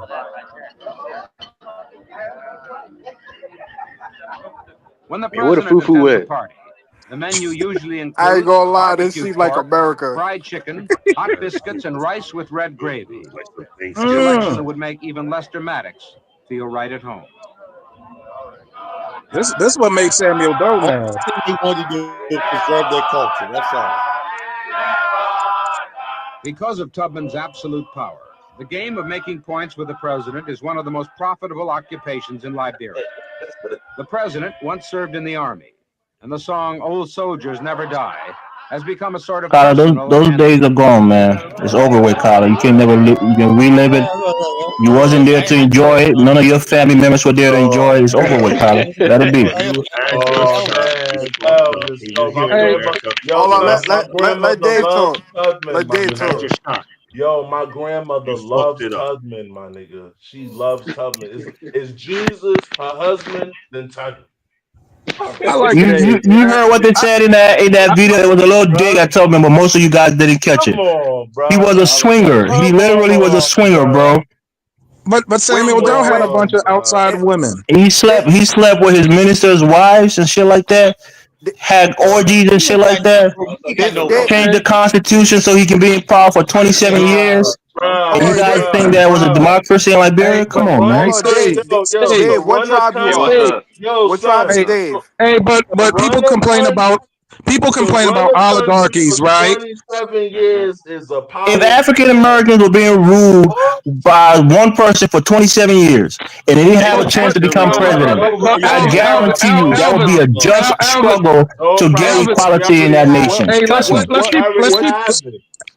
tribe is Dave? Dave, what tribe are you? Hey, let's keep. What tribe are you, Dave? My mom, she Bassa. Hey, but let's keep it real. America has oligarchies. You got the Rockefellers, you got the Bushes, you got families that rule America. Why is it a problem when black people do it? I mean, oh man, I can't even talk to you. The Vanderbilt. How could black people face Liberia today? How could black you people have face JP? Wait, time out. You have JP Morgan. Was white. They wouldn't have got overthrown. You don't know what an oligarchy is, brother. And Dave, I fuck with you, man. I like you, man. You keep it real, man. If they was white, they was never gonna overthrown. Let's just be honest. You don't know what an oligarchy is, my friend. No, Russia has an oligarchy. Okay, the oligarchy that Russia has, you think it's the same thing in the United States? What are you talking about, man? The people who run China is an oligarchy. The people who run Russia is an oligarchy. All Western societies. Is that what you have in the United States? Yes, the JP Morgans, the Rockefellers. No, those are barons. Those are barons of industries, man. What are you talking about? That's semantics, though. Russia and China, not Western countries. Right. I mean, this guy, man. I can't even argue with you. Intellect is too low, brother. No, well, what's the difference between a baron and a?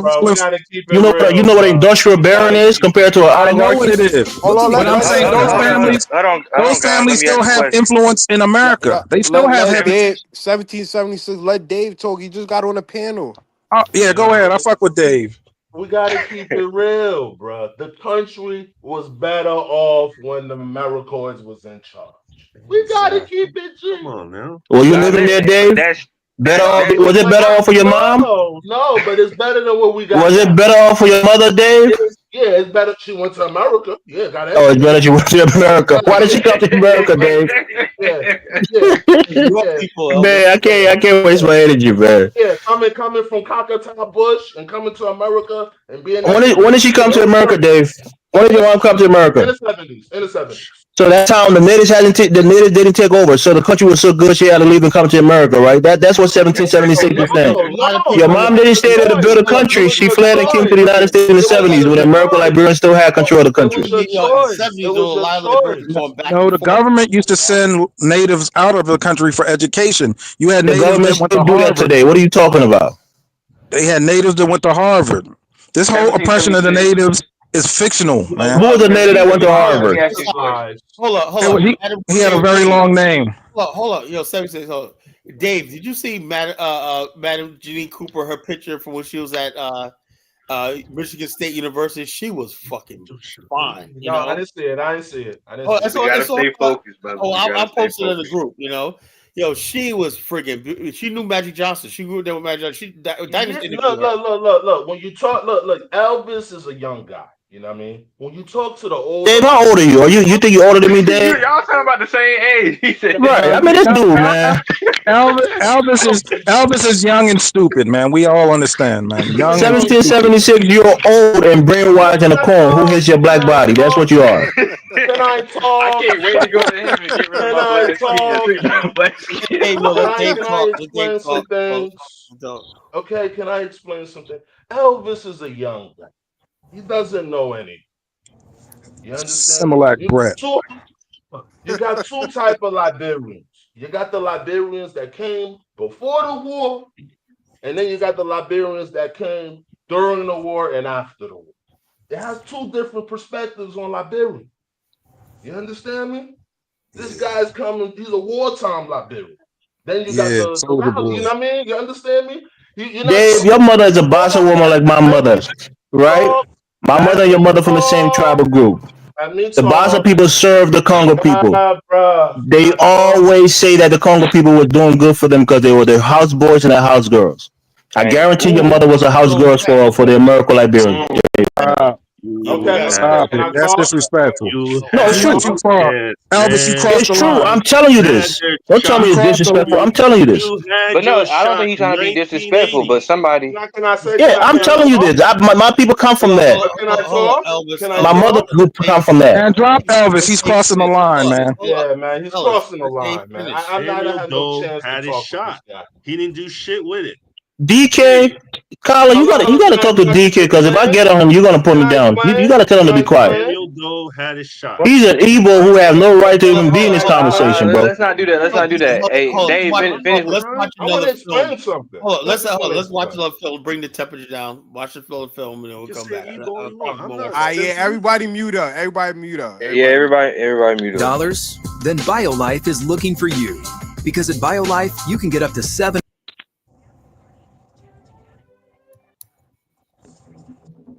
Hold on, let me say it before the film starts.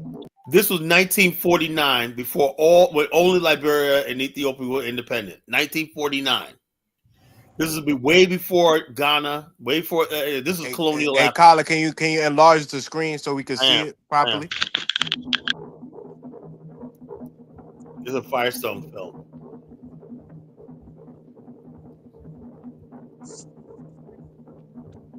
Fair use, Carla. Fair use. Fair use. I played this before. Oh, there go the natives.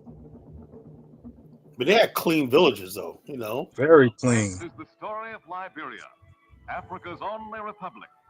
It is a story of many chapters and moods.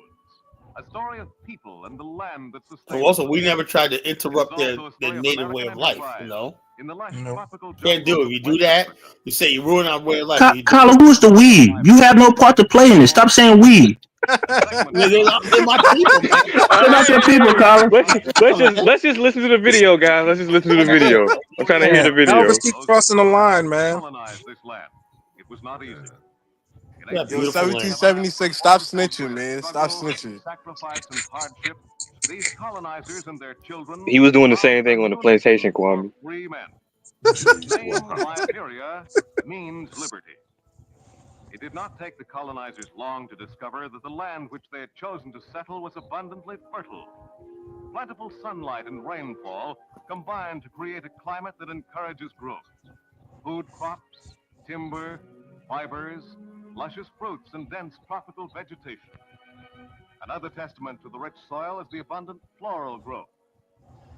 Bougainvillea. Monday CRM has the best AI features in the game. Especially in sales. Hands down. So for me, email composition works like African moonflower. Poinsettias. Hibiscus. And a host of others.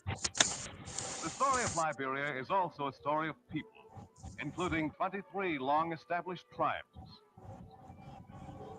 Most of Liberia's tribespeople live in villages which are centers of community-owned farms.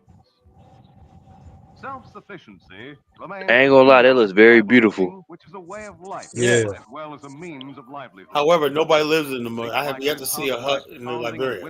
Yeah, I live in one of them huts. I ain't gonna lie. Rice is the basic grain of the Liberian diet. Man, these new huts got internet in them, TV. Most Liberians are farmers. It looks like a luau bar. By the land. These farmers are planting cassava, whose starchy roots are to Liberians what potatoes are to us.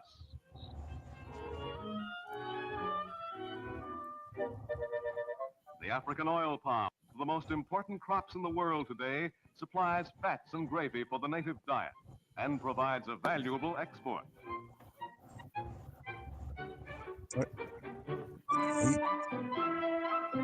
I've been on palm oil farms. I did all that. Fish are a delicacy. They abound in the coastal waters. And Carla, can you turn the video up? Enjoy Oh, that's as high as it can go. Seining or trapping in freshwater pools for smaller see. fish and minnows is woman's work. That's as high as it goes. Liberian men don't like to work, they say. Are done almost entirely by That's not what he said. It's a Liberian man working right there. Yeah, in Liberia, men do the craft work. item of barter. In other parts of Africa, women do the craft work. Women does the substantive farming. Men do the harder work like hunting. Men do craft work in Liberia, bro. You learn that. Portable anvil and goatskin bellows. It's like they're making machetes. Village to village.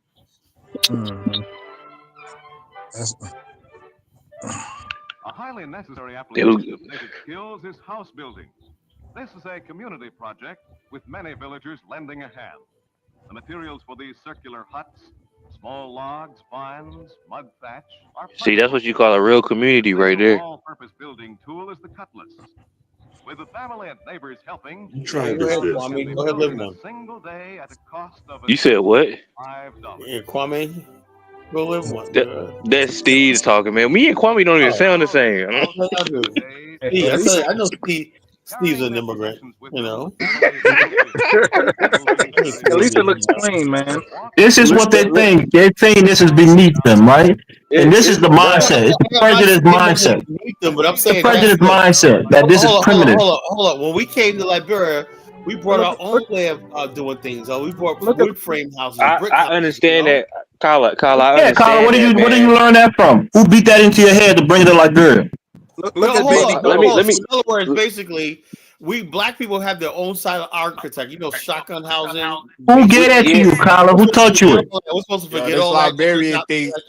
Who taught you that form of architecture, Colin? It's Western. It doesn't matter. We taught us that. Oh, you taught yourself it? Let me hear you say you taught yourself it, Colin. We didn't come from Africa with those things. We learned here in America. You know, Elvis was here for 200 years. You know, we learned something while we're here. You know, I get that, Carla, but there's nothing wrong with living how they living. There's nothing wrong with that. there's nothing wrong with It that. is wrong. I have nothing wrong No, with it's that. not. But What's wrong with that? I want to see Elvis leave Minnesota and go back to this. That's what I want Maybe to see Elvis doesn't want to live like that, but there's nothing wrong with people that do. If it was like that, Steve, you're so smart, brother. Elvis doesn't want to live like this. Okay, that may be true, but I don't have to want to live like that to not think that my people are primitive because that's what they were living like in the 1940s. The Liberians, man. Hey, Steve. Why don't you go back there and live like that? Yeah, what's up? Steve, you know what we call you in Maryland? Colin, why don't you go down in the South and live in the same houses that they built in Liberia when they first came? Why don't you go back and live in those houses, Colin? In Maryland, we call you a queen because you move from side to side on a chessboard with ease, man. You got to understand, man. Listen, Colin, you acting like black people It's called being fair and balanced, you coon. No, it's be fair and balanced and not be a coon like you, bro. Listen, hold on. Would you, Colin, hold on, let me ask just one question. Colin, would you live in one of them shacks that exists right now in the South that black people live in? I never had to live in those shacks. No. Listen, my mama grew up, she had an outhouse. She stayed inside of a farmhouse and whatnot. So I like I said, some people gonna live how they want to live. You can't. Man, my family's never that poor, bro. all right. Well, hey, Steve, this is my last thing. If people wanted to live like that, why does 45% of Liberia live in Monrovia? Because they don't want to live like that. That's what I'm saying. That's listen, some people want to have a modern life. Some people don't. If people like Elvis went back to the traditional way of life, we would not have these problems, you know? Oh my God! Listen, let me. Colin, it's people. What's the people that exist right now in Pennsylvania, Ohio? The white people. Amish. Yeah, they live a modest lifestyle from the 1800s all the way up to now. Yeah, they don't for them, you know. Exactly. Some people go. To my point, Elvis could go back there and live like this. You know, you don't have to be in Minnesota. Elvis said he does not want to live like that. But I mean, Colin, you're throwing shots, right? When I throw a couple shots, you're gonna get mad and kick me up the panel. You're throwing shots, Colin. First of all, that thing that 1776 said, it's not that the people don't want to live in their huts. It's just that there's no economic prospect in the villages. It's not about the architecture of their homes. That's not why they're moving to the city, you fool. All right. The Bible says not to tell your brother he's a fool, a raka. The Bible says not to say that. A man who says he can't wait to get out his black skin is a fool. A man who says he can't wait to heaven and shed his black skin is an absolute fool. A man who doesn't know about Timbuktu is a fool. Hold on. 17:6. Let me ask you a question, right? Man, do you think the way Jesus lived was primitive? I mean, he had to live that like that during that time. But if he's in 2025, he ain't gonna be walking with no flip flops. No.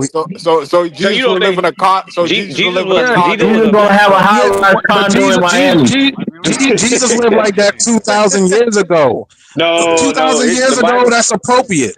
But not The Bible said Jesus said, "Leave behind all your worldly goods and follow me." Fool, you think he was worried about wealth? What you Exactly. talking about, man? He but didn't care Jesus about lived wealth. 2,000. Nobody should be living in a hut in 2025. 1776. Didn't Jesus say, "Bless the poor"? Yep. Nah, that's misinterpreted. He said, Oh. money answereth all Blessed things. are the meek, for they shall inherit the earth.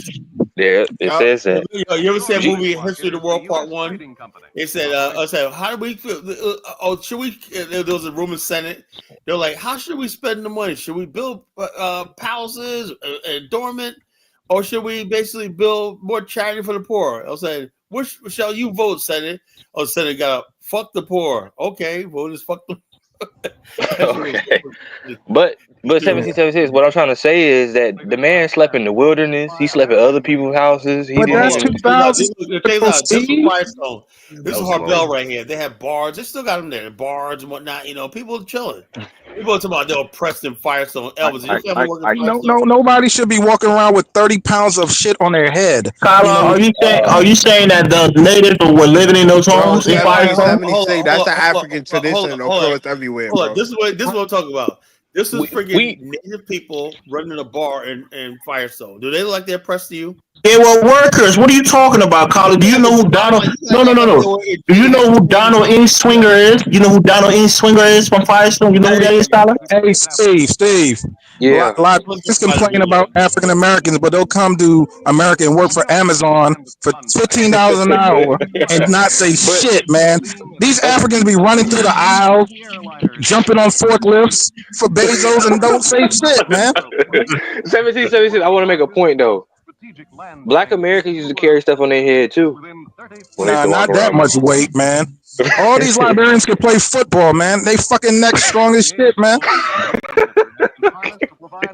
There's pictures from back in the day of us carrying stuff on our head as well, even back in the 30s and 40s. This was Liberia. I bet you when Elvis came here, he was carrying his book bag on his head. They still do it in Jamaica. Yeah, I don't carry my book bag on my head with my black brain still in my head. Not like you with your black brain taking out a white brain putting in your head, fool. These are houses they built on this estate right here. Yeah, some of the people. Elvis had his chemistry book on his head, man. The base hospital, which serves one area of They got these people. They give them a hospital, you know, for the people. This modern clinic would do Liberia looked better than Jamaica. Yeah, it does. This is 1949. Kyla, that is not Liberia. That is a concession place that you're looking at. That's a piece of land that is a concession place where they build little homes by American Firestone Company. That's not the entirety of the country. Wait, how y'all got? That's not the entirety of the country. That's a concession area. Elvis, let me just make this point. How both y'all got something to say about Jamaica and y'all never been to Jamaica? I've been to Jamaica. When? What part? Montego. Was it Montego Bay? I was on the resort. He was in Kingston. Yeah, I was. They told us don't leave the resort because the savages are out there, man. So I just chilled on the resort for a couple days. They said that, man. This is what this white wash brain minded nigga always say. The Jamaicans got the curse of ham. Remember when we asked him last night if he was free out of his ancestors who were in slavery or choose to live like how you living today? He picked that he would live how you living today instead of free his ancestors from slavery. Yeah. Call it. He did say that. 1776 said that last night, man. He said someone has to go through.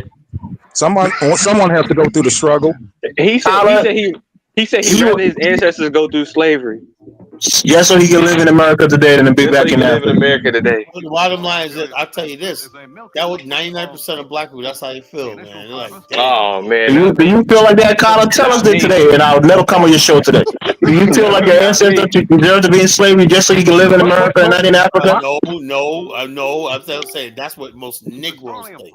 No, that's what your brother 1776 did. I don't think Steve agrees with that. Nah, or even Kwame. Let me ask Kyla: live by Makoko or free your ancestors? I'm living by Makoko. I don't get the cultural question. Huh? Listen, you want me to live in Makoko? No, I said live by Makoko or free your ancestors. What do you mean free my ancestors? They never had to go through slavery and all that. Yeah. But the crew tribe used to sell a lot of slaves. So We're not talking about the crew tribe, brother. We're not talking about that. Yeah, we not We talking know. about the We killing know. nigga tribes tonight. I can't answer that. I don't understand the question. You know. Tyler, you Oh, come understand? on, You Colin. understand the question, Colin. You rather your What? ancestor be enslaved than to live in Makoko, Colin. That's your answer. What is he saying? He says, I live in Makoko or live in You have America. two options. You can free your ancestors, and they never had to go through slavery, but the trade-off is you have to be living in Makoko right now to get that trade. Or they can be enslaved as they were for all those years, and you still live in your nice house in Virginia. What choice are you picking? Oh, that's a tough one, man. That's a tough one, Colin. That's crazy. Elvis. Oh my This God. is what I'm gonna say. This is what I'm saying. Why is it? Hold up. Why is it that all the good things of humanity and life always got to be subjected to black? Why does that go to that extreme? No other place on earth has Makoko. You know, the original question, Colin, wasn't even that extreme. It was till 1776. Oh, why can't you say something like, give me a better one? Say, would you like to live in, let's say, a steaming apartment tower in Hong Kong and whatnot? You know, they're like really cramped. We ain't got Colin, nothing. it's a trade-off. It's a trade-off. I can't give you a luxury apartment. Then it's not a hard question. Hey, yo, hey, Steve, see, I keep it real. I'll drink a gallon. 1776 question was even better than yours, right? His question was, would you rather be living in Africa today and that none of your ancestors, no black people had to go through slavery? Hold up. If I was still living in Angola and Congo, yeah, you know. 1776 said no. He'd rather his people go enslaved so he could be living in America. Hold up. But Nigeria, hell fucking no, you know. You would rather your people be enslaved than not to live in Nigeria, Tyler? That's crazy. That's crazy, I couldn't do that, man. I'm sorry. Really, Tyler? You wouldn't free the slave just to live in Nigeria? Yo, Kyla, I drink. I see any place else but that place, man. Yo, Kyla, I drink a. He knows Nigeria triggers call us. Yo, I'll drink a gallon of Makoko water to free my ancestors. Would you really? Listen, Right. You gotta do anything it takes, man. Even lose your hands and your feet. I'm gonna be serious. I'm gonna be serious about this. All the stories, all the things they went through, especially the women, they were raped and sexually assaulted and stuff like that. Just alligator bait. You think I won't drink a gallon of Makoko water to free my people? But you got, hey Steve, you got to understand what the Bible says. Weeping may endure for a night, but joy comes in the morning. So they went through the hard stuff so that we can have joy, man. I agree with that. But if I had the choice, What's the joy? 1776 in America and talking shit all day. That's the joy. That's why they went for all those hundreds of years of slavery. Yeah. I understand both sides of it. But to me, nothing and I is can worse. free my ancestors. Nothing is worse than a Ma'afa. Would you say go back to living in Congo, Angola? Yeah, I'll do that in a minute. But when you say Makoko in Nigeria, that's all hard, you know. Yeah, if you say me living in Johannesburg, yeah, I would, but nah. Nah, that's crazy, Colin. I mean, by watching this video, Liberia don't look bad either. So, and Liberia was a dream. That was a dream, man. I'm talking about far as how the natives. Liberia was the black man. Liberia was the black man's Israel, man. To this day, if you go to Caesar's Beach, right? Caesar's Beach, the Caesar compound, right? With the Caesar family, it's a resort and it's a family compound with hotels, mansions, everything on the lagoon. You see, they literally created paradise for themselves in Liberia. Liberia was like a black man's paradise. You know? But Liberia has the same. I take my chance to Boko Haram in northern Nigeria. No, but Kwame, Liberia was like Israel surrounded by a bunch of Palestinians, to free my people. Oh, y'all crazy. God. I'll drink a gallon of Makoko water. Hey, Kwame, but you don't live. Kwame, you don't even want to live in Jamaica. Why not? Tommy, Yeah, you don't even want to live in Jamaica. Like, Why come on, would stop this. not? I'm tired, man. Listen, I gotta go, man. I'm tired, man. You got everybody living in America talking shit, man. We were in a middle class community in Jamaica, Queens, and you're middle class. How the hell you gonna make us believe that you can deal with Makoko? Come on. Man, we got so many Yo, this show should be called a Pharisee show because we got so many hypocrites, man. Pharisees and the Sadducees, man. Look. Much as we love our ancestors, man, Makoko's going. Are you making more than $50 million in annual But Kyle, sales? let me say this, You wanna right? be? Vosa I Powers don't see knows nothing you wrong need with huts. $50 Cause million me and my more. mom was watching videos on African huts. She said, man, them things look beautiful because these new huts, man, they be That's decking what them I'm out. trying to tell Elvis. I'm trying to tell Elvis.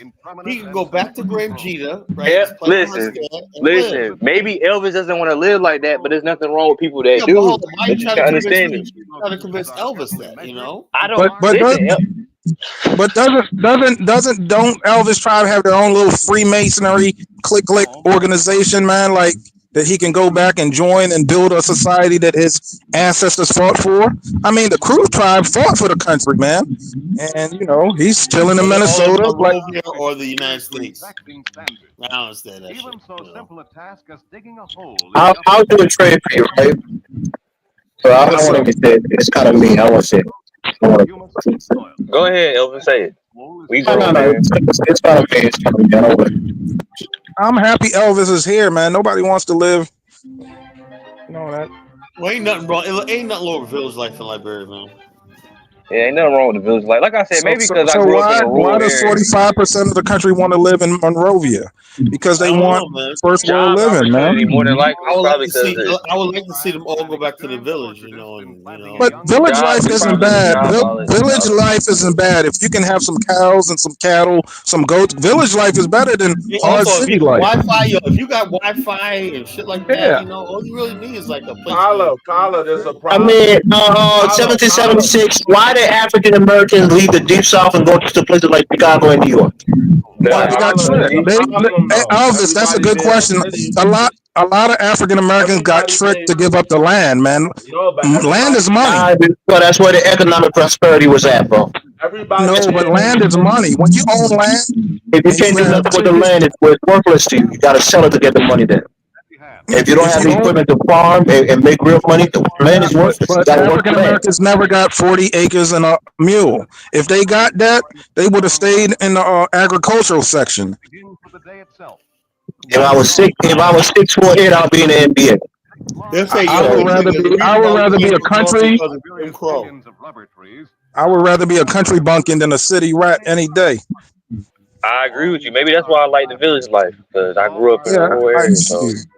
I like a rural.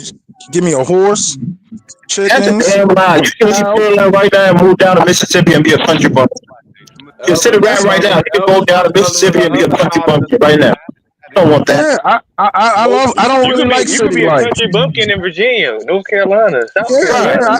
But he live all the way up in Maryland talking about he'd rather be a country bumpkin. I don't live in the city. I don't like the city. I don't like living in the heart of the city. You can go down to Annapolis anytime. So you live in rural, like, and I don't have that money for Annapolis. For Annapolis, you gotta make like $300K. I'm not in that category. You can drive to the city, you can get things there, you can go up to New York. But the city, I don't like that convenience. I don't like people sitting on top of me. I like having a yard, man. I agree. I don't like When you say you rather be a country bumpkin than to live in a city, that's a lot. Yeah, I don't like the city. I don't like city life, man. That's not me, man.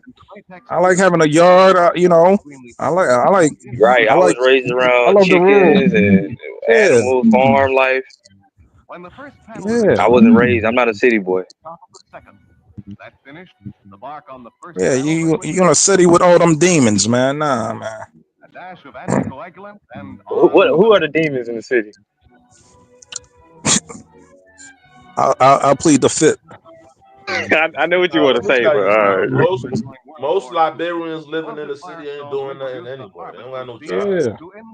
Yeah, you in the countryside, you get some chickens, some You in the goats. countryside, you got more opportunity, really. Yeah, I live in the country. That's where all the gold at. That's where all the diamonds at. That's where everything at. Yeah, man. You know what I Yeah, but mean? like I said, laziness. You know, a lot of people is lazy. In fact, that's I like the stereotype, Colin. When people And think that's Black how. Americans are lazy, then it's the Oh, worst thing Hey, that's ever. Steve. Elvis. I ain't saying all Liberians lazy. Liberians are the hardest working people I know. Oh, okay, all right. Walk it back, Hey, Colin. Walk it back. Hey, Kala. Hey, Kala, I Who put a says, like, video. who don't take up opportunity in their own red. That is laziness, you know. Kala, I put a What's up, video. 1776? Kala, I I'm put a gonna video. start I put a video I'm in gonna the start a back business in of Jamaica's Liberia. Jamaica 10 wealthiest neighborhoods. I'm gonna make a business selling American pit bulls in Liberia. I want to sell pit bulls. Oh, okay. Why are you gonna sell pit bulls in Liberia? Like I The don't best think they thing in got pit bulls Liberia down right there. now, the best thing in Liberia right now is doing industrial farming, yo. Yeah. Man, Dave need to go back and become the president of Liberia, man. That brother's smart. All you I'll gotta throw do out a is business idea massive right now. If you industrial want to go to farming. Liberia, right? Buy Elvis is a smart brother too. I think he can get a political. buy Elvis a ain't few ain't that, cold man. storage Elvis ain't ain't freezers that. and units, right? Only thing You don't make Elvis a could lot do of is money. teach the Cold storage is a fucking really good business in Liberia. sell refrigerators though. A refrigeration No, business. I'm talking about cold yo. storage. Is like if people have like fish, well, and they need someplace to store. All A lot of times Liberians gotta do, you gotta all sell it that Liberians day. It's gotta gonna go do. bad. But if you basically But have you go rent out cold storage space to people, man, you make a fucking nah, fortune. but the native Liberians they don't want to they don't want to modernize. So what they do, Kyla, is they Let me smoke tell you about the their Liberians. fish and they salt the fish. That's what they do in Liberia. Hold on. Let me tell you. Native Liberians, like, they sell the fish right then and there. When you get fish, it's usually caught that same day. And they cook it on the beach. Yo, So you cut it up, 1776. you Let me tell you gut the it, you reality clean in it. Liberia. Nobody Yeah. want to do no hard work in Liberia. Everybody And wants that's to sit in what the I was office. watching. I was watching this Everybody wants to Liberian. sit in the office and be an administrator. Nobody Yeah, wants to everybody do wants this to be in hard. politics. That's the Everybody problem. wants to be an administrator. Everybody Yeah. wants to be an accountant, businessman, go in there, steal, and do what they got to do. Hey, Nobody want to Dave. do no hard work. Dave, I was watching this show. They said if they open up the lumber yard, it would employ like 200,000 Liberians, and They're not everybody would trying have to a. do that. That's hard work. That's work. Hell no. Trying to do that. Americans should produce their own. Nobody trying to do Man, that. it's You not want to just sit in the Liberia. I office. do it. It's I'm all used to Africa. hard labor. I'll do I it. Me do and it. you. It's all Me and you. I used to. until Africa gets to the point where they can create its own industrial hard workforce, whatnot, it'll never come up. You need that sacrifice. You need those freaking You gotta put your hard hat and your construction boots on. You have you do All have a lot of Liberians got to young do. Liberians that are strong that'll do it. They just need encouragement, you know. All The culture Liberians has got to to change. do is go back to the basics. Just do all the basic Hey, things. Dave, the problem in Liberia is if you're a person that, like I told a lot of Liberians, said, man, if I had a job paying me $500 a month, I'd be set. These guys are sitting there ready to work like Do $100 it. But a yo, Carla, you know what they used to do during my Ellen administration, right? They had total gas station come in. They used to try to pay the gas station attendants like maybe 1,005. You know what the ministers will do? The ministers will cut it and say, "Oh, it's taxes." They'll pay the employees maybe $200, $300. They'll cut the 1,003 and put it in their pockets. That's what Oh they yeah, do I know over it's there. So corrupt. come on, it's not That's gonna why I'm happen, glad man. to see Too late. Baka not playing. He's coming after Ware's wife, all that shit. Like he wants to know where that money came from for that thing. Hey, Colin, play the. Could you please play the videos of Kwame in Jamaica? Why do I care about Jamaica, man? Come on. Let's just watch it, man. We watching videos. Let's just watch it. Man, look. Everybody ought to come up with their little freaking thing. Let me watch this video. I like learning about black people no matter where they at. Products of rubber in terms of human and social values are of tremendous Yeah, Firestone was a whole community built. Yeah, it weren't perfect, but you know, What they there was a doing? Doing lot a of Michael Jackson? And Miss Carr said that led to a middle class for the indigenous people with Firestone. It did. The first indigenous middle class came from Firestone. to contribute to the social and human, as well as the economic progress of Liberia. This is one of several free schools on the Firestone plantation. Look at little Elvis. And supervised by the Liberian I don't think Elvis was alive back then. 1949. Yeah, Elvis wasn't even thought of.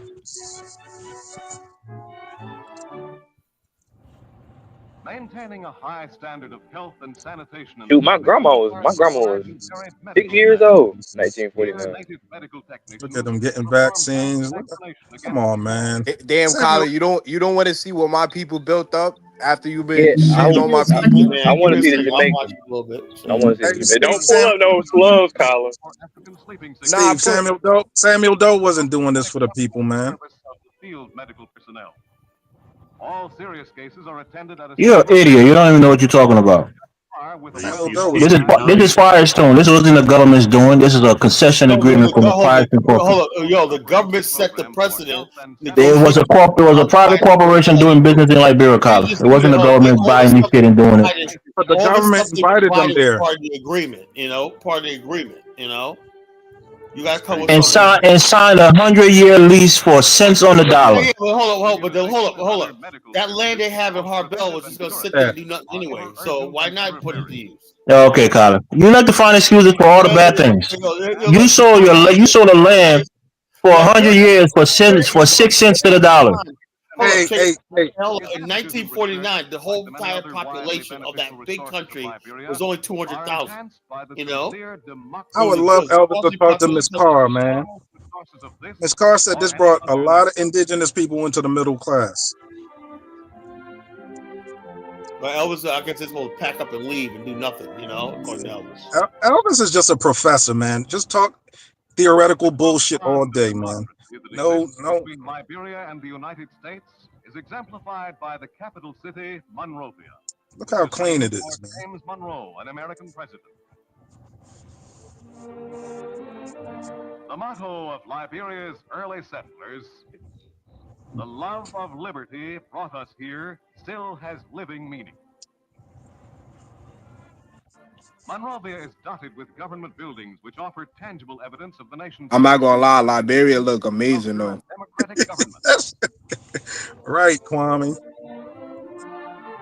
You got people Elvis that hate their country. Man, how can you hate your own country, man? I don't understand. Liberia's legislative hall. When you have Christianity and Freemasonry, here they are assembled to hear an address by President William B.S. Tubman, who delivers his State of the Nation address to a newly convened legislature. Remember something, this is the only free country in Africa, republic. Ethiopia was still a kingdom, it wasn't a republic. Look how civilized they look, man. Oh my goodness. Look, they got a train? A train in Africa? Wow. Well, you gotta sound like that, bro. All the way to they had trains, bro. Is the story of Liberia. And heroic story of several trains. These have several trains. A nation founded by damn. And they bring the Japanese. I think about 7. What was once called pretty modern, man. Damn, man. Liberia is without beginning and without end. Elvis people fucked it up. Damn. 70-76. They're not even operational today, man. They shot their shot and missed, man. Like I said. EK, you shot your shot and got 1 million people killed, bro. And Liberia has that beachfront property. Man, I'm telling you, America needs to annex Liberia, man, and turn that shit into Miami. You need to go annex the corner store, bro. Corner store? I told you I live in a... This guy, man. Oh man! Hey, no. He said they had trains and whatnot. What did he say yesterday? It's what did you 1776 say yesterday? It's hard to digest that they had trains in Liberia. It's hard to digest. I guess Liberia wants to show us the white sectors of Jamaica. Man, Liberia looked amazing, man. Hey, did you do your research? 1776 on Mali, Songhai? Yeah, they said it was heavy. They said it was heavy Islamic influence in those areas, so they had, it's a good place. It was nice. But it was built by black people though. That's all that matters. Yeah. I hope you found pride in being a black man now. What is this? Is this the gangs of Jamaica? Oh, okay. Bad man. Bad man. Kill a man for a diamond.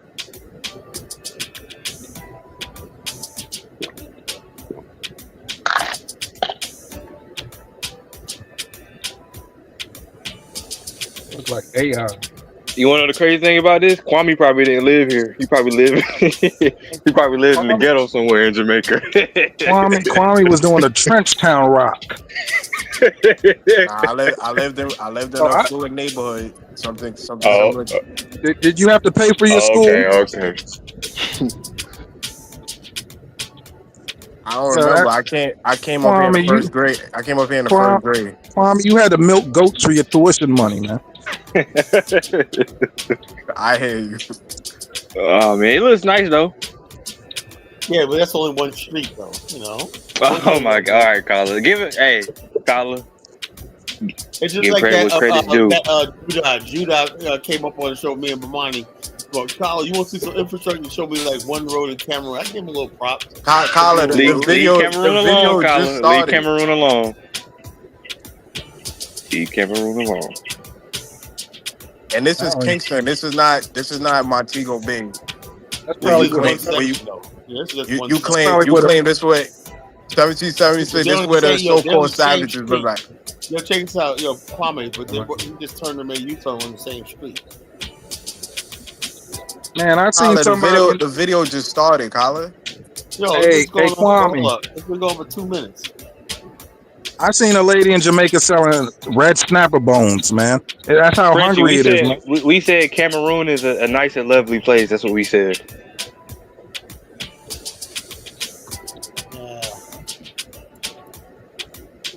Yeah, that's the same street, man. Oh, sorry, Frenchie. I wasn't taking a shot to Cameroon. Oh, you got to put that document. I was just talking about Judah Empire, that clown and whatnot. You will see some infrastructure. Judah. Video, whatnot, you know, it was all right. He's retarded, man. He does crack me up at times. He's just so fucking stupid. He pisses me off at the same damn time too, man. Talking about Judah. It's Judah.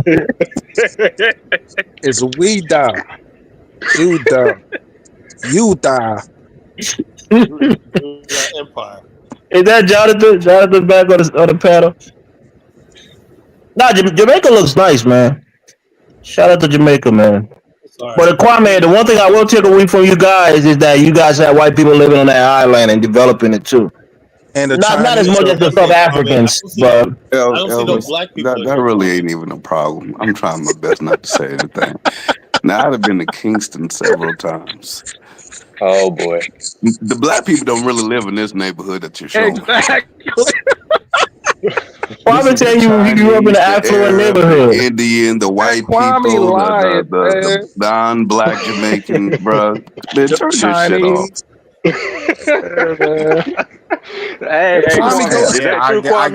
I guess y'all know more about Jamaica. Okay. Hey, Kwame, if you went to that neighborhood, they'll give you a warning shot in your ass, man, to get up out of there, man.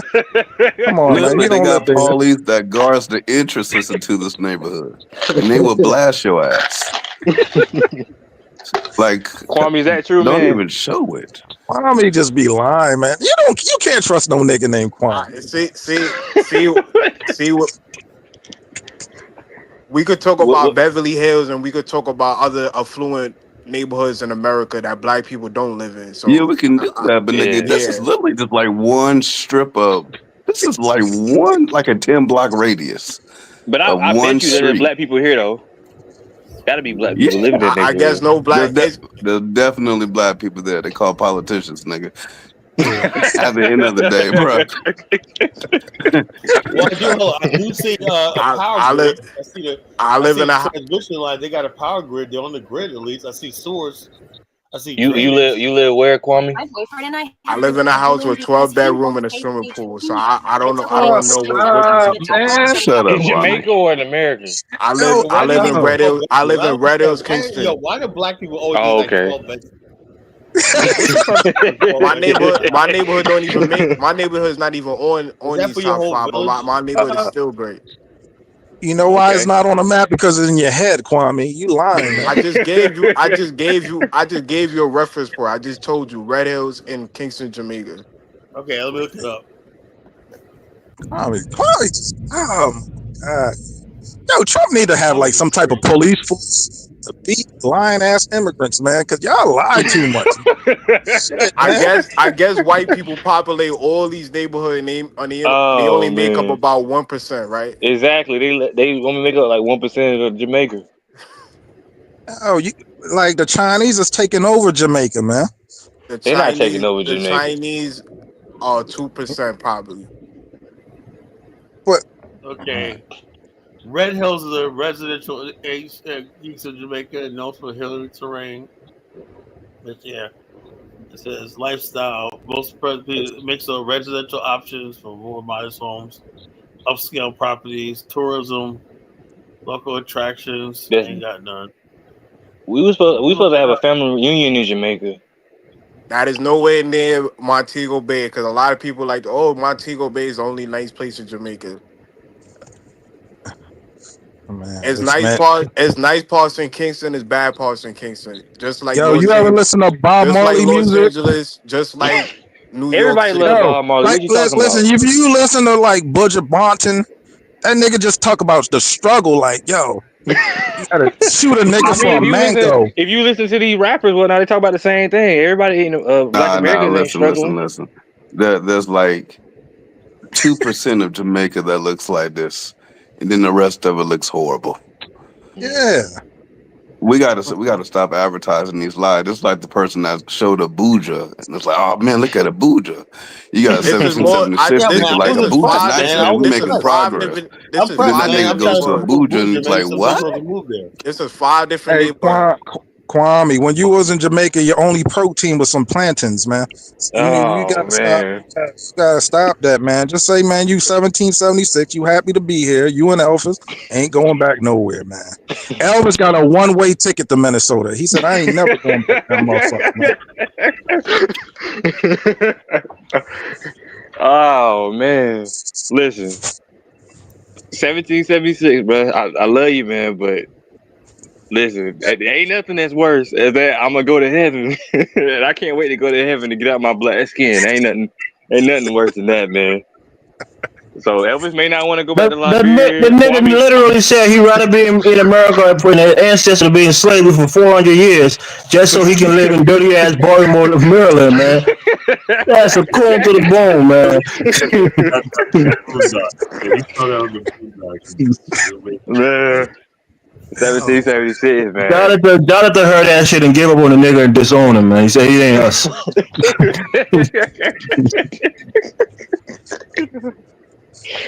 Oh man, that was crazy, man.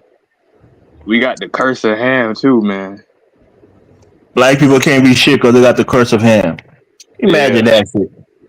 1776. He said that's what 1776 said last night after you ended the stream. According to Colin, we don't got no electricity. We use outhouses. We don't got I'm a sewer only system. seeing one part of the country. You guys show me the whole This is thing. This is literally the second part of the country, Colin. This is literally the second part.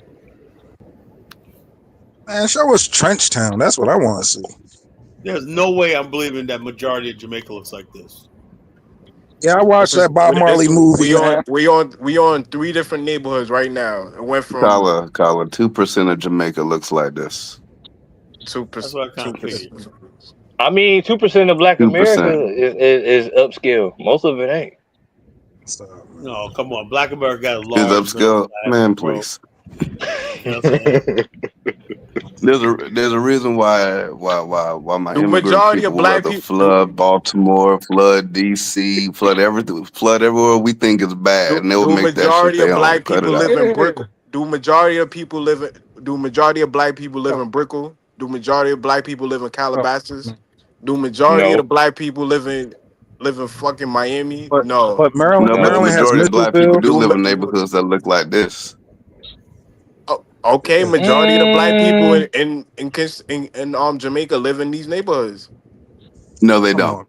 on, stop, man. Okay. You not. You gotta lie to someone ain't been to your country. You went to Jamaica one time and you the authority on Brother, who you gotta lie to the people who don't go to your country. For real, they stay right on that resort, man. As I went through my timeline, I realized that I was sexualized. I think 5 Hey, years old. Kyla, play some videos of Somali. They got some nice areas over there as I'm well. gonna find some more accurate Jamaica videos. And then as I got into high school, Don't do it. Now play Trenchtown. Y'all ever notice when they show these top 5 neighborhoods, right? They don't make no damn turns. They drive straight. They drive straight and they drive slow than the motherfucker. We done looked at the same house Why on you the gotta same put street for the Jamaican shanty past towns, Kyla? 5, Come 10 on, man. minutes. Why you He's gotta like, put man, look shanty at Jamaica, towns? man, bro. That is one street. Cut it out. He ain't made not one turn. They driving slow than the motherfucker. That's the reason why Why they're you doing gotta that shit. put? Why you gotta put shanty towns though, Kyla? Nah, man, like, and it's so hot because that metal have the heat, man. You just be burning up that motherfucker, boy. Just burning up. Look, that's in 1960. And that's why you have so many you have so much reggae artists from Jamaica because it's just suffering. You just wake up and start singing and shit, man. Get me the fuck out of here, Lord. Get me the fuck out of here. Okay. I mean, you can say the same thing about African Americans, man. Niggas was singing the blues, you know. Exactly. What is Trenchtown? Trenchtown is just a hood in Jamaica. It's a notorious ghetto place. That's all. Right. That's all this nigga heard about it. He probably threw this Jamaican music, welcome to Jam Rock and shit like that. You don't know about Jamaica. The nigga didn't even know about Timbuktu. You think he knows the history of Jamaica? Wait, 1776 didn't know about Timbuktu? Nah, man. And when we showed it to him, he said, "This is hard to Being digest." to a resort is not the same thing as being to a country, fool. It's like a Chinese man saying he knows America because he been to Disneyland and with his kids. Timbuktu gave me hope, man. That was This it was some hope, no though, different you know? than the swap meet in Los Angeles. It He was don't some want to hope, take his though. black skin off now. You actually, you know. It was nice. I did some research on it. It was nice. Now you got to travel there, man. Get on the plane and go to Mali.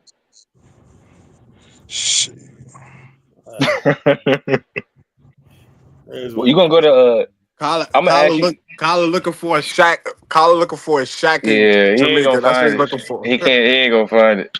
Well, I can find it, but I just don't want to embarrass you with. Hey, Kyle, after this No, play the you Delta, ain't gotta look that Mississippi. hard. You gotta do is just type in Kingston. What Kyle, that play dude the had you Delta. type in was specific neighborhoods. Kyle, Anyone can do go that. to Delta, Mississippi. Kyle, do Yeah, that. when I went to Jamaica, man, the natives, man, they was trying to do everything for $1, man. Type in Baltimore, Cincinnati, St. Louis. But Kwame, you really trying to make like a bad faith argument, man. You're making a bad faith argument, man. Everybody in No, Baltimore has the type in basics, man. Cincinnati. I know Cincinnati's fucked up, man. So what we don't know, you know. It's not like all Ohio's fucked up, man. You know, it's the worst state. No, I'd rather live. Don't say that to Maury, Kyle. Maury won't like that shit. Maury don't think that state is fucked up. Yeah, Indiana's worse. Actually, Indiana's worse than Ohio. I'd rather live in. I mean, you got places like Mississippi and Alabama and fucking Arkansas, and you think Ohio is that bad, Kyle? You're making a lot of bad faith arguments, man. You know, Ohio's bad bad. faith arguments, man. Mary Shaw said, "Don't even start, Kyla. You better calm down. She might call in." Oh, yo, you could type in. You could type in Louisville, Kentucky. Louisville, Kentucky too. What I saw, you know. You know what the problem is when y'all be like typing these places, they go to the little tiny ass neighborhoods in those cities too. The same when they try to make y'all cities look great and be like, oh, look at my country, I'm talking about places y'all go that to one block of I have land. been to. They do the same thing in the hood. No, everybody's trying I don't looked at all the videos about, oh man, look at Baltimore. All the white people and the niggas, they go to the same little block. But Baltimore looks has like, man, cut it out. a Baltimore has a good young mayor, and he's doing a good job. All that Baltimore's on money the in Baltimore, you really think that that's what the whole damn city looks like? That's a few blocks. We Them care some about projects, nigga. humanity, we shut Baltimore down and send it, give everybody vouchers to move out. You know. Nah, man, Baltimore has a lot of good places. The Inner Harbor, Federal Hill, Canton. Area where the white people live. Yeah, we gonna send all the Negroes. We gonna send all we gonna send all the Negroes of Virginia Baltimore has Beach. some of the best. Baltimore has some of the best hospitals in the world. John Hopkins. I mean, y'all gotta stop watching the. Y'all gotta stop watching The Wire, man. Y'all watch The Wire and think. Back in 2010, bro. I did the one thing. I took the Amtrak to New York. Right, first time I ever took the track. I used to take the Eastern Seaboard, so I never seen poverty in Black and white. I never existed. Right.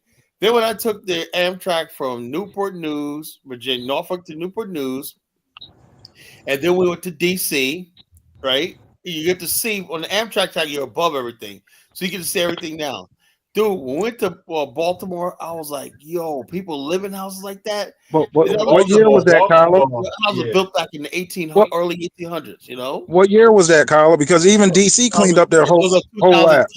Yo, you remember the Fat Albert Cosby Kids when they showed the junkyard or whatever like that? The Shout out to Phil Cosby. That's exactly what that looked like. I was like, holy shit, that's the Cosby, the Fat Albert Cosby Kid.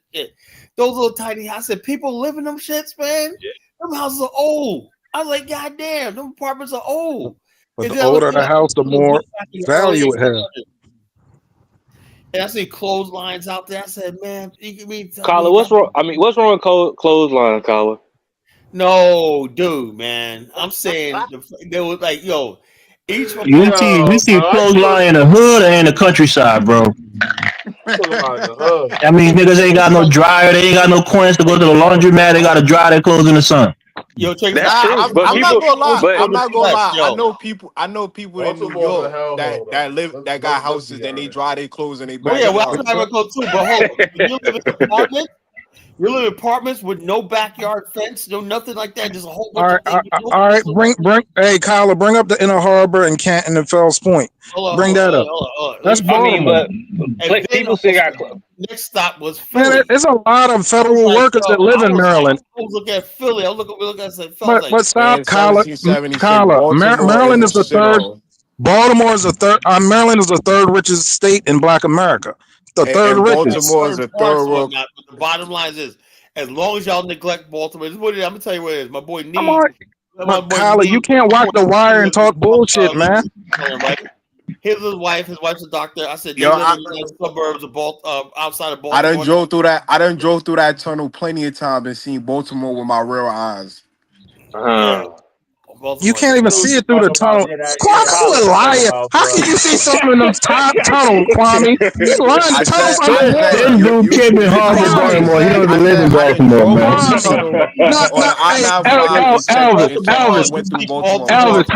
Elvis, how could you see? I've been to Baltimore when I lived on the East Coast, brother. Elvis, how could you see something through the tunnel when the tunnel's underwater? No, I know the underground tunnel from New York all the way down to New Jersey. Hey, he's lying. I said I done drove through the tunnel. I done drove through the tunnel. I've been to Baltimore City. We have relatives live in Baltimore. Hey, did you have to pay a toll before the tunnel or no? I mean, it's not that bad. I'm sure it got worse at one point, but it wasn't that bad because I was there in the early 2000s. After you get out the tunnel. You lie. You got to pay for it. Bro, you can. I mean, Kwame might be exaggerating, but we know Baltimore was bad. Maybe he's gotten better, but a lot of border houses. Everywhere was bad. Everywhere was bad in the 80s and 90s, so I really don't. Yeah, like you got a black mayor, a black governor. Oh man, stop. Yeah, I said when I see that, it's time to move out of that state. You know. But didn't you tell us that you're trying to stay away from those devils? 1776. He did say that. I asked who are the devils. So you trying to stay away from the devils, aka the black folks. That's why he went to the suburbs. He pleaded fifth. I just like the rural setting, man. Right? So 1776. You live in Brooklyn. Hold up. Let's call it speak. Hold up. There's a problem when the only problem is this. Like I said, ignorance and stupidity, right? the stupid black people are the majority, right? And basically, if you got smart black people like Prince George County one time, they had good leadership and everything. Then when the masses moved there, right? Then the leadership turned to adjust to the people. The leadership becomes more ignorant and more accommodating to the dummies that moved there, you know? That's how every city got destroyed. Gary, Chicago. Colin, it's That's because according to categorically 17, false, though. Gary according to went down 1776, because the steel mills left Yeah, I the know, but country. hold on. Why But did steal money NAFTA, me, man? Why did steal with me? Over taxation because we got a bureaucracy. no, White business moved no, out, Bill, and still industry didn't want to pay that. You know what? I saw this thing where there's this factory, right? There's a place in Ohio, I think it was, right? There's a city outside of Cleveland, like that was a black. Remember the time they had that where they came together and they repelled the neo-Nazis a few weeks ago? Remember that? But they did that was somewhere in Ohio, right? Ohio. They did investigation. They said that city basically was redlined because factories that basically should come there and employ the people, they went over to the white part of near Cincinnati because they didn't want to fill a black tax base, pay a black tax base. That's how black people gentrify a neighborhood. They refuse to put factories where we live at so we can have it. That's what happened with Gary. All the white businesses pulled out, and denied the city capital, the steel mill left Gary, Indiana. That's what happened. The steel mill left because it was cheaper to make steel, import steel from China, So yeah, NAFTA. Black people built large communities off those steel mills, and you'll see the movie Richard Pryor, Blue Collar. That movie, Blue Collar, told a lot about the plight of the working class black industrial workers. So we can't survive without the white man. We can't sustain the wealth without the white man. Basically, Kwame, right? Until you put down the Hotep, the references to stuff like that, black industrialists as your heroes, we're not gonna get them. Black industrialists. All they need is support and love from the community. But if you keep loving people like Umar Johnson and who else you like, Polite, who else you? I never said. I said John Henry Clark, Francis Cress. You love Solo Lumumba. You like Dr. Arikana. All these people that are useless, right? How they useless? Lumumba just opened a university in Somalia. They don't create damn jobs. They don't bring home the bacon. I just said he created a whole university in Somalia. Now he's useless. What fucking university in Somalia? What the hell's that doing for us? You talk. Well, you brought up Lumumba. You brought up Colin. You just brought up Lumumba. Why would I want to go to war-torn, dangerous ass Somalia? Why bring up Lumumba? Why bring up Lumumba then? As what is he doing? You keep talking about every time you talk about. I say something. But people Lumumba's doing this. What the fuck has that got to do with me in our situation in America? Nothing. We need people that's going to create industrial jobs, right? So we can have them nice salaries, so we can build the middle class over again. And that's not going to happen. Hey, Colin, can you play Samuel Dosey's role? Like the Colin, what's wrong with Francis Cress Welsing or John Henry Clark? There's nothing wrong with them, but they're relevant. So why you keep criticizing? Why you keep criticizing them? No, because you keep bringing them up like, oh, Colin, remember Francis? Yeah, okay, I get that. But if I wanted to go back to 1975, that'd be great. But I'm living 2025. I can't worry about them. They didn't have drill rap at the time. They didn't have swirling. They didn't have friggin' all the shit we're going through right now in this country, They didn't have drug use and all that stuff like that. They didn't have all that stuff that we're going through right now. They didn't definitely have drug use. Kyla, I bring them up because you try to shit on the Pan-African community. That's why I am not trying to shit on the Pan-African community. I'm just saying. Kyla is a Pan-Africanist, though. I am a But Kyla, African American women are the most educated in the country, man. They have a lot of degrees. We're doing well. They're the most enrolled in college. That's not. Yeah. No, but a lot of us are doing well. Like our 10%. Hold up. Look, the myth they put these myths out there. Black American women are the most educated. No, they're the most by demographic. They're the most. That don't mean they finish college. That don't mean they have advanced degrees. But where you live at, Colin, in the Tidewater, you have a lot of fraternity and sorority members down there. Yeah, I know. You have a lot of. I know that, but still, majority of black women in our area still, even though like people like my sister and all friends, Yeah. they got black women. That make Kyler, it why drill but the music not the affecting bottom line PG is this: when they County and all say these this, look, affluent black neighborhoods then? But Virginia has something I never seen. Y'all have a black aristocracy down there, man. Y'all have well-to-do people, man, that don't really we know intertwine. that, it's men and women doing well here. It's not just women. You have black country clubs. You got brothers driving Lamborghinis, Porsches. You got a black yacht club down there. Come on, Colin, stop playing the suffering game, man. Look, I'm not talking about suffering. It ain't about that. I don't even care about that. It's not about. I'm talking about for the working class black people. I don't care about me. But the shipyard in Virginia pay $45, $50 an hour.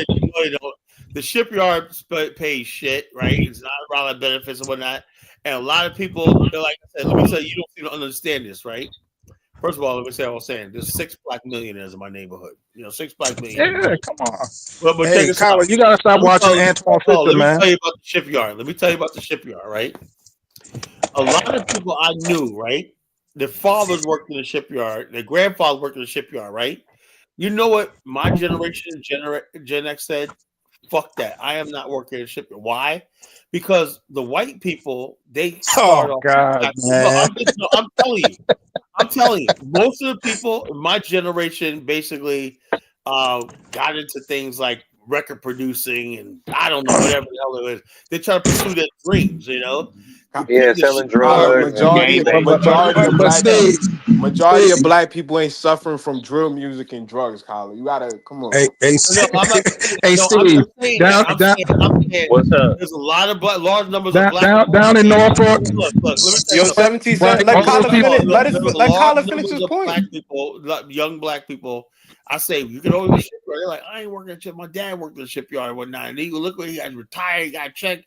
I want more in life than that. So the bottom line is this, these people, like I said, think about it. They're looking at people like Jay-Z. They're looking at people like 50 Cent. They're looking at all these rap videos and they're making all this money. And you tell them to go work in a shipyard. That's what you're up against. Back in Malcolm X days, he didn't have to deal with that shit. He didn't have to deal with people. Like, let me give you a perfect example of what I'm talking about, and I'm gonna shut up. It was really sad, right? Back in the days, right? Farrakhan went leading up to the Million Man March. I'll never forget this, right? This was a hurtful time period in everybody's life, right? In the black nationalist life. He was going on this righteous crusade of poverty. We got to uplift the black man, whatnot. And then you had another message of black men talking about Bentleys, Versace shades. It's all about the Benjamins and everything like that. And all of us people like Farrakhan look like fucking fools, right? You're talking about the white man, the Jews, and all stuff like that. Like I told Kwame about the secret relation of black Jews. Everybody back then was laughing at that because people were cutting up bread with people like Jimmy Iovine and Clive Davis making millions of dollars. They're looking at it like, and they were like, what the hell is this Farrakhan guy talking about? This guy, Liar Khan, put me on, man. I'm a millionaire now. You had young black, so most of the message was like Farrakhan said, "Oh, Jews control the music industry," but black people rejected that because they saw black people. Did Prince reject that, or Michael Jackson reject that? No, it doesn't matter. The bottom line is, majority of black people didn't want to hear that. All they want to know is they didn't want to hear nothing about. All they want to know is the guap. They listening to Kanye. They listening to Kanye West now. Oh yeah, but hold on. Are they really listening? Does anybody really take Kanye West seriously? He's one of the most successful. Anybody on this panel, does anybody think that anybody takes Kanye West what he says seriously?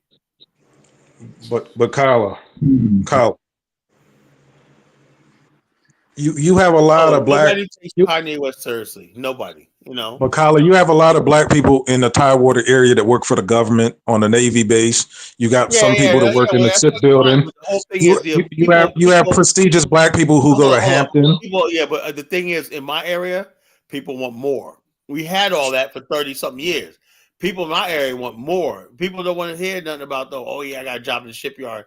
You got people out here now opening 5-star restaurants. You got people now opening their own like courier businesses. You got black people open their own. I have this one. We got several black families here that own their own FedEx depot, the UPS depot. Kyler, so black Americans, black Americans shouldn't want more out of America, so they should just be the labor force. I say, as long as we're here, take it. I always said that squat, get what opportunity presents. But Kyler, you have a lot of black nurses in the Tidewater. You have black doctors. Take it to the choir. What's the point? What's your point? You're talking about? The point is, yeah, we have all that. We always had. We never like this. People make this idea that if you're a black nationalist, somehow you're dissatisfied with what we have. No, we like what we have. We want more. To be honest with you, we always want more. It's never enough.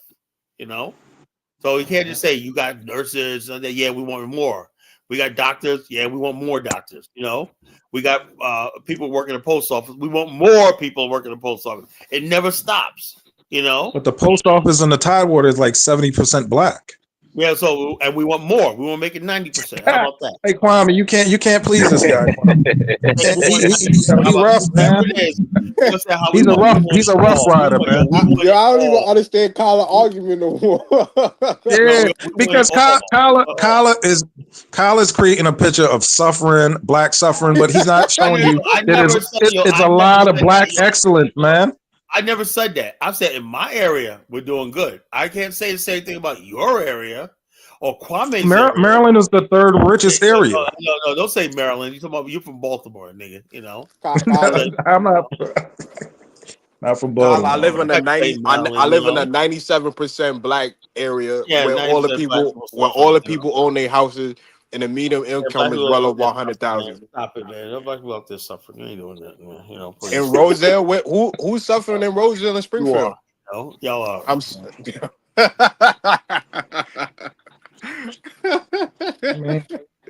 Nobody's really suffering. You got Elvis. He's a nurse's assistant. Kwame give you that living good laugh, Carla. You living good, man. Niggas laughing like that. They're living good. We live in that Miller high life, man. Well, the bottom line, hey, that don't stop me from saying, something. My ultimate goal is having a nation of my own.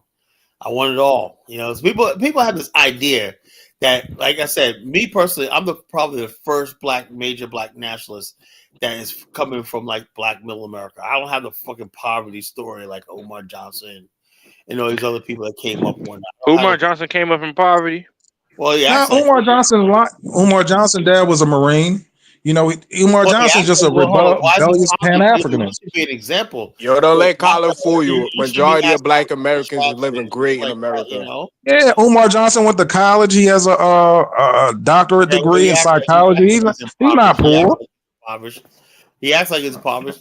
Umar Johnson said, "Oh, black people in America ain't doing shit because people are living paycheck." But you got to understand, like Angry Man broke it down. He says, like, to make money in black society, you have to have a vice, whether it's drinking, gambling, prostitution, hustling, and also black victimization. Angry Man said that's a vice that pays off, man, to make it look like black people are suffering. I never use black victimization. I'm saying the fact that I grew up the all-American boy. I grew up in black middle America. I grew up in an upper scale neighborhood in upstate New York, where that exclusive, right? Not that many people can say they grew up in upper class in upstate New York. That's like probably the highest standard of living besides California. Southern California. Hey, Steve. And what Carla wouldn't tell you about Virginia? Virginia, all those houses in the Tidewater, they got big houses with American flags in front of them, man. Like every house has a big American flag. What town in upstate New York is better than New York City? Look, the other day, Dave, I was driving in Berkeley, Norfolk, right? Dude had a fucking made me so proud, man. Had a fucking red, black, and green flag on his pole outside his house. I was just so fucking proud, man. He was happy when you seen that. I can show you that right now. I can show you that across the street from my house right now. But what neighborhood upstate New York is better than New York City, Colin? Orange County. Orange County. Can y'all hear me? There's a reason why we all left New York City and we're settling in Rockland County. It's way better. Orange County. I lived in a hamlet called Scotchtown. Look it up. Beautiful place, beautiful place. I went to one of the top high schools in the country, beautiful community I grew up in, so That's Yeah, not it was way Orange better County. Orange County isn't upstate New York, Kyle. That's right than, it is outside upstate of New New York. York. Anything outside of New York City is called upstate New York. You know, that's where I grew up. No, So you're an hour and a I half. thought you meant. An hour and a I half. thought you meant like Poughkeepsie or somewhere. Oh yeah, Poughkeepsie. Yeah, it's right near Poughkeepsie. You know, next not- county, Dutchess County. Orange That's County is Poughkeepsie. nowhere near Poughkeepsie, Colin. Yes, it is. It's What are you probably like talking an about? hour and a half. There. Hour and a half away. No, it's not. Orange County, where I grew up, is only 30 minutes from Poughkeepsie in Newburgh. I used to go there every weekend. My brother lives in Poughkeepsie. Matter of fact, this summer I'm going to see him. You know, so Poughkeepsie, Beacon, Orange County, all that stuff like that, Binghamton, that's all one freaking region. You know, And I'm just gonna say this: ain't nothing better than North Carolina. That's all I got to say. North Carolina sucks, man. You know. Hey, Kyla, do you have a car or do you? Kyla, do you have a car or you catch the Tidewater Transit? Well, I have a car. Charlotte's nice up here in Charlotte. Nice down here in Charlotte. I never even been to Charlotte before. You've never been to Charlotte? Where you at? No, Charlotte. I'm in Wilson Charlotte County. is nice. Okay. Uptown Charlotte is nice. I've been to Raleigh, Durham, Jacksonville. I like the coast. I like Moorhead. Wilmington, North Carolina. Well. You said what? Yeah, Steve, Wilmington, North Carolina. No, sir. Never been to Charlotte. That's crazy. It's and crazy. I know it's crazy. Charlotte's right down there by South Carolina. It's on the border with South Carolina. Yeah, like I've been to South Carolina, Myrtle Beach. I've been to Georgia, Florida. So you never? Damn, that's crazy. You never watched the Hornets play or nothing? No, I never. I watched them on TV. I ain't never went. I've been to Virginia, West Virginia, Connecticut, New York, New Jersey. So you a Raleigh, Winston-Salem type of guy? Yeah, I've been to Winston. My sister went to Winston-Salem State. Okay. I mean, it's nice black neighborhoods over there on that side too. With Winston-Salem State in the hood, though. Black America. Show. Nah, I'm talking about Raleigh. Raleigh is pretty nice. Raleigh, Black America isn't suffering at all, man. Black America is doing very, very well. Very, very well. Even when you go to the hood and whatnot, you see. That's not the argument. That's not the argument. That's what I said. When people like 77 try to sneak that in, I never said black people are suffering. So why do you come on this platform saying that? You know, Colin think every black neighborhood is riding around in SRTs with choppers out the window. No, I never said that. The bottom line is, hold up, my job is as the guardian of Black America, right? Is to basically eliminate all threats to Black America. That includes Black immigrants. That includes white supremacists. Wait. Black immigrants are a threat to us? Anybody's a threat to Black America, whether you choose to be. You don't have. But hold on, how are Black immigrants a threat to us? If you choose to join us, you're not a threat. But if you're white people and you're racist, you're a threat. Hold on, Colin. How are Black immigrants a threat to us? Explain it to me. I want to know. I'll tell you why. You can give me a second? Okay. Who's asked me that? Who's asked me that question? This is Steve. Steve's a moron. Well, I got all right. That's cool. The reason why I say that is this: what keeps Black America strong, right? What keeps us strong is solidarity. And what's our solidarity is we basically understand there's one single word. When you get out of line, people look at you and say, what? Make a plea, right? In other words, basically, that means don't stay on code, right? Now, when I see... Okay, FBA, I hear you stay on code. No, it's not, no, it's not FBA. You shouldn't have to Kwame, I'm gonna tell you why Kyle's upset, Hold on, man. let Colin finish. Right? Now, when it comes to America, right? White people, right? They want to do everything to erase the crime of slavery, right?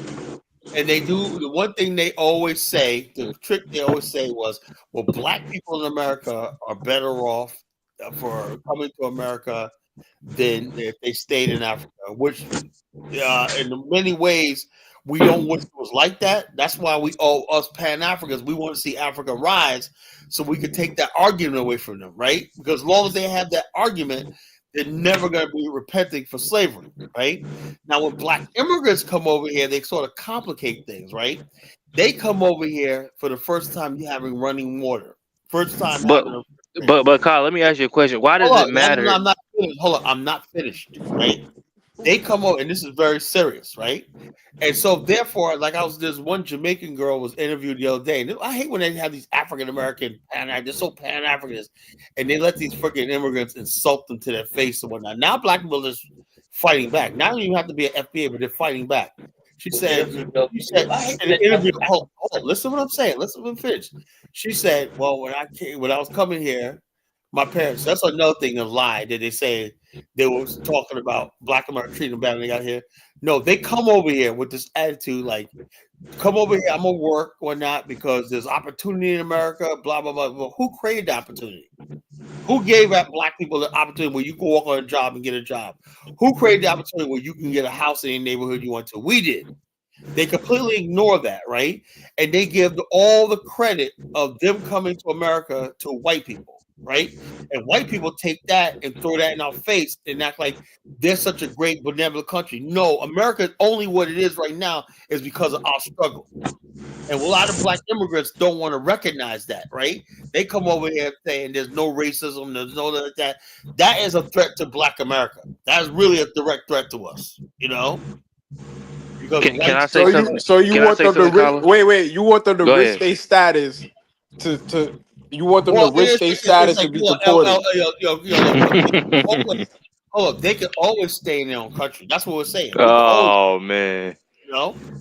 Hold on, when you come. But I'm asking you, do you want them to risk their status? And you want them to risk? You want them to risk their status, Colin? Bro, you were just showing us videos of how beautiful Jamaica was. Now they got to risk their status. That's sad, man. That's sad. You to be in that position, you know. Hey, Colin, I gotta ask you a question. Why does it like I don't really understand? A lot of white people really don't feel bad about slavery, and I don't think nothing we could do will change that. So, my opinion, it just. I know they don't, but the bottom line is, this is why. So, Colin, you want black immigrants to get on their knees and kiss black Americans? I'm not saying that, but I'm saying when the topic comes up, just shut up, you know. But this is the real reason. This is a real reason. This is a real reason I want reparations to go through, where, like, the states pay out African Americans, and we have a year zero and a period of reconciliation. So if you pay reparations, we can just start from the year zero and move forward. 1776. That's what I think, man. Because the slavery thing is real, but I think we have to move on. Pay reparations and let's move on. I support reparations for black Americans. Spoken like a true brainwashed, white-minded Negro coon. we need a truth and reconciliation council. What about reparations? What about reconciliation with Africa? Every African American gets $1 million. Nah, they can rape your women. They can kill your baby. They can whip your kids for 500 years just for some money. That takes away everything. Before you get the check, that argument only works. But the problem is that Africans sold us too. Yeah, bang bang, bang bang. I'm not going against that argument. I'm not telling you that you should forgive Africans. Even if we give you land, that doesn't work. Wipe away what the other Africans did. But when people try to say that it wipes the slate clean, that's why I disagree. You can get reparations for the work that your ancestors did that they wasn't compensated for. Colin, do you support reparations for black Americans? Look, bottom line is this: if it means me shutting up and forgiving, no. Now, see, that's the problem, Colin. If we do reconciliation with white people, we gotta do it with Africans as well. I would love to do. And I'm never gonna forgive. I want blood or soil. That's all I want. I would love to do the reparation document, because before you get your $1 million, you have to sign a paper that say you will shut the fuck up about anything. You will shut the fuck up about anything that happened pre-1800. Like I said, this is what this dude wants. You don't want black people to have any grievance against white folks, man. His brain is so warped. Shut your mouth, take the money, and never bring it up again. That's what he wants. 1776. Let me ask you a question. It's called Truth and Reconciliation Tyler, Year I'm Zero. trying to understand 76. what should Black Americans do to pay homage to what should Black immigrants do to pay homage to Black Americans? Are they in the immigration service signing Hold any on. documents? Hold on. Did they sign any documents on the civil rights bill? Hold on, let me say this, Carmen. This is basically running for governor of Virginia, right? Everything I like this lady, right? But everything out of her friggin' mouth is, I'm a child of immigrants, right? She's had Oh man.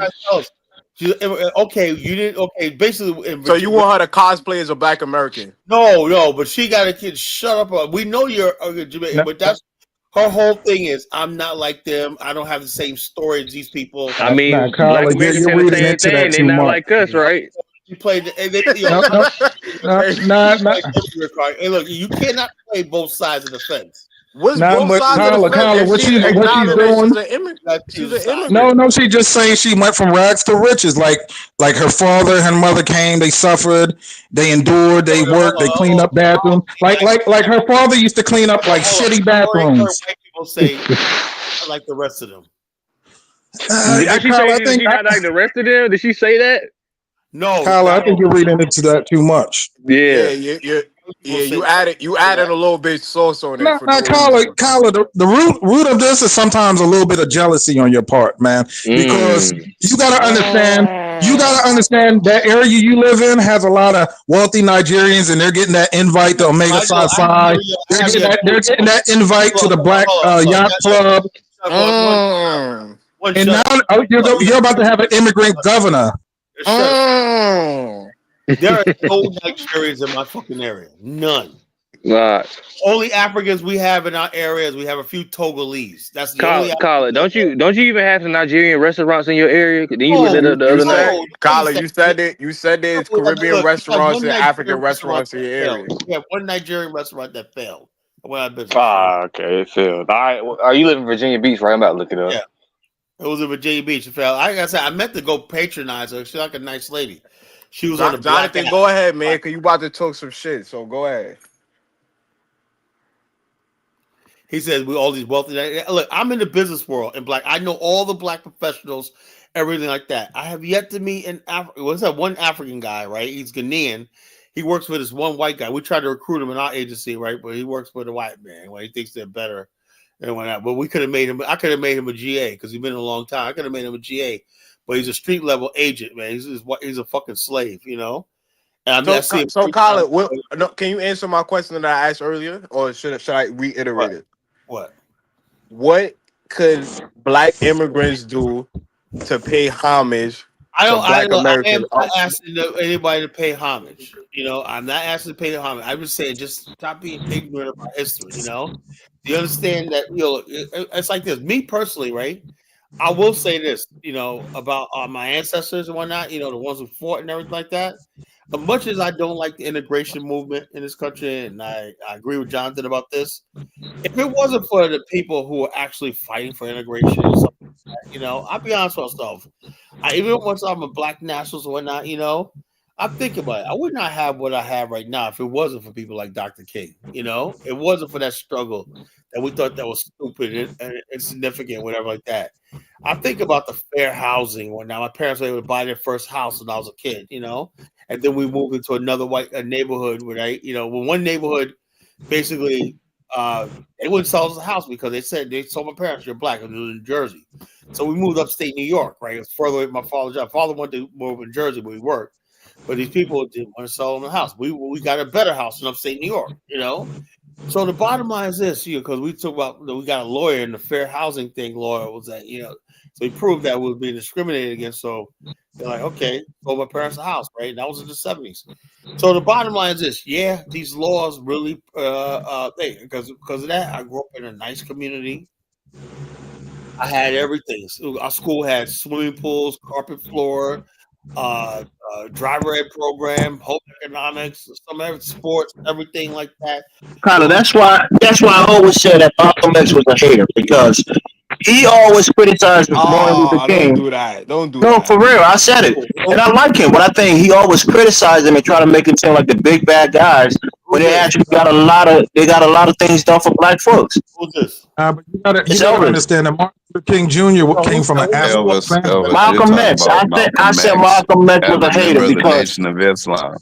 no, hold Malcolm on. X I'm saying separated. He started working with Dr. Martin Luther King. okay, all right. But before then, when he was always talking about them trying to expose them, how they white people, they're working with a white man. How do you think you get things done in this country without working with white folks? Malcolm X never lied, though. You He got to was telling the compromise, truth. and Dr. King did that. Malcolm X never lied, though. I'm gonna let you know a secret. All that stuff was going to happen anyway. America was fighting a PR war in the world against the Soviet Union.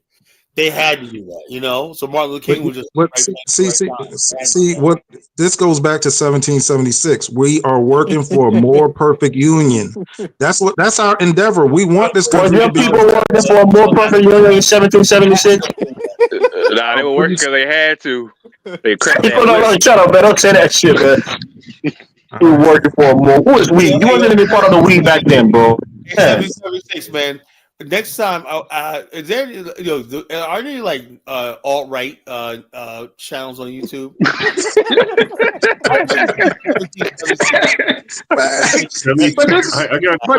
This is so crazy, though. Hold on, I let got a DK question for talk. you. Let DK talk. Hey, if it was 1776, like that movie, The Patriot, would you fight for the U.S. or the British if they gave you freedom? I would carry the flag. I wouldn't even want the gun. I would want the flag, and I'll be out front. He just want to be associated with that American flag, man. That's all he wants. Yeah, Uncle Ruckus. He said you don't even want a gun, you just want the flag. That's crazy. He'll be the first fool to die in the war on the front, man. Holding that flag with a death grip. He gonna die with a smile on his face with that flag in his hand. After the war, the best part after the war is that, okay, boys, it's time to go back to work. What? Nope. They put a chain around your neck and drag you back on the field and whatnot, and beat you on the way. Man, I got so much Russian propaganda. It ain't funny. They ain't no propaganda. That didn't happen back in the day. This country, right? And these people are ungrateful, and he went back to slavery because he's stupid, like you, So they didn't happen. That 1776. That didn't happen back in the day. But no, when you fought for the Patriot, 8,000 men, 8,000 slaves fought for the revolution, right? After they were done, all of them was turned back into slavery. They promised see, college on a lot of MK small hat programming, man. See, the small hats always want us to feel. The small hats always want to make us feel inferior and tie us to the bondage of slavery. You are inferior. Long as you kept the white man's flag. But you did say that we were cursed though.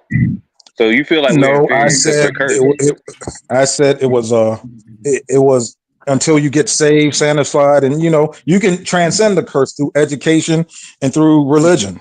That's what I think. Okay. I read That's all. If you're in the hinterland of Africa, ain't nothing happening. Third Psalm said, what's that? So in 1776, you believe in that doctrine that only black people could only be saved through Christ, basically.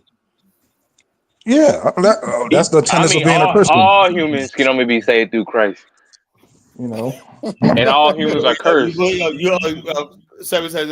Do you mean the white man who owns slaves and his slave, they both went to heaven together? We think they're doing it in heaven. Damn sure can't be saved through no damn Allah or no damn horrors from Egypt. Oh no. I think if you violate the law and you ill-treated people, the slave master ain't in heaven. He's probably in heaven. No, he definitely not. I'm gonna keep it real. If you're a black Christian, you shouldn't have no problem with slavery. But no problem. That's stupid. Kwame. Indentured servitude is not the same as chattel slavery, Kwame. Yeah, what I mean is black people would have never got Christianity without slavery. So that's fine. The first Christians are missionaries on the continent before slavery started. The first Christians are from Ethiopia. Hold on. Kwame, you ever heard of the Abyssinian Baptist Church, Abyssinian Church? Kwame ain't hearing nothing but jerk Yes, chicken. I know. Okay, Zinga in Angola was a let's talk about Christian. the Nothing but kingdom. what? You ain't hear Okay, nothing but let's what? talk about. Hold on. Soon as grandma cracked the pot, Kwame Let's ran talk in the about. kitchen, Let's man. talk about the kingdom of Congo and Angola Hold on, when they hold converted on. to What about Christianity. Ethiopia? Ethiopia was a Christian kingdom. Yeah, they got converted.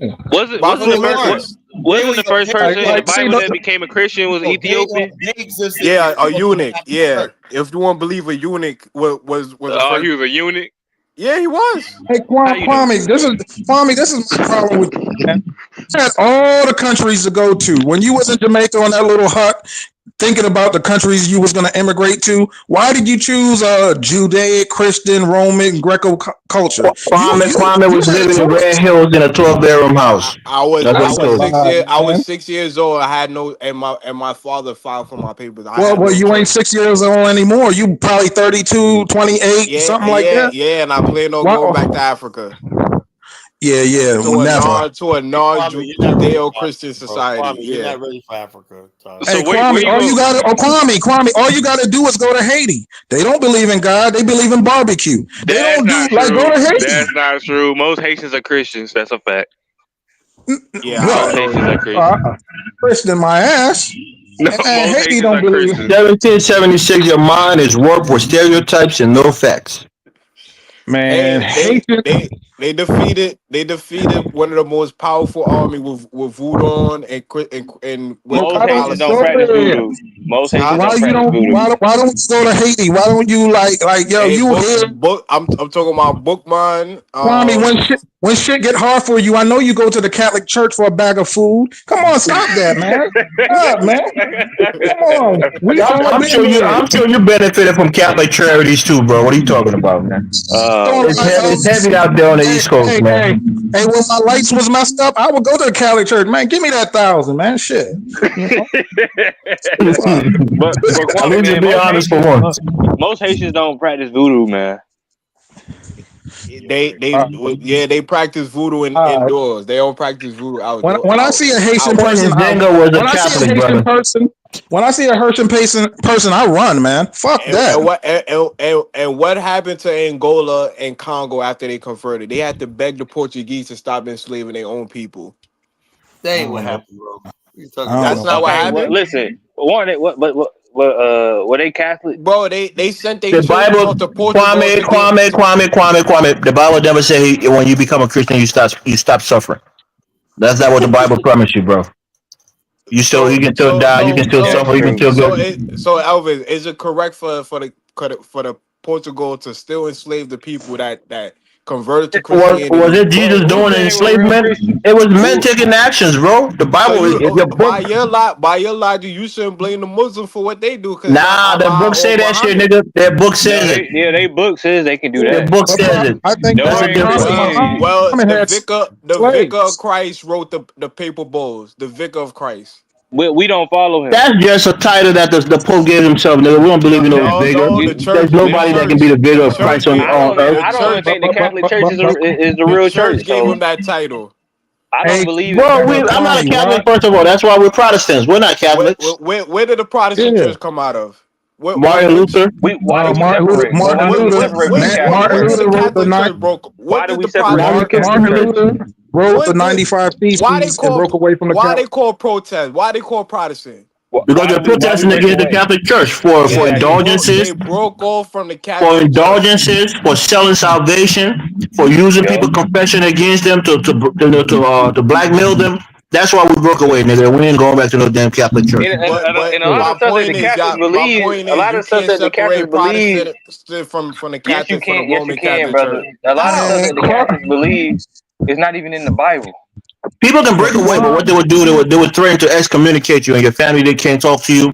The Catholic Church is a whole fucking cult, bro. That's why, I mean, there are good people in there. Regular members are good, but that whole organization is You're terrible. absolutely right, Elvis. It is a cult. Matter of fact, you weren't even supposed to spread Christianity by sword, but they did. No matter if you're Protestant, the Catholic Church is corrupt because time, you got to reference Protestant are Lutherans are Protestants. I know that. There is only one mediator between God and man, Jesus Christ. You don't have to go to no pope to tell him You're nothing, not even man. supposed to. You don't have to confess to nobody. You're The Bible saved says you with can God. pray in your little closet and talk to your God. You ain't gotta go tell the damn Pope what your sins were and what your indulgences were. It also And Hey, says by call another the man church father as father, well. all the church fathers was Catholic. Hey, Kwame, We just not go, Catholic. Kwame. When you All that's get not the there, true. when you get early out there, That's church. not true. Even we as Christians, we don't even believe that Paul was the first pope. They claim that shit, but we don't believe it. Most of the Hey, disciples went no, to it's Greece. They It's went to Peter. Peter Syria. was the first pope. Peter, I Yeah, meant, yeah. yeah, Peter. They went to And Damascus. They went to Turkey. Kwame. They didn't go to Rome. Well, according to Kwame, when Jesus, what you did get up, Jesus say? He looked at Peter. He Kwame, said, "I will build my church on the rock." Right? that's that. You, Kwame, Kwame, let me listen, tell you something, right? A lot of Protestants believe that the Catholic Church is the false church. A yeah, lot of them for believe real. that. Yeah. Well, You know what the that's Pope means? You know well, that's what their the Pope doctrine made? today. They The still Pope is a continuation of the Roman emperors, right? The Caesars. Constantine. Yeah, they're a Constantine was continuation like of the the first. Caesar. The Pope, the if you ever see the Pope, right, he got 3 crowns on his head. He got that long thing with 3 different crowns. That's to tell you that he has temporal power, Hey, he has celestial power, and he has ecclesiastical power. You got 3 powers. So he has earthly power because he's a king of Vatican City. He's a monarch. He has celestial power because he thinks that he's the gateway to get to heaven. And he has Is ecclesiastical power. And He can that's tell you let me what God can fix things like. let me ask you a Kyla, question. What's the Kyla, what's the is largest Kyla church still there? what's the largest church body? I mean, the Catholic are by numbers they're the largest. Exactly. Kwame, what? Listen. You got to understand. Most Protestants believe that the Catholic Church is the false church. Yeah, Most of that's them why you believe had a that. I birthday. mean, that's their interpretation. Nigga, do you know who the Kyla, Jesuits are? You know who the Jesuits are? You know what they do across the world? Have hey, you heard about the that's just too Jesuits? deep. Yeah, I know about the Jesuits. Well, what are the Yeah, Jesuits, and what role do they play in the Catholic Church? I think they're. I'm not 100% sure, but I know about the Okay, Jesuits. the hey, Jesuits Steve. are the military arm of the Catholic Church. They're like the CIA of the Catholic Church. They do, Facts. yeah. They have like 100-year plan. They can up topple government. They use the education to breed new agents for the Catholic Church. That's why you see a lot of these presidents in Africa. Most of them went to Jesuit Catholic schools and things like that. All of the top schools in Liberia are Catholic schools, even though most of the people that go there are not Catholics. They have connections with all of the top people. The Catholic is like a mafia, bro. It's like a Yeah, big ass mafia. They That's yeah. what it thank is, you, man. and they were the Secret. ones It's like involved a in the secret slave trade as well. organization.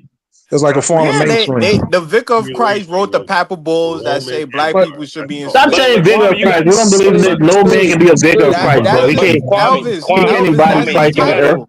but That's his Kwame, you got to title. understand But something. I don't subscribe to it, man. We're Protestants. We're not Catholic, bro. We don't But subscribe Kwame, to that but nonsense. Kwame, you Hey, got to you hold on, Kwame, you got to understand something though. That even during those times, there were always Christians who abolitionists who fought to end slavery, and that's a fact.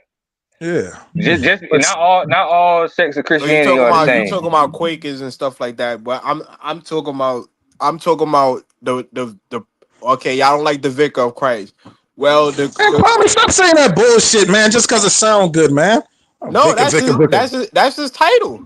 I didn't make that up. That's his Well, we We don't. title. don't. Well, We don't. yeah, We don't recognize that title, yeah, we don't Kwame. recognize them. He keeps saying this shit, but it sounds Over good a to billion Jamaican people tongue. recognize that Well, we title. don't care about what they do. The Bible says most people ain't gonna make it anyway, so we don't worry about them. Narrow, Facts. wide is the road that leads to destruction. Narrow is the road that leads to salvation, Kwame. For Oh, real. okay.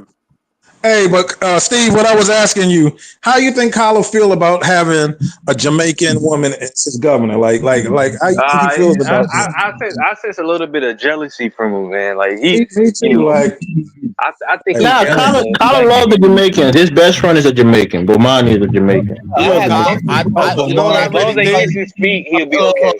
I like how people put their pettiness on me. I have no problem with. I voted for Winston Sears. You know, as lieutenant governor, I voted for her. Right. My But So why do you problem. you said keep? black Why do you immigrants get and you're upset open when she headed. acknowledged that she But she's gonna not help gonna him win, win Kyla. back? Abigail Spanberger is gonna win that election, bro. Okay, The hold on. Democrat is gonna win. My only problem is this, right? I see a growing problem, right? Because back in the day, the Shirley Chisholm, she was from the islands, right? Did she ever say when she was running, "Oh, I'm an immigrant"? She didn't mention it. She was part of the black community. What's the context of her mention that she's an immigrant? What is no, because she's trying to distinguish it. Look, there's tensions here in Virginia.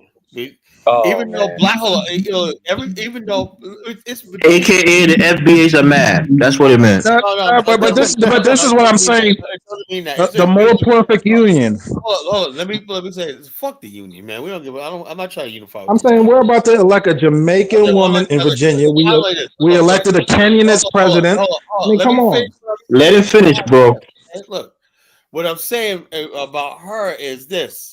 In Virginia, right, black people are starting to make some major inroads to look like the black people are about to take over the state, really, in every high level of government, all the stuff like that. And I think she knows that, right? And the bottom line is this: white people are like, oh, damn, every time I go someplace, like me, I want top agencies in the state. That white people got to look at us, me and my brothers and sisters, as a top, if people come to us, we're like, geez, So, and we know a lot of black people, that are doing really well, and white people seeing this come on. It's not like other parts of America, right?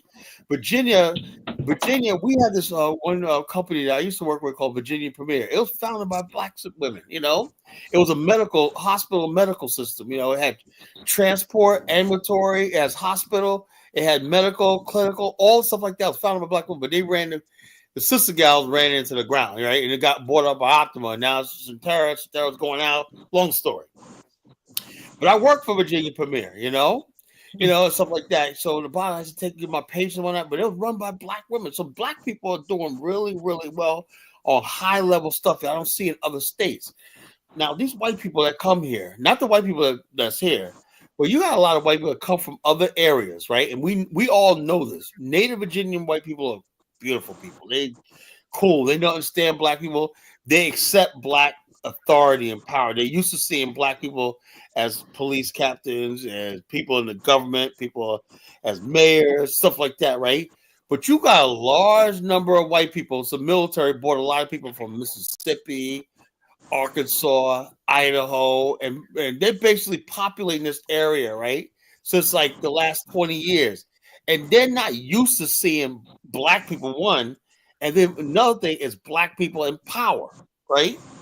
So therefore, they're the ones who come up, because most white people and black people pretty much get along with each other. You have black people you see a black guy and a white guy, and the white guy got a Confederate flag on his truck, and these guys just buddies. They're out there drinking buddies and everything. That's what Virginia is. Everybody's just cool, getting along, right?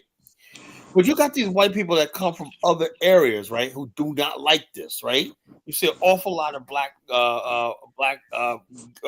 guys with white girls, but not just cool, hanging out, chilling, whatnot, mingling with each other. That goes on here. Now, the people coming from other states will look at this like, damn, black people run in Virginia, right? So therefore, yes, it's a significance when you basically say something like, I'm from someplace else. What you're saying is I'm not like these troublesome because black people in Virginia, they do get loud. They do get ghetto, and they do get violent, right? They do. Black people here are pretty much obnoxious. I don't really have any black friends from Virginia. For all the black people I know that I'm cool with from New York and New Jersey, The black people the way I look at it, Colin, you're older me. Like we share the same values and everything like that. Yeah, y'all exactly the same. I don't have the same value. I don't fucking value. I don't know. Y'all sound exactly They're the same, but Colin would just be ashamed to say these things out loud. That's the difference. Yeah. Hold on. How was that? Look, I told you. 1776. Basically, you want black. I don't believe in 1776. I don't believe. Colin, you did say you're glad your ancestor caught that boat. It's almost the same thing as saying that you're true slavery or work. Unfortunately, right? And that's only because if you see a house is burning, right, Elvis, right, and you make it out of a fire, right, and your life is saved, right, you could basically say, and let's say you're working on a crummy job or whatever like that, and you can say to yourself, would you rather be on this job or would you rather be in that burning house? You're saying to yourself, something, man, this job But sucks. Colin, it's not that simple though. We talking about people that got Africa's a burning house. That's not a fair thing to say. Now, if Africa basically was if Africa was really did what it's supposed to do and develop over the last 300 years, I wouldn't be saying that. You know, Colin, basically, you want black immigrants to hide their identity and cosplay as black Americans. No, I'm not. Basically, that's what he's saying. No, I am not saying that. I am not saying that. I'm saying why is all the emphasis now, or people talking about that? I see this black lady. I like, lady, you're black. We're not. You know, I said, what the fuck is about? Nobody gives a fuck about your island.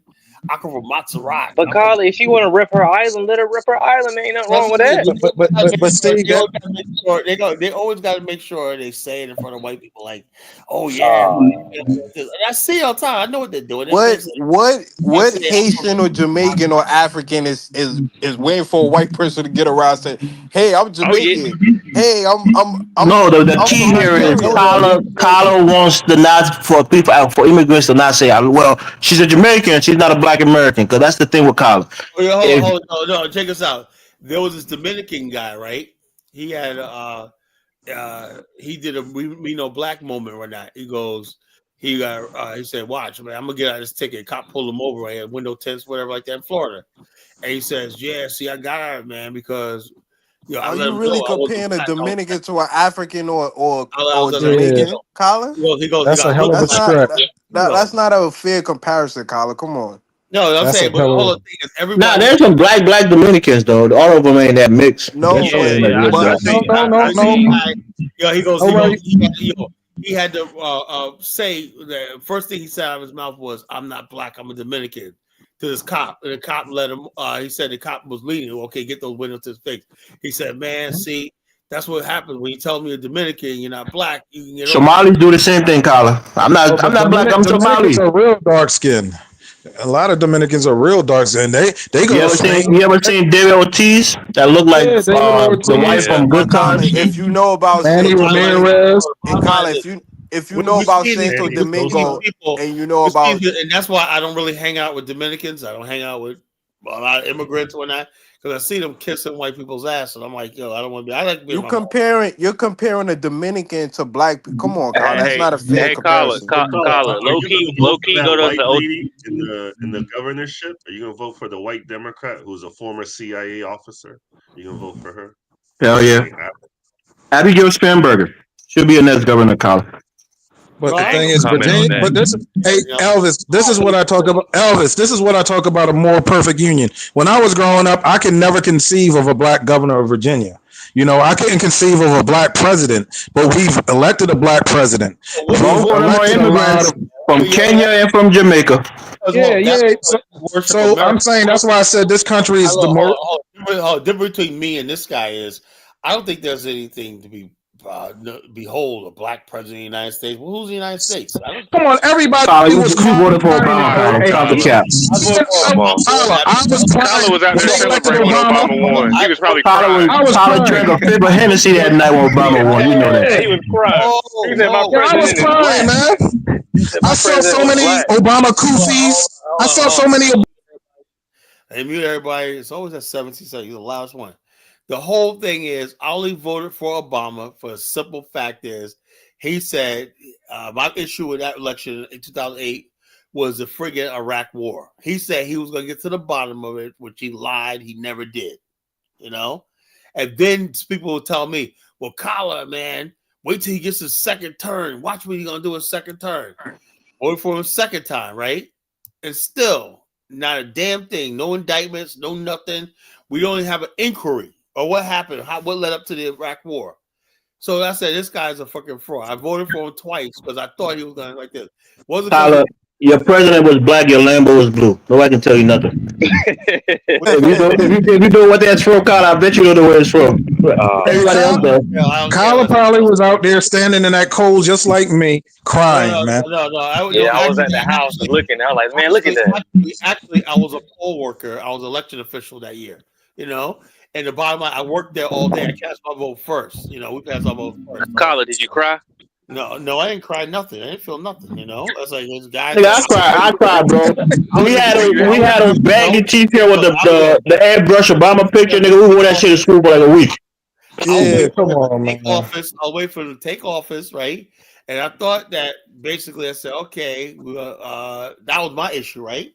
And then I was on Blog Talk Radio at the time one night, and I was basically defending Obama. And I said, well, we'll give him time. We'll get one of those give him time motherfuckers, right? And then black people were like, yo, man, this black people actually voted for him thinking that they were going to get a reparation check. How soon we going to get a reparation check? I said, I don't think that's going to happen. What do we vote for this nigga for? Listen, man. To even say that was putting that man's life in jeopardy. They would have assassinated him if he even tried to give black people reparations. There were black people going around telling them, how you think you got so many black people, 99% turnout? There were people going around telling black people that Obama was going to get them a fucking reparation. Nah, that's not what it was, Colin. They just wanted to see a black president. I ain't never heard. They wanted to see a black president, Colin. It was a right after the election, right after the election, a couple months in, black people. I ain't never hear nobody say Obama giving Yeah, we ain't talking about no reparation check, nigga. He was black, and black people wanted to see that in their lifetime, so they voted for him. I would say it was a segment of black people hoping that he would give it. Yeah, it was a large. That was not even a thing back then. Reparations started around COVID. That wasn't even on the tick. I never even heard nobody brought that up. The first time I heard about reparations was like COVID. With Obama getting elected. That's what it started. We voted for Obama because he was black. That's all. Yeah, we voted for Obama because he was black. A lot of people thought they were gonna get something out of it. We thought we were gonna get a black president. That's what we thought we were gonna get out of it. We're gonna have a black man in the White House. That's it. Everybody just want to see a black man in the White House. That's it. Check us out. I don't give a fuck about seeing a nigga in the White House, you know? Check us out. Come on.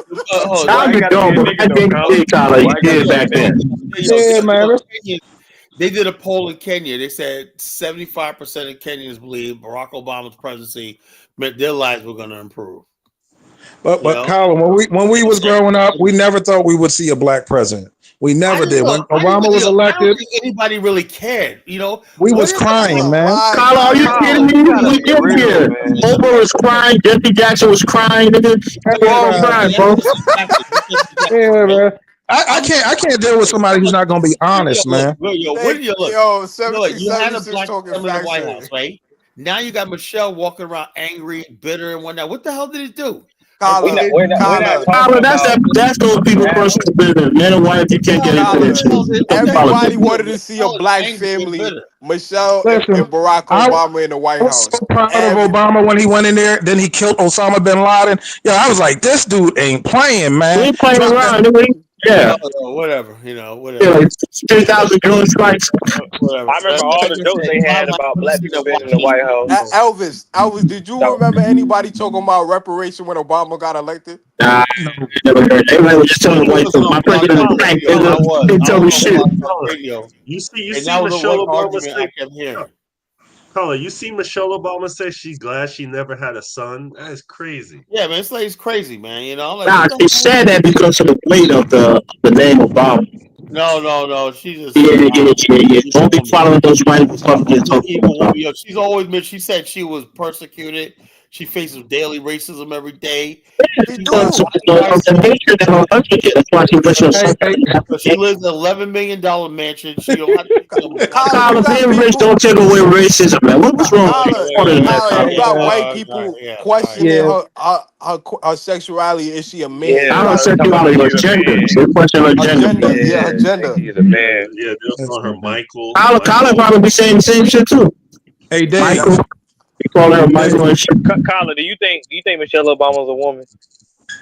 As far as I know, she is. As far as I know, hey, let's go NBA or ABA, Colin. Yes or no? Look, I don't know until I feel otherwise, right? I'll see she's a woman, you know. Yo, you had people calling Michelle Obama a transgender. Come on. Yeah, man. Saying that she's ugly, all kinds of crazy shit about that woman. You had people saying she look like a monkey. Listen, let me tell you something. If I had $11 million, you can say whatever the fuck you want to say about me. I'm storage. We know. One house they got 150 million. You go on the street and have all the white people call you a nigga from morning to noon, and won't care. I got a nice home in a gated community. You know, Tyler, you can't undermine the scrutiny she went through and the land back. She ain't go through shit, man. She lived a top 1% life, man. She got the best of everything. She's a Princeton and a Harvard graduate. She's a top 1% black woman in this country. It's not because of Obama. So she made it before even Obama, but based on politics and the division of politics, people started to attack her. What she do on her own? What she do on her own, Elvis? Oh, she was a lawyer at a top law firm. Obama was her understudy. She wasn't mental, Colin. Isn't she a Harvard graduate too? No, Harvard graduate. Obama didn't went to that school. She graduated, though. Yeah, but hold on. Both of those people, She did that without Obama, Colin. You can't undermine her achievements, Colin. Come on. Listen, man. Hopefully, the next show is gonna call "How Blessed We Are to Be in America." That's what I think the next show. That ain't gonna come from Colin. Don't depend on Colin for that kind of show. Hey. Wishful thinking.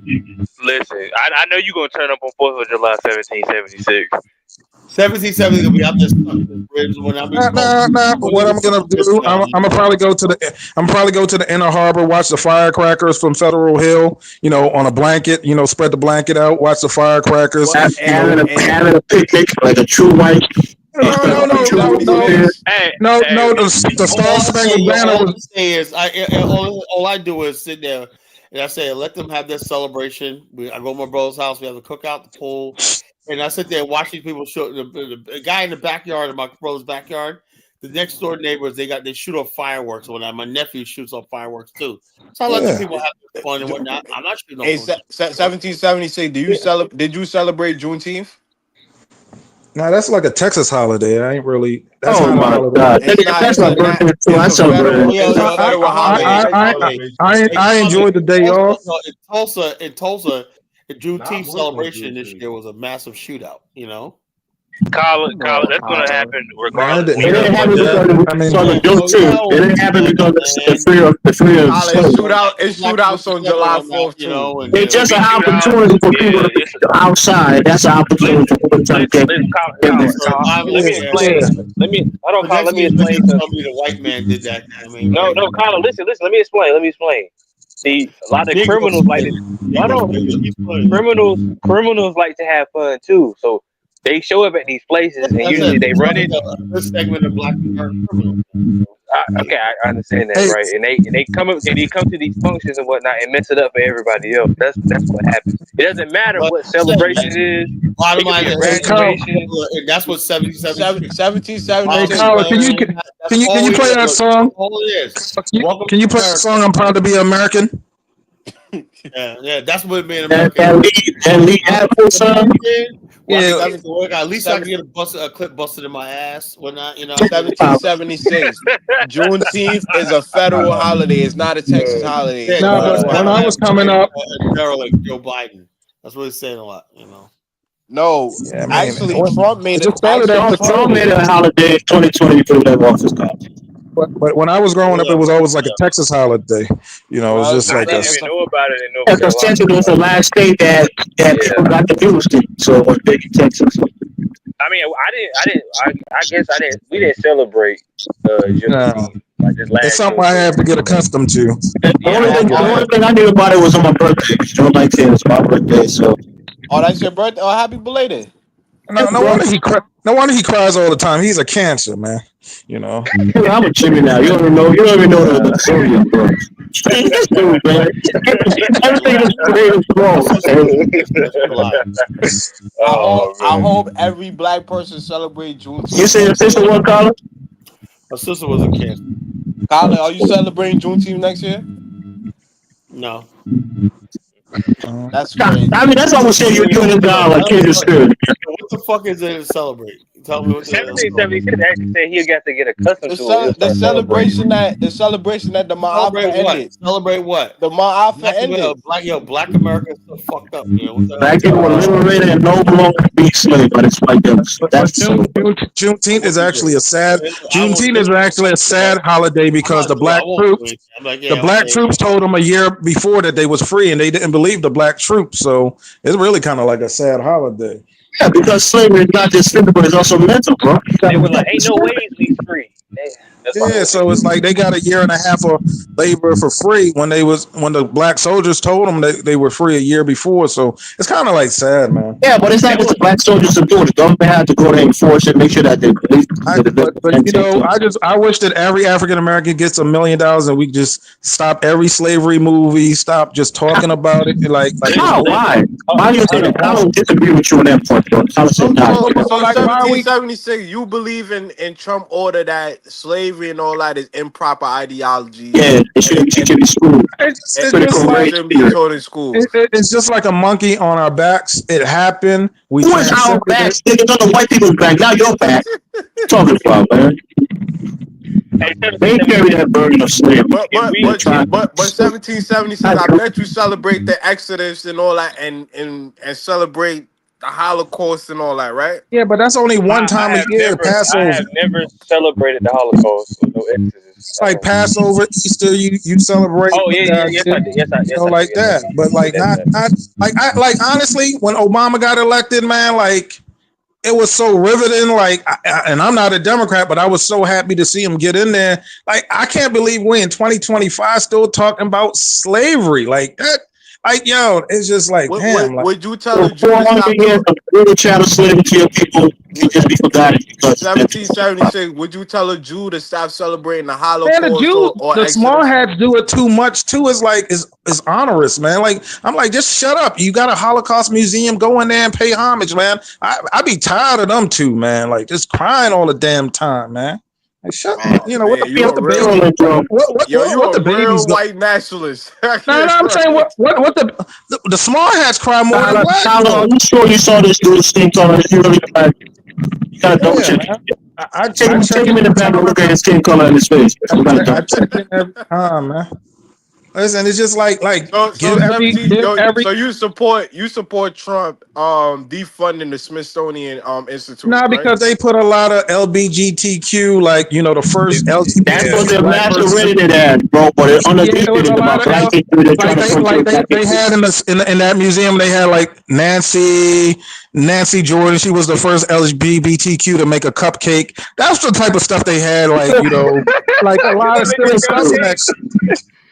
She made a cupcake. What? Yeah, that's why he had to clear that thing out. Yeah, the African American Museum at the Smithsonian is one of the most prestigious museums in the world. Where's it at? Where is it at? In Washington, D.C. Oh yeah, I've been there before. One of the most prestigious museums in the world. So I don't know what he's talking about. See, like a lot of people under the pretext of blackness, they push a lot of stuff that's like contrary to what we believe in. Is LGBTQ, is like DEI. White women profited the most from that. Like a lot of stuff that's set aside for black people, other people, especially white women, benefit from that stuff. So sometimes you just gotta clear that stuff out, man. We're one tribe, the American tribe, different complexions, different states. We're one people. Say all that. We are one nation, but we not one tribe. Like most times on a day to day, like white folks treat you well. 90% of black people work for white folks. Have you ever experienced racism in your life? 1776. I agree with that. What do you say? Have you ever experienced racism in your life before? Not like I would say you have to be in like college generation, like millennials. We really didn't experience that. Like college generation, yeah, they got milked on. Never experienced it before. That's what you're telling me. No. White people are cool. Like in this area, we play Pop Warner together. We play Little League together. We all come up together, really. So ain't nobody say nigga boy. Well, listen. I had let me think. I never experienced downright racism, unless it's on Xbox or something like that. But got so much mixed kids in this area. I heard some crazy jokes though. Like one time a white girl told me something. So if a black man and the apple in the tree, which one comes down first? And I was like, okay. But I open face. Gardy, low key probably saying that it's nothing about the LGBT that you talking about. Yeah, everything is like who was the first gay African American. All that stuff is in there, man. None of that shit in the museum. What are you talking about, man? The butt breaking the movie. Tariq Nasheed's butt breaking is in there. All that type of stuff is in there.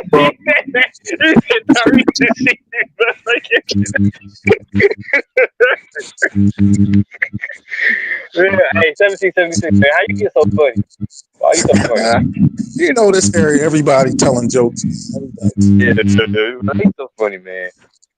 Hey, Carla, low key, Poppy said that. Yeah, I hope you be playing when you be saying all this stuff. 1770s. I really do. Like I haven't experienced racism. Like like honestly, like white folks, like I don't have no problem with them. You about to say some crazy shit? Hey, I agree with you. Like, I haven't experienced racism like that either. I'm gonna be real with you.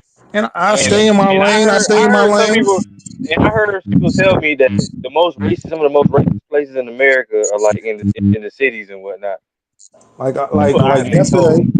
Like yesterday, I went up like Randallstown. I had some suya chicken off this truck. It was good, man. Like I mean, like I don't really see it, man. I don't really see it. So Hey, I think college I don't fought a generation. cop that called me a boy, so I done seen racism. Low key Poppy, that's Should have not true, shot you in man. your leg. Listen, he low key Poppy said that when you down south, you used to people looking at you dirty. When I walk around, white people say yes sir, no sir to me. So I don't really understand what you talk about. Like North Carolina, like Exactly. I'm not gonna lie. Like, I'm not gonna lie. I can't live down south. Anything past Georgia, I'm scared. I'm scared if they hang me, if they lynch me down there. So ain't nobody gonna hang you. They're not crazy. They'll know. Didn't somebody get lynched a couple years ago? There wasn't a couple lynchings. That was like last year in North Carolina or this year, one earlier. Hey, sometimes sometimes there's about 50 unexplained hangings. Black men decided to hang himself. He was prime of his life, decided to hang himself. But then you know what it is. But I'm telling you, Steve. See where Carla lives, Steve. Where Carla lives at. If I'm not mistaken, didn't they have to change the laws because a couple people got hanged and they had to. Hey, Steve. Check this out. I had a female friend of mine since she passed away, but she was a forensics. Oh man. Right? She told me, you know, she told me. I was like, she told me because she does investigation when there's somebody killed, whatever like that. She told me candidly, under her breath, like, Carla is called forensic pathologist. Whatever. He's making it up. The forensics. You can't throw a rocket. You can't throw a rock in Virginia without hitting a. Hold on. Come on, man. That's what I'm saying. She told me how easy it is. She goes, forensics really decide cases. Like we say it happened, and that's usually it. That's what the police report is, and that's it.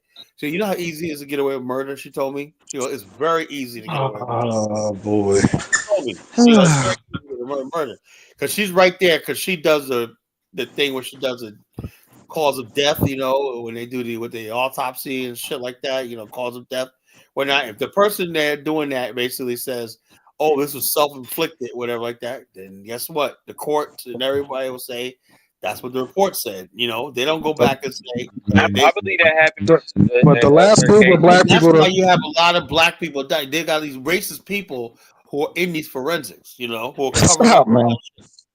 All right, man. Let's cut the bullshit, man. When a black person gets listen, man. When a black all the black men get hung and whatnot, and they get ruled by suicide and whatnot. You don't think that's it? People get hung in a jail cell in Mississippi. Like 40 of them got hung in a jail cell in Mississippi. Lord, please help. They decided to kill themselves. All of them were dating white girls. You know, we got to pray. It's still there. We have to pray against a lying spirit, man. Listen, when you go to like the hospital, that little white nurse is like, "Hey, Carla, how can I help you? How's your blood pressure?" You know, all those little petite nurses. One, she was an RN, right, and then she moved to forensics. You know, she got promoted. She was getting paid $60 an hour. You know, that's forensics, right? She basically told me, she said, "Yeah, it's easy to get away with murder. You know, it's easy because we do all the investigation." The police, he goes, when we come to a scene, the police, nobody could touch the body until we touch it first, she said. You know, we're the first person on the scene, nobody touches anything until the forensic is done.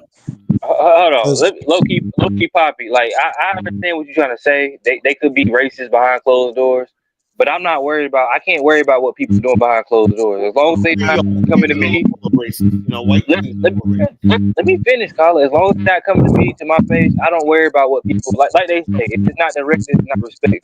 So whatever they say behind closed doors, who cares? As long as they ain't trying to do nothing to me, I'm not worried about it. Elvis has said more heinous shit to me in 3 times of me being in the show than any white man has ever told me, man. What? You know, Nigga, because you told us you rather leave your black skin when you go to heaven. That's why.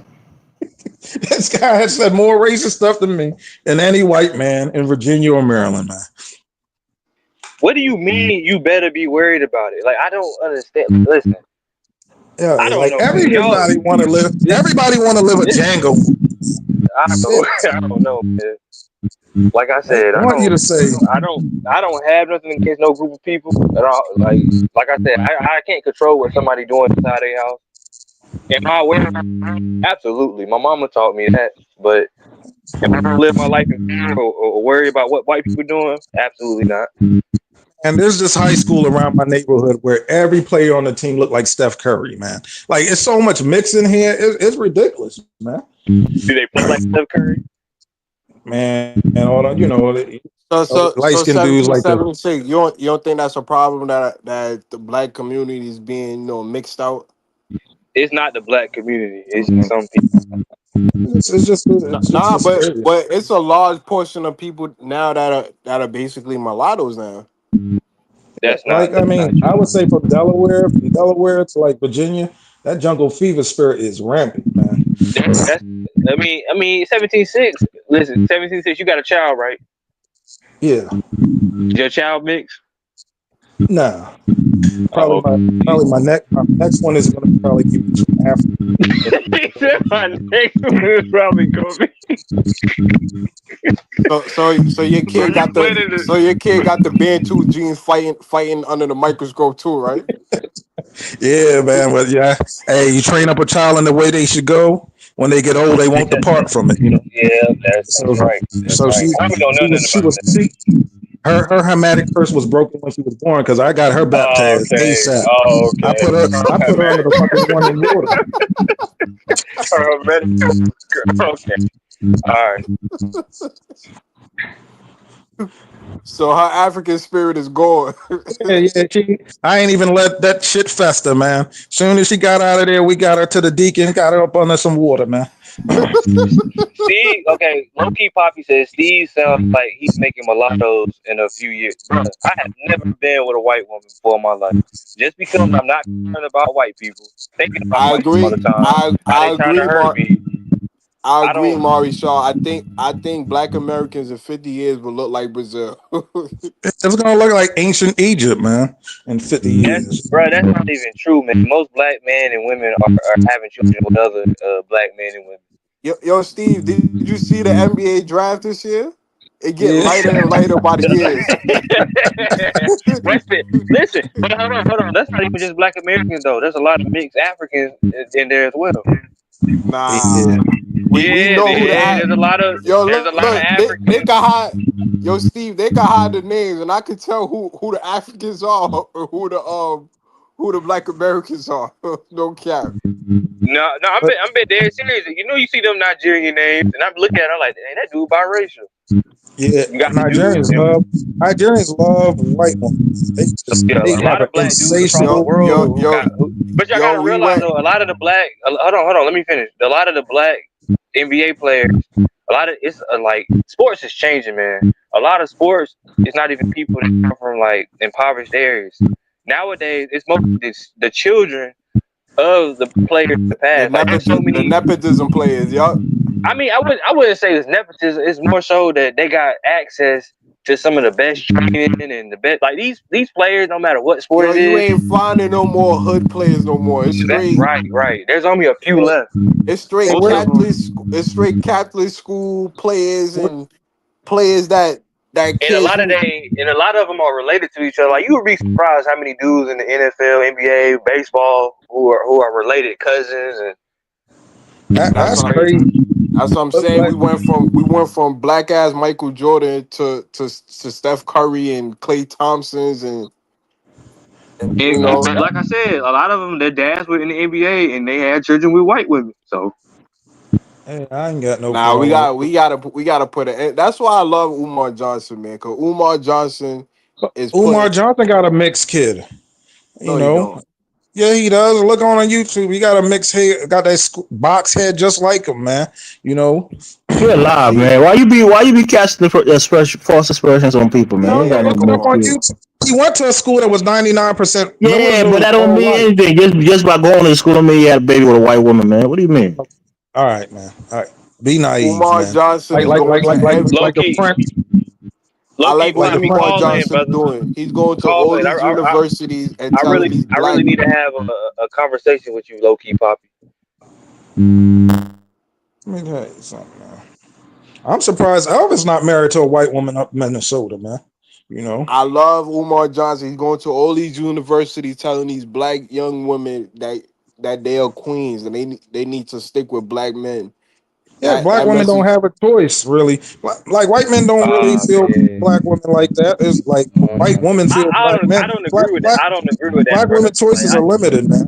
Nah, I don't agree with that because I know a lot of black women, white dudes be hitting them up, but they don't really want to do. Yeah, they just want to get it out the system, but to Yeah, like white women love black yo, men. Steve, I was against the theory that it's mainly black women but I'm starting to think it's mainly the black men that's going after these white women. They got No, the white women go Absolutely, after bro. black men. Listen.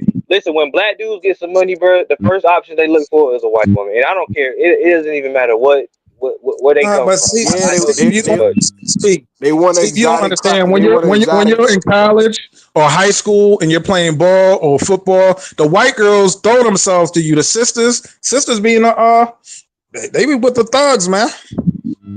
I With the mean, I thugs, guess man. that's The thugs possibility. selling the drugs, man. That's White not girls. true. All right, man. When you in high school, you be seeing 30-year-old dudes coming through the high school, man. Come on, man. Stop it, man. Stop. I'm not I'll college. give I you tell that. a I'll lie. give you that. Actually, I did see that shit when I was in high school, nigga. Nah, Both of I these seen girls be that. having boyfriend at like 25, white niggas are like 17. Yo, I seen that. I seen that in junior high school. Not even high school. I seen that in junior high You should have school. called the police, Kwame. Huh? You should have called the police there. Junior Nah, high call the school. police. Nah, but I remember. But I remember girls. white girls be good scouts. They be watching how a nigga run. They be like, look at his calf muscles. Oh, he gonna be Division 1. So they Hey, be yo, like, they be knowing, man. I remember They be girls flexing on dudes they age. Like, yo, my boyfriend got a car, yeah, man. and But he white girls be scoping. They be like, I yo, look will. how I we will play say that defense, yo. listen. Cause my cousin in DC married a white girl, and he did go to college. I forgot where he went. I think he went to some college in Pennsylvania. But came home. We went to a funeral and whatnot. And they saw the girl. They was like, "Oh, he got a white girl." I said, yeah, 'cause you know how older black women yo, be. but Steve, you don't think some of these parents is telling their kids to talk to white women over black women? You know, basically telling them. Nope, because a lot I of think black so mamas. many. Listen, nah, I I'm think. gonna disagree. A lot of I black think mamas, so. they don't. I think some of these parents is telling them, yo, these black girls is ghetto and they gonna trap you and stuff like that. Nah, that ain't what it is. They rather you bring home a black. If you got a black mama, she rather you bring home a black woman than a white woman. Cause I'm looking at most of these teenagers and the white girls they talk to, they far below mid. Some of But these but girls are but like but but they shape like but surfboards and four by but fours. Kwame, you had the misfortune of living in New York City in the concrete jungle, so you really don't understand like this area, man. Like it's nothing. You know, you went to school without windows, so like you don't understand like living in a place Hey yo, with like. I live in the economic capital of the world. You went to a school without windows. I live in the economic New York capital of the City is world. different, man. Yeah, man. Like this area, the DMV, man. Everybody like, nah, man. You ain't gonna have what Listen, Kyler talking about. No I Home went to a Depot Road school and that all was that. I went to a high school that was like maybe I said 30% Wait, white. are you trying to say there's no white people that live in New York? I mean, y'all have small hats. Y'all got Puerto Ricans. Y'all got Jamaican, Trinidadians, Bajan. Y'all, it's really a tether King's Dominion up there, man. So like, you really don't understand Americana, man. Bro, it's whole neighborhoods do it. Just Russians, Serbians. Yeah, but you don't live around Americans. You just live I in don't know. I never you been live in a like to New York, the neighborhoods, but I will say like there is more mixed neighborhoods down south as far as like white people yeah, live in the same neighborhood. like you in New York City, you don't even see an American white man. You know, you're gonna see a Russian, Uzbekistan. You're gonna see a Pakistan. You're gonna see all them type of weird dudes up there. Like even when you go to the trailer park in North Carolina, right? You got like trailer Yeah, park we is don't. filled up with It's no rednecks with no money. You gotta have money to live in New York. You can't be a But like poor white even in the heathen. You can't be no poor white the heathen first time you're farmer. going to see a white guy in New York City is Long Island. You might see like one of them little Irish dudes down there, but you ain't really. Yeah, and that's I'm not living. Those are pure racists out there. You crazy? Yeah, but like New York is different. listen. Well, maybe 'cause I ain't worried about racist white people because I stay protected, so I ain't really worried. And what part of If America, what part of Maryland you live at? Cause you talking like you live in some affluent no, I part don't of live in. Maryland. I just live in a rural semi-suburb. But like, if white people was racist, black unemployment would be 90%. Man, everybody work for a white man. You know, like if it was racist, Everybody do not work for a white man. 90% of black America works for a white man. That's true. Most of Black Like America. Hispanics don't hire black people. Hispanics hate black people, but white people they'll hire. Hey, They know most of the you're black gonna be late. most of Or the you black people I know in New York, they own their own businesses. I mean, stop. Bullshit, man. they probably do work in the medical field and stuff. You probably I don't know about 90% though. Nah, 90% is crazy. Brown people, Black Americans work for white people, and white people and companies. You don't think so? Yeah, that could be true too. Could be true. Yeah, fellas, have a good one. My phone's about to die, man. Be blessed. All 1776. right, God man. bless. Yeah. 1776. Stay black, brother. Stay black. Yeah, stay For black, how brother. for Stay for for black, how long? stay African and black, For my how brother. for how long? That's the Learn more question. about Molly, man. Try to get your black brain back in your brain, in your head, man. man. Yeah, man. Yeah, hey man, black for how long is another Steve? Listen, being black, there's nothing wrong with being black. We have been blessed by God Himself. All right. I'll keep believing that lie. But anyway, I'm not gonna lie. Thanks to Elvis and Kala, I'll be doing a lot of research about Liberia this week. Make sure you get the authentic history of Liberia. Yeah, I Not was reading a little bit from the Smithsonian. What So Elvis is, like I said, I get it.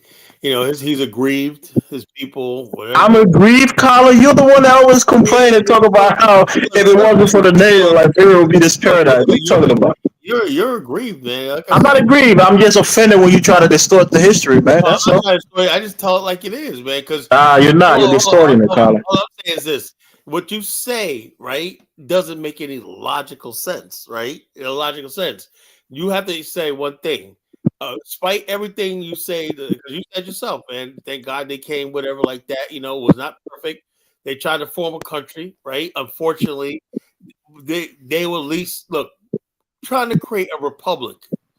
And I would say, I'm not gonna say this, don't hate me for saying this, right? The black race is the most primitive race of people on it's like going to the Amazon. don't do that, Kala. Don't do that. Yo, the republic is the 1776 is reincarnated in Colin, bro. Just carry on his legacy, Colin. The most primitive is crazy, everything you're telling me, I'm telling the truth. You know, everything you say, tell me the truth. Now, other people, right? They basically say, okay, they say, look, despite everything, the Irish came to America. You know, they were discriminated against, whatever, like that. The Anglo-Saxons dominated America for 400 years, right? Everybody said, okay, well, let me just get my piece of the country and figure out how we get it and whatnot. Nobody tried to overthrow this country. They came. But Kyla, they made them slave catchers and they made them the overseers of slaves. So that's a Oh, no. that gave them the Hold up. What I'm saying there. Hold up. Now the problem is, like I said about Liberia, is the fact that Elvis does not admit this one thing. When the reality was the Europeans had carved up Africa in 1884, right? And then the preceding years, they began to come and occupy their claimed territory, right? They basically, all the native people saw the horror. Do you know the Sahel region was probably one of the most brutal campaigns in Africa? That was really, really brutal. That was Samori Toure and whatnot, Traore. That's Ibrahim Traore is descendant of.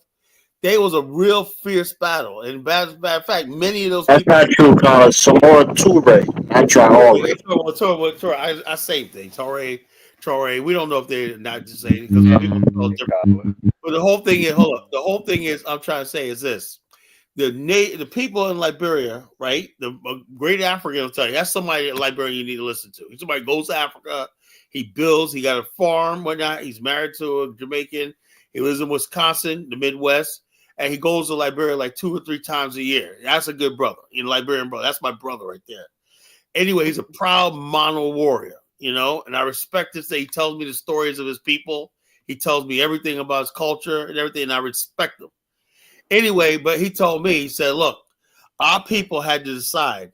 Either we oppose our people in Monrovia or we stand alone. If they would have stood alone, they would have got colonized by French. And they said all his family on the other side of the border, they all try to come to Liberia and come on the other side because the French were so brutal over there. They charged not a hut tax, but a head tax. That means if you have 7 people living in a hut, they're going to tax everybody in that hut. A hut tax is just one little price.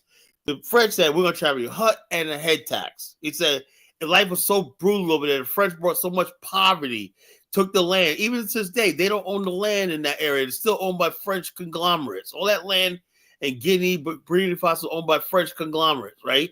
Liberia is the only country in that region that's free. Has no French, no anything. That's one thing that Elvis don't tell you. Liberia, you go up to Cape Mount, drive to Lake Piso, you understand there's no French concession that owns that, whatever like that. That's all free soil that you can go to and buy, settle down if you want to. It's a free country, It's a free country. And also the Constitution protects the native people, right?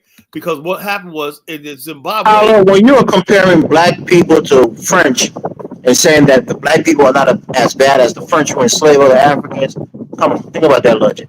Hold up.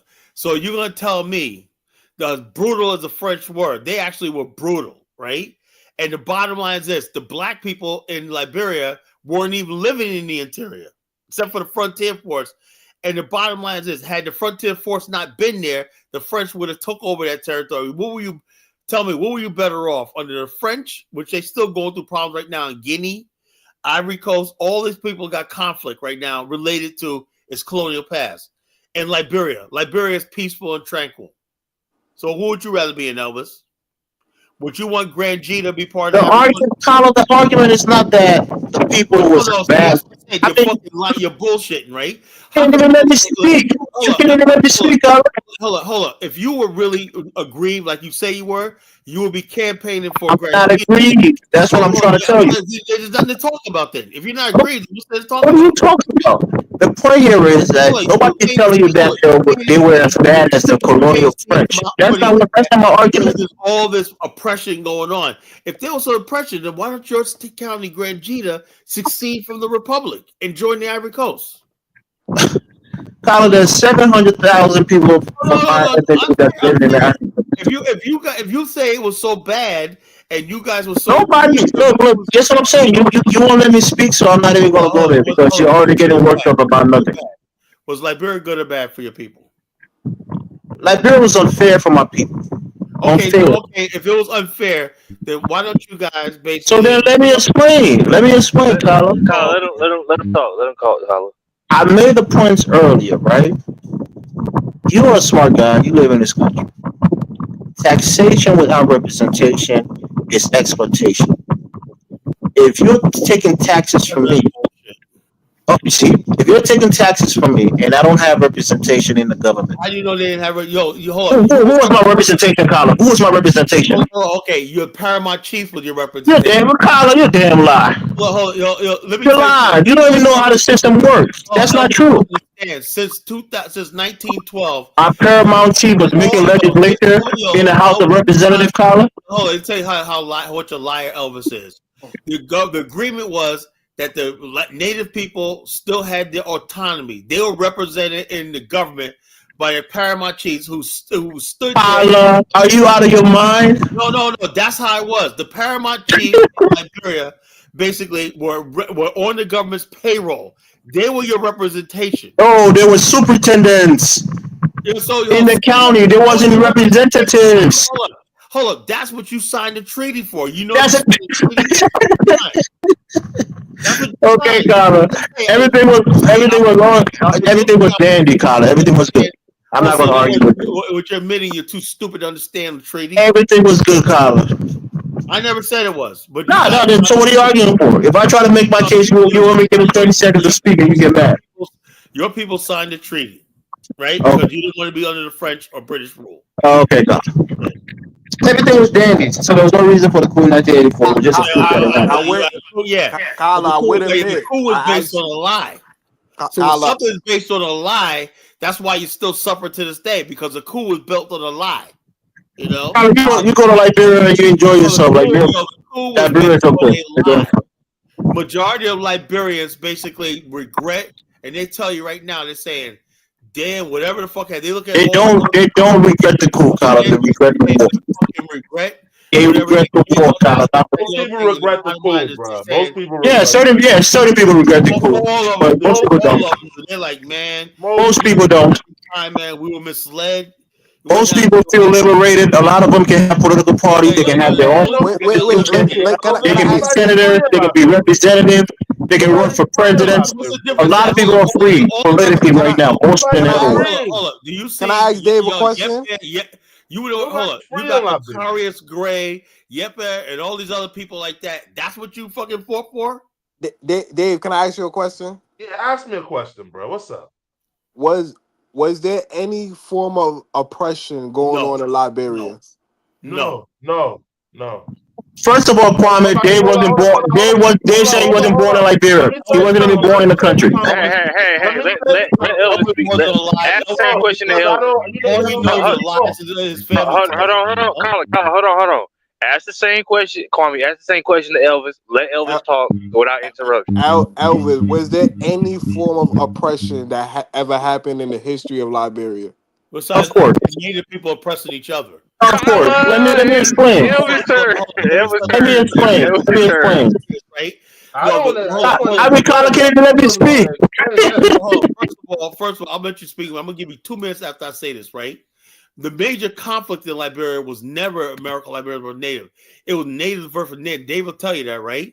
Okay. But Colin, listen. You're so right about that, Colin. At war with the seaside Gribbles. You're so right about that. What's the whole point? Listen, Colin. All these people. Colin, what's the whole point of Unification Day? The whole point of Unification Day was really for the Native people. The Native people. We were already unified. What the fuck we were? Our people already unified. Native people had war with each other, and they basically had a sense of naturehood. A holiday in Liberia called Unification Day. You know, the reason why you can't really listen to Elvis because he can't say anything positive about Liberia. He's a fucking liar. That's why he's a liar. You know? Even till this day, you can't say nothing positive about Liberia. So come on, like you said, it's built off a lie. Colin, why did you put me down? I wasn't even talking. I muted myself. I wasn't talking. Why did you put me down? You didn't want me to respond to you? If you want to say something, then I'll give you 2 minutes to rebut. Okay, let me say this, right? The brother has a question. This is for you, Kwame. Colin, you said you want me to speak. Let me speak. My question. Can I hear it? Can I hear the answer from Elvis, please? Damn. So in Monrovia, right? Again, realize Colin didn't go to Liberia until he was in like his 40s, maybe late 40s. Dave said he wasn't born in Liberia. He went there later on. I grew up in Liberia. I have friends. I have people who I stand on one of the biggest talk shows in Liberia. Hold on, Colin. Let me speak. Just let me speak, bro. Let me speak. You see, these guys can be fair to Why me, y'all bro. both interrupting? Yeah, yo, they Let like us to speak. interrupt Let us me. finish. Let us speak. Let Why him y'all speak. jump on him? Let Don't us. jump I on him. just hold on. Oh Why my y'all gosh, I trying to? can't. Let Elvis Come say his on, why y'all lies. trying to Right? censor Get your lies Elvis out, for? Elvis. Let Elvis answer the Get question. his lies out. Go ahead, Elvis. We just had a show right yesterday. They was watching the show right now on Facebook. That show had got almost 10,000 views. I was on that show. It was a big show. I got invited personally to talk about what happened in the country with Samuel Doe and all of those people. I'm on this platform. I talk to some of these people who are stakeholders. I have American Liberians who are descendants of American Liberians on the show. I have Native people on the show. We all discuss these things as colleagues on the platform. So these are people who I get information from. I grew up in the country. I knew some of these families, the Congo families. I knew some of them. They will admit to you that their ancestors didn't do the right thing. Some of them that grew up in that system. Colin, let me Let him finish. speak. Let him finish. Let him finish. Let me stop you right there. Okay, all right, Call it Elvis. Elvis. rebuttal after he Hold on, finished. no, shut up. Don't tell me what to do on my show. Man. Shut up. Don't tell me what to do. I know what I'm talking about, right? What I'm doing. I'm gonna let him finish, right? Okay, you say our ancestors doing the right thing. First of all, they were forced to come to Liberia. They were forced out of America, and they only made a feeble attempt to build a civilization.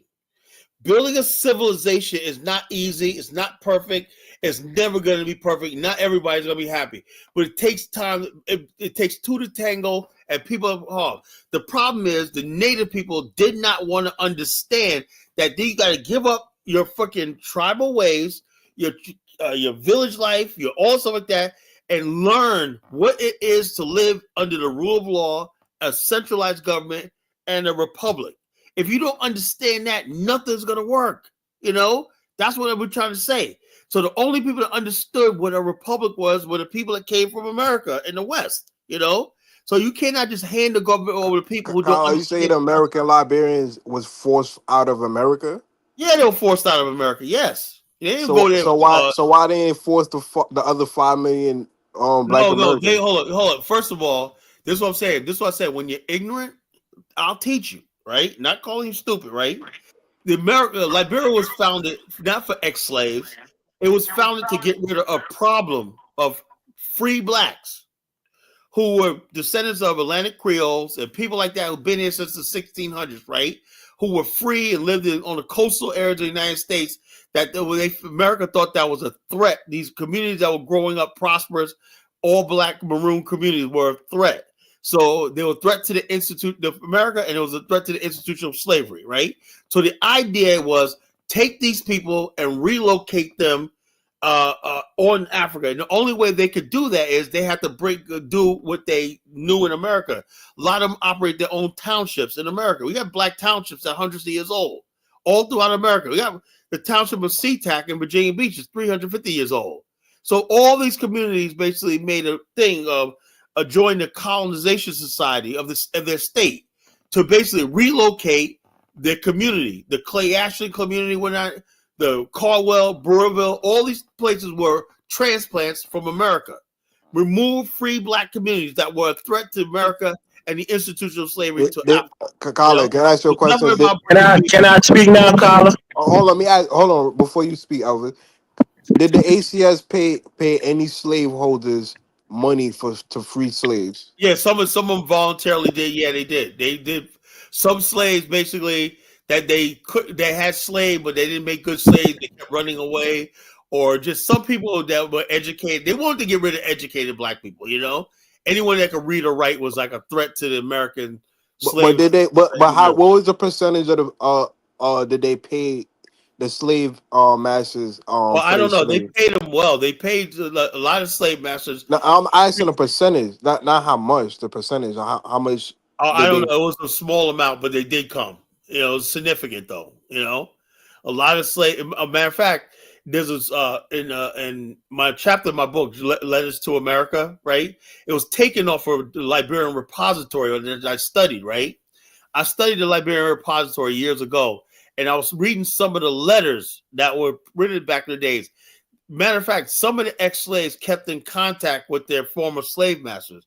And a lot of them sometimes, because Liberia had an elaborate postal system, they would send letters back and forth. And sometimes the slave owners would send money to Liberia for the ex-slaves that settled over there and got them settled. So it's wasn't all things. Some of them basically cared for their people. They thought that to protect them, they sent them to Liberia, or they might be recaptured and re-enslaved. So all of them wasn't free Negroes. Some of them was no. The slave descendants were sent upriver. The free descendants of free blacks settled in Monrovia, right? The ex-slaves, right? Those like that were sent upriver in places like Clay Ashland, White Plains, Royalville, all these people, all these places on the St. Paul River. You know, why would they send upriver? Because Monrovia people were the elite, you know, they were sending on the free blacks, you know. So they want also. But here's the thing: something miraculously happened in Liberia that didn't happen in the black world. The slave descendants, right? By the time E.J. Roy and Edward Wilmot Blyden became the dominant force, and they formed the True Whig Party. You know, that's another thing Elvis will tell you. The True Whig Party was formed out of black nationals. Black True Whig Party was called originally the True Black Man's Whig Party. You know, they were made up of E.J. Roy was full-blooded Igbo, right? So was Edward Wilmot Blyden. Those two guys were full-blooded African descent, and they were the leaders of the True Whig Party back in the days. They lived upriver, and all the upriver settlements became the dominant force in Liberia. Then the coastal people who were mostly of mixed race descent, and so they lived in Monrovia. So that's what happened. Follow your own form. Elmer Wilmot Blyden is from the Caribbeans. Yeah, I and know. E.J. Roy is Ebo, not Igbo. Hold on, man, Carla. Edward Wilmot Blyden, like E.J. Roy, were both Igbo men. No, they what? Whatever you say, Carla. They were Igbo descent. They were both. They're not Igbo. They're E.J. Roy is from the EBO people, not the IGBO people, Carla. They're different people. Would say that E.J. Roy could have came to his family could have came to America with the British as free people. You know, from let me just make the point that I wanted to make. Kwame asked a question. What I'm trying to make is Kwame, Tyler, you've been talking for like 5-10 minutes. Let me just give my 30 seconds, bro. Go ahead. My point here is in Monrovia, right? The city was segregated, right? In the city in Monrovia itself. That's where Dave. Hold on, Carla. All right, I'm gonna tell you. Let him tell his lies. I'm gonna go ahead, Elvis. In Monrovia itself, right? Maybe Dave knows that. I don't know if Carla knows it because it's a bit difficult. But there's places called slums. There's slums community called places like West Point, Soniwen, you know, Woosett Quarter. Just say informal settlement. Hold on, Carla. Let me say these things. These are places that the natives had to live outside of the city center proper, where the Congo and the American Liberia live. All right. At 6, hold on, Carla, let me speak. Let me stop you right At 6 p.m., they had to leave the city limits and go to their slums. They make it seem like they make it seem like so they had a curfew. They had a curfew, man, in their own country where they're the majority. Carla don't want me to speak. Congo people were so bad. Why did they stay in their villages? See, there you go. So you're justifying it that they were segregated. They were segregated into slum communities because they wasn't in their village. Imagine this. Hold up. Monrovia was a planned city. Oh, it was a planned city, so there's no space for the natives. It was a planned city. It was a planned city. Man. The bottom line is this. Steve, what you think so far? It seems like the American Liberians, you know, they didn't do the right thing. They wasn't all bad. I'm not even going to tell you they were all bad, but I'm telling you there was some systematic disadvantages that the native had. Well, whatever. But for Carla not to admit this. Whatever. The bottom line is this. Look, if you guys would stayed in Grand Gina, y'all could have made that a paradise. Y'all could have created that. See, there you go. You're justifying. Serious. You know, the problem is oppression. You're justifying segregation. Don't do that, Carla. The problem is you guys always want to be the American Liberians. You don't want to be yourself. No. People wanted to have the same right. The reality is, Carla, the native had the numbers. Had they been allowed to form their own political party? Why you drop Steve off? Because he's a fucking idiot. That's why, you know. But what does Steve do? What's check this this out. do? Check this out. The native people, on the whole, wanted to be. Unfortunately, this is what I'm saying. This is why I say it can't never work. Tyler, you still have that mentality today that you're so that. Check this out. It still cannot work because as long as basically you got envy and jealousy in a state, in a country, in the black race, that's why black communities fail. How was that envy when you segregate other people from their own country and put them in a different spot? It is envy. You don't want you don't not satisfied with the life you had in your village. Oh, you wanted to be satisfied with being second-class citizen in your own country? You could have made yourself first-class citizenship, but you don't want to learn. You hear this? You hear this, Kwame? Hold on. You guys have. He's justifying people making other Africans second-class citizens in the country. What was wrong with you guys learning how to build buildings and build streets, organize your communities the way they did? Why not? Be hard working. The American Liberians didn't learn that out of absentia. They came in slavery. They learned it from the slave master on the plantation. Were the Africans learning it from slave masters in Africa? Hold on. Why couldn't they just learn from the American Liberians? How to improve themselves? Why didn't they? I mean, Carla, you are justifying segregation, right? Give me a chance to speak. Let's not do the argument out of it. Let me speak, Carla. Like I said, the ignorance and stupidity's triumph. Carla, let me speak. You guys win. You guys let me speak. Just bring back Steve. Steve didn't do anything bad. I don't know why you dropped him off. The point here is black community destroyed in America. Go ahead. The point here is, Carla, look, I'll tell you this all the time. I have Congo people, as we call them, in my family, married into my family, right? These are my people.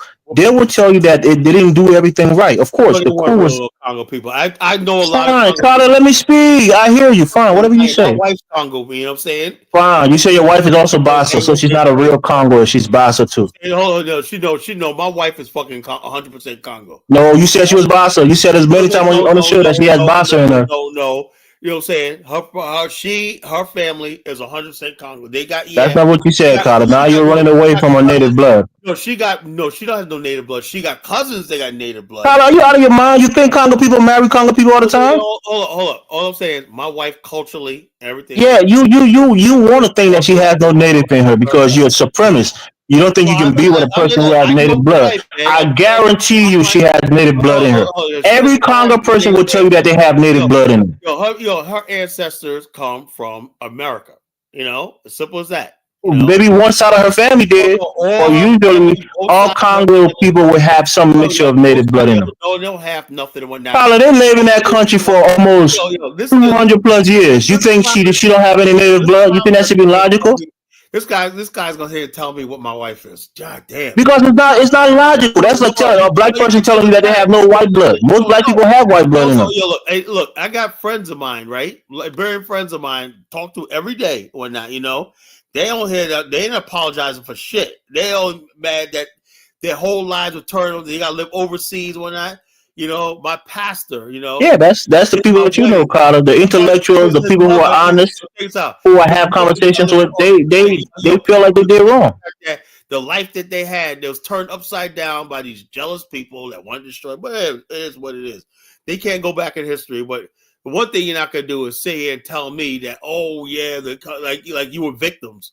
When that's bullshit, I didn't say I was a victim. You just not letting me speak. That's what you're doing. I never said I was a victim. I'm just telling you what the conditions were, and you won't let me speak. Better said the American Liberians didn't do right when just because you. They didn't. They themselves will tell you they didn't do right. What do you mean? So Carla, you're basically saying that they didn't do anything wrong. No, the indigenous people overthrew the government because they was jealous. No. Look. Let me tell you something. Right, the indigenous people overthrew the government. It's simple because.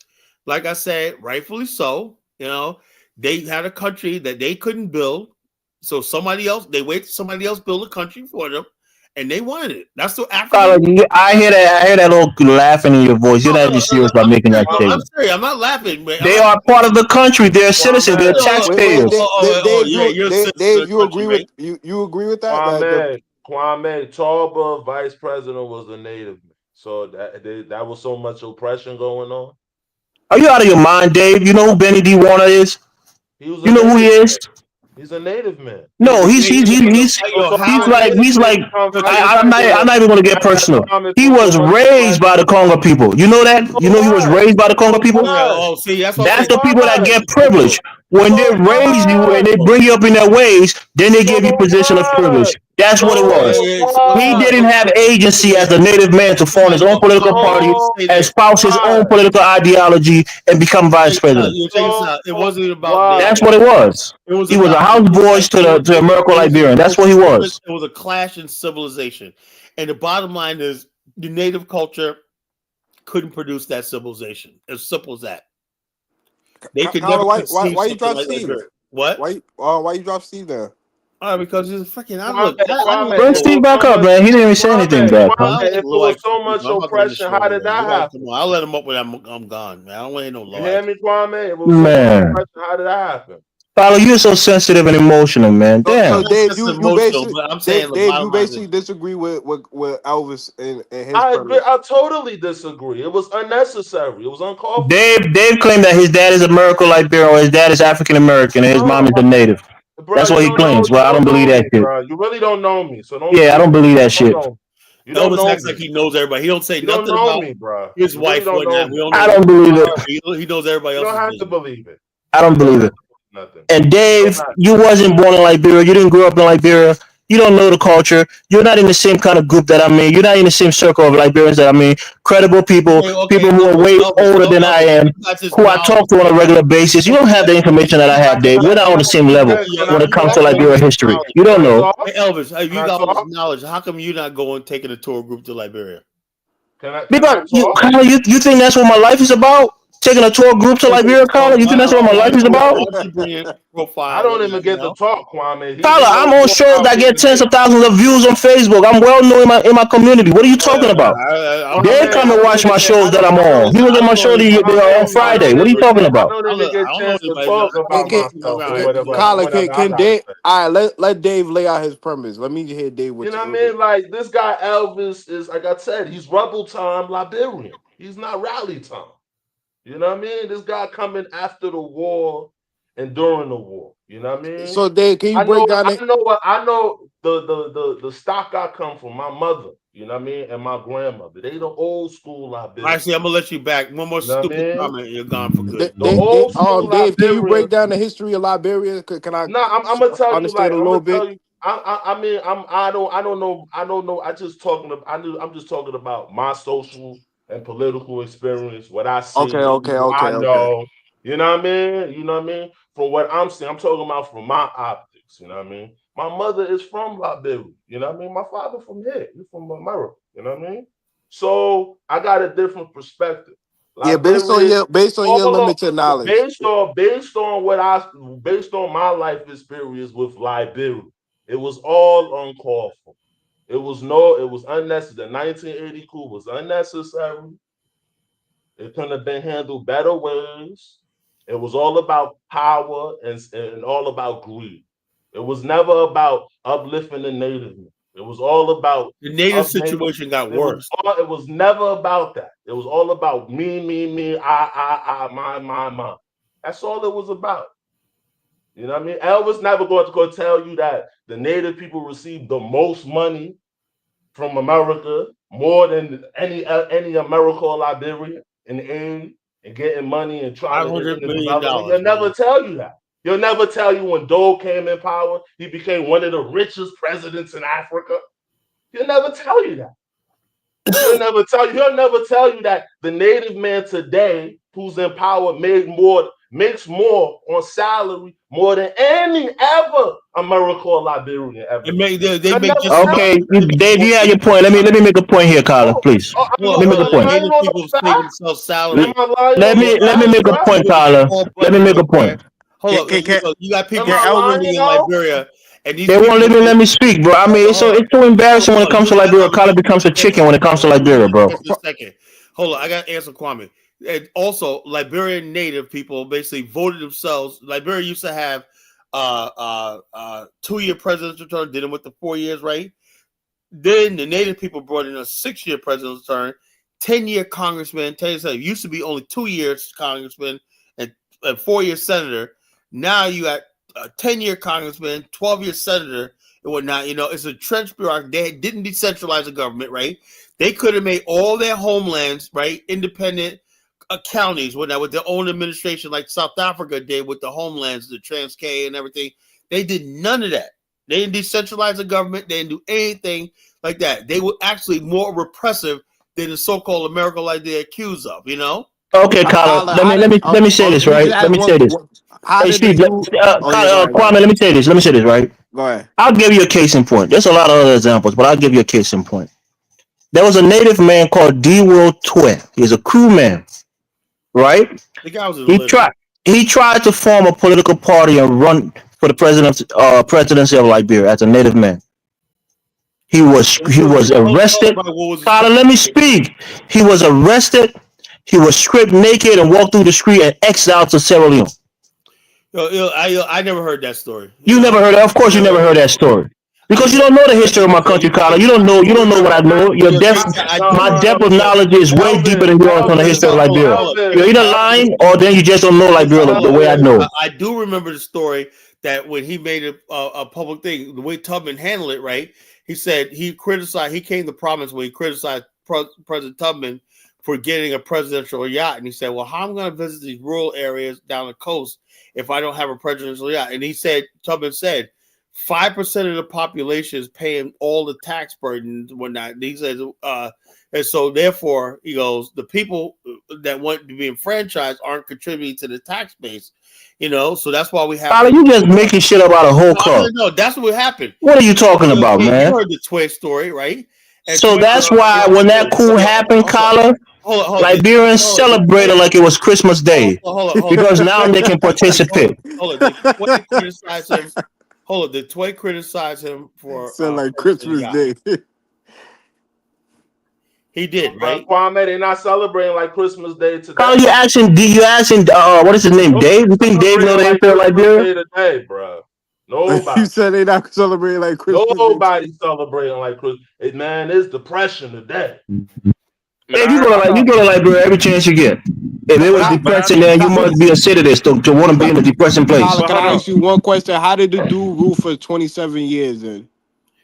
Well, I would say like this. Look, my bottom line is this is what I'm saying. People don't understand this, and people don't like what I'm saying, right? Just like the South Korea military regime runs a one party, they got shit done. The Chinese Communist Party, right? They got shit done. Kala is trying to justify a dictatorship. A plutocracy of natives, Congo people, and everything that pretty much ran the government. It wasn't the Congo people. Here's a guy who killed his political opponent, Coleman. He killed somebody because of politics. Elvis, right now in Liberia, we got 22 political parties, right? That's what the people wanted. They wanted political proliferation and agency that they weren't getting under the American Liberian government. They have it now. Elvis, you don't understand something, right? This is what you think you understand, right? Hold up. When you write a will, Dave. When you write a will, what do they say? My bequeath, my name is Elvis Morris, right? Of sound mind and body, right? It's key words, sound mind and body. You gonna tell me people just coming out of the bush, right? There you go, Kwame. People just coming out of the bush. They don't have minds. They don't have sound minds. Yeah. They're imbecile. They're illiterate. They don't have minds. That's your thinking. And people like that, people talk like that in Liberia. The American Liberia had the same kind of mindset. That's why That's why I say when you talk about Pan-Africanism, dude, forget about it. You're never gonna reunite with Africans. Don't try to pin African against Kwame. You're never gonna like anything with Africans. It's never gonna work. No. The thing I wanted to emphasize is right now in Liberia, you have 22 political parties. You can't get anything done. That's a damn lie. That's a damn. You don't even understand the history, Dave. What's the demographic of the House of Representatives, Dave? What's the demographic? You can't get anything done. What's the demographic? You don't even know the politics in the country. You said you go there every time, but you don't know politics. That's because you're uninformed. You're there, but you're not really there. Your mind is not there. You don't understand what's going on. Hey, did he change the Constitution when he ruled for 27 years, or was that part of the Constitution? He did that. Yeah, he did that. BBC on the Capitol buildings on fire. The country was developing. You can't get anything. You don't know the political demographic in the country, Okay. Hey Elvis. Hey Elvis. When I don't know the dude there that ruled for 27 years. Was the William Constitution Shadrach Tubman. But hold this. All these people basically love. They shortly took the money Tubman sent them overseas with. What are you talking about, Carlo? You're camping for a dictator, and you're talking about they love the money. That was built. They like all the things he brought and whatnot. You know, the road system and everything like that. That justify him being a dictator for 27 years, Carlo? Killing his political opponent, exiling his political opponent. Check us out. A California firm dug Monrovia streets and created a sewer system. You know, you like all that shit that that they brought and whatnot, but you don't like them. You know, so it is what it is. So you want somebody to rule over you for 27 years, Carlo? That's what you want? I just think, I'm like, you know, you can't even say it. You can't even say it with a straight face, Carlo. It is what it is. You know, it's bottom line is you can't admit the wrong. The glaring wrongs, you can't admit them.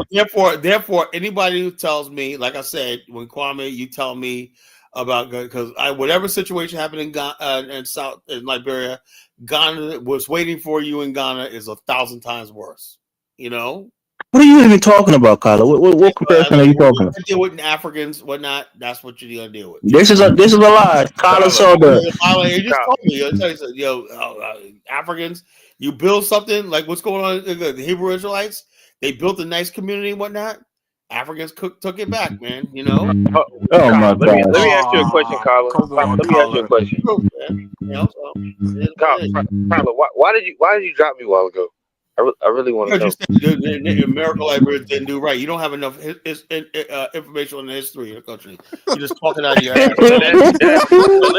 That's his observation, Carlo. You can't just speak freely. He listens to your lies. That's why. He listens to your lies. Listen. Do you? But you said it earlier that they made some mistakes. So hold on. The mistake they made was trying to build a country with people that were like 5,000 years behind them. There you go. This is his mentality. You see? He's saying it again. This is his mentality, bro. Hold on, Colin. Colin, do you know what 5,000 years ago was? Come on, yeah, I'm being generous. I'm actually being generous for 5,000 years. Colin, do you think that American Liberians had that same mindset, and that's why they did what they did?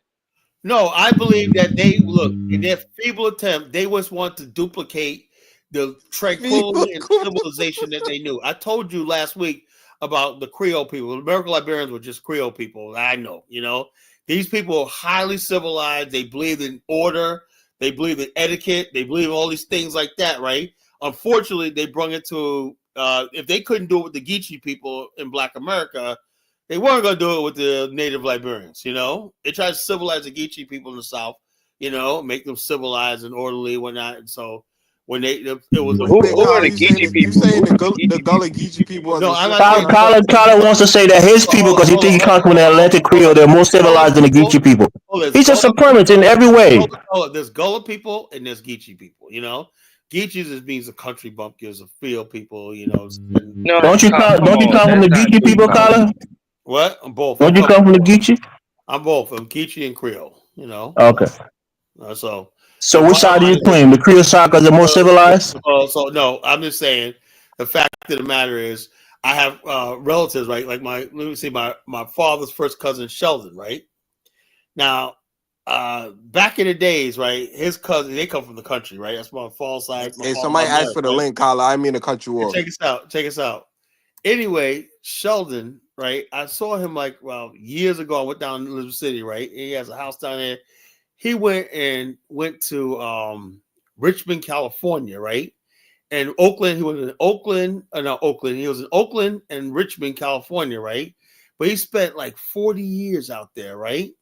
And he was de-Geechified. You know, he comes back. He's fucking educated like this. And I remember him when I was a kid, you know, in the field. He was a country bumpkin, right? But he was like, he was like my father's cousin. He was my father's age. I saw him, right? And you could tell that something happened when he went out to California that he got a good job out there. I think he got graduated from college. But the bottom line, he was no longer a Geechee, you know, because he was civilized. He was educated. He was mannered. He was cultured. He was refined, you know.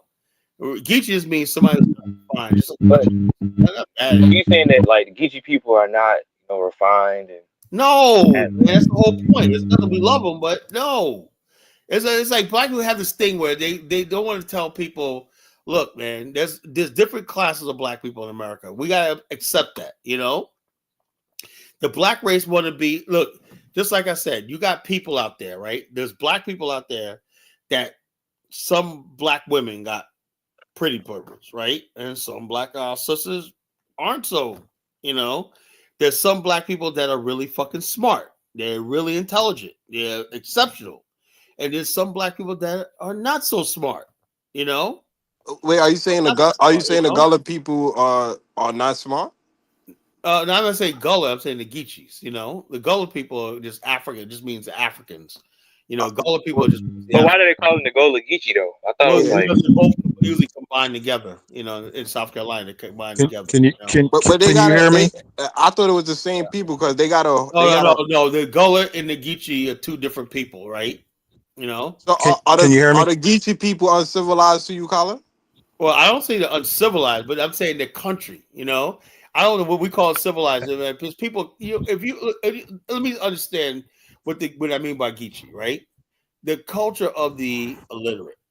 There's some black people live like that. They go their whole life and whatnot. The only book they ever read in their life is the Bible. And they country people, they barter, whatnot. They live. But these people could survive. 1776, you gotta wait. We know you about to cone, so just wait with college finish. You can come in the cone. So the Geechee way of life is probably how black people survive. But now, what depression? They didn't feel no depression. Hey, can I? They didn't feel no damn depression. Can I get two? same culture, just different location. Can I get 2 minutes? Kids in the backyard, they don't hurt for nothing. A Geechee person will survive. Go ahead. Listen, man, I'm gonna say the hard part. Make it easy for Kyla. Look, a superior society cannot integrate with an inferior society. When you come from a superior culture and you come into a land with people who are trading slaves, participating in hard ancient African traditions, cannibalism, eating brothers' right legs, castrating people and taking their balls. You're like, man, you've been away from that so long. There was no cannibalism going on. Yes, general butt naked. There's cannibalism exists in Liberia. Yeah, Liberia, to eat a nigga heart is a lot of you gain a lot of powers from that, man. Get your heart out for good luck. Yeah, eat the heart right in front of you. Right, so I'm almost finished. So let Elvis reply after. Wait. I'm gonna let him talk. Let me say 17. There's an old omen in West Africa, Kwame, called the cotton tree. You ever heard of the cotton tree ritual? Yeah, I heard vague stories about that. Let me tell you the whole story. The cotton tree ritual was he take when they bury the virgin, 13-year-old virgin alive, hold on, let me explain something real quick. That's what Elvis is saying. Oh, the Congo people say, look, bro, you can't do the cotton tree ritual no more. The native man will say, "Oh, you trying to enslave me? You trying to dictate?" Yeah, they take anything. Dave, are you out of your damn mind? The Masonic temple, they were fucking each other in the ass just to get position in government. What are you talking about, man? What are you talking about? Like, he has no Kyle, is that true? They was doing that. No, that's definitely true. It goes on even right now in the country. We know this. This is an open secret in Liberia. What are you talking about, Carla?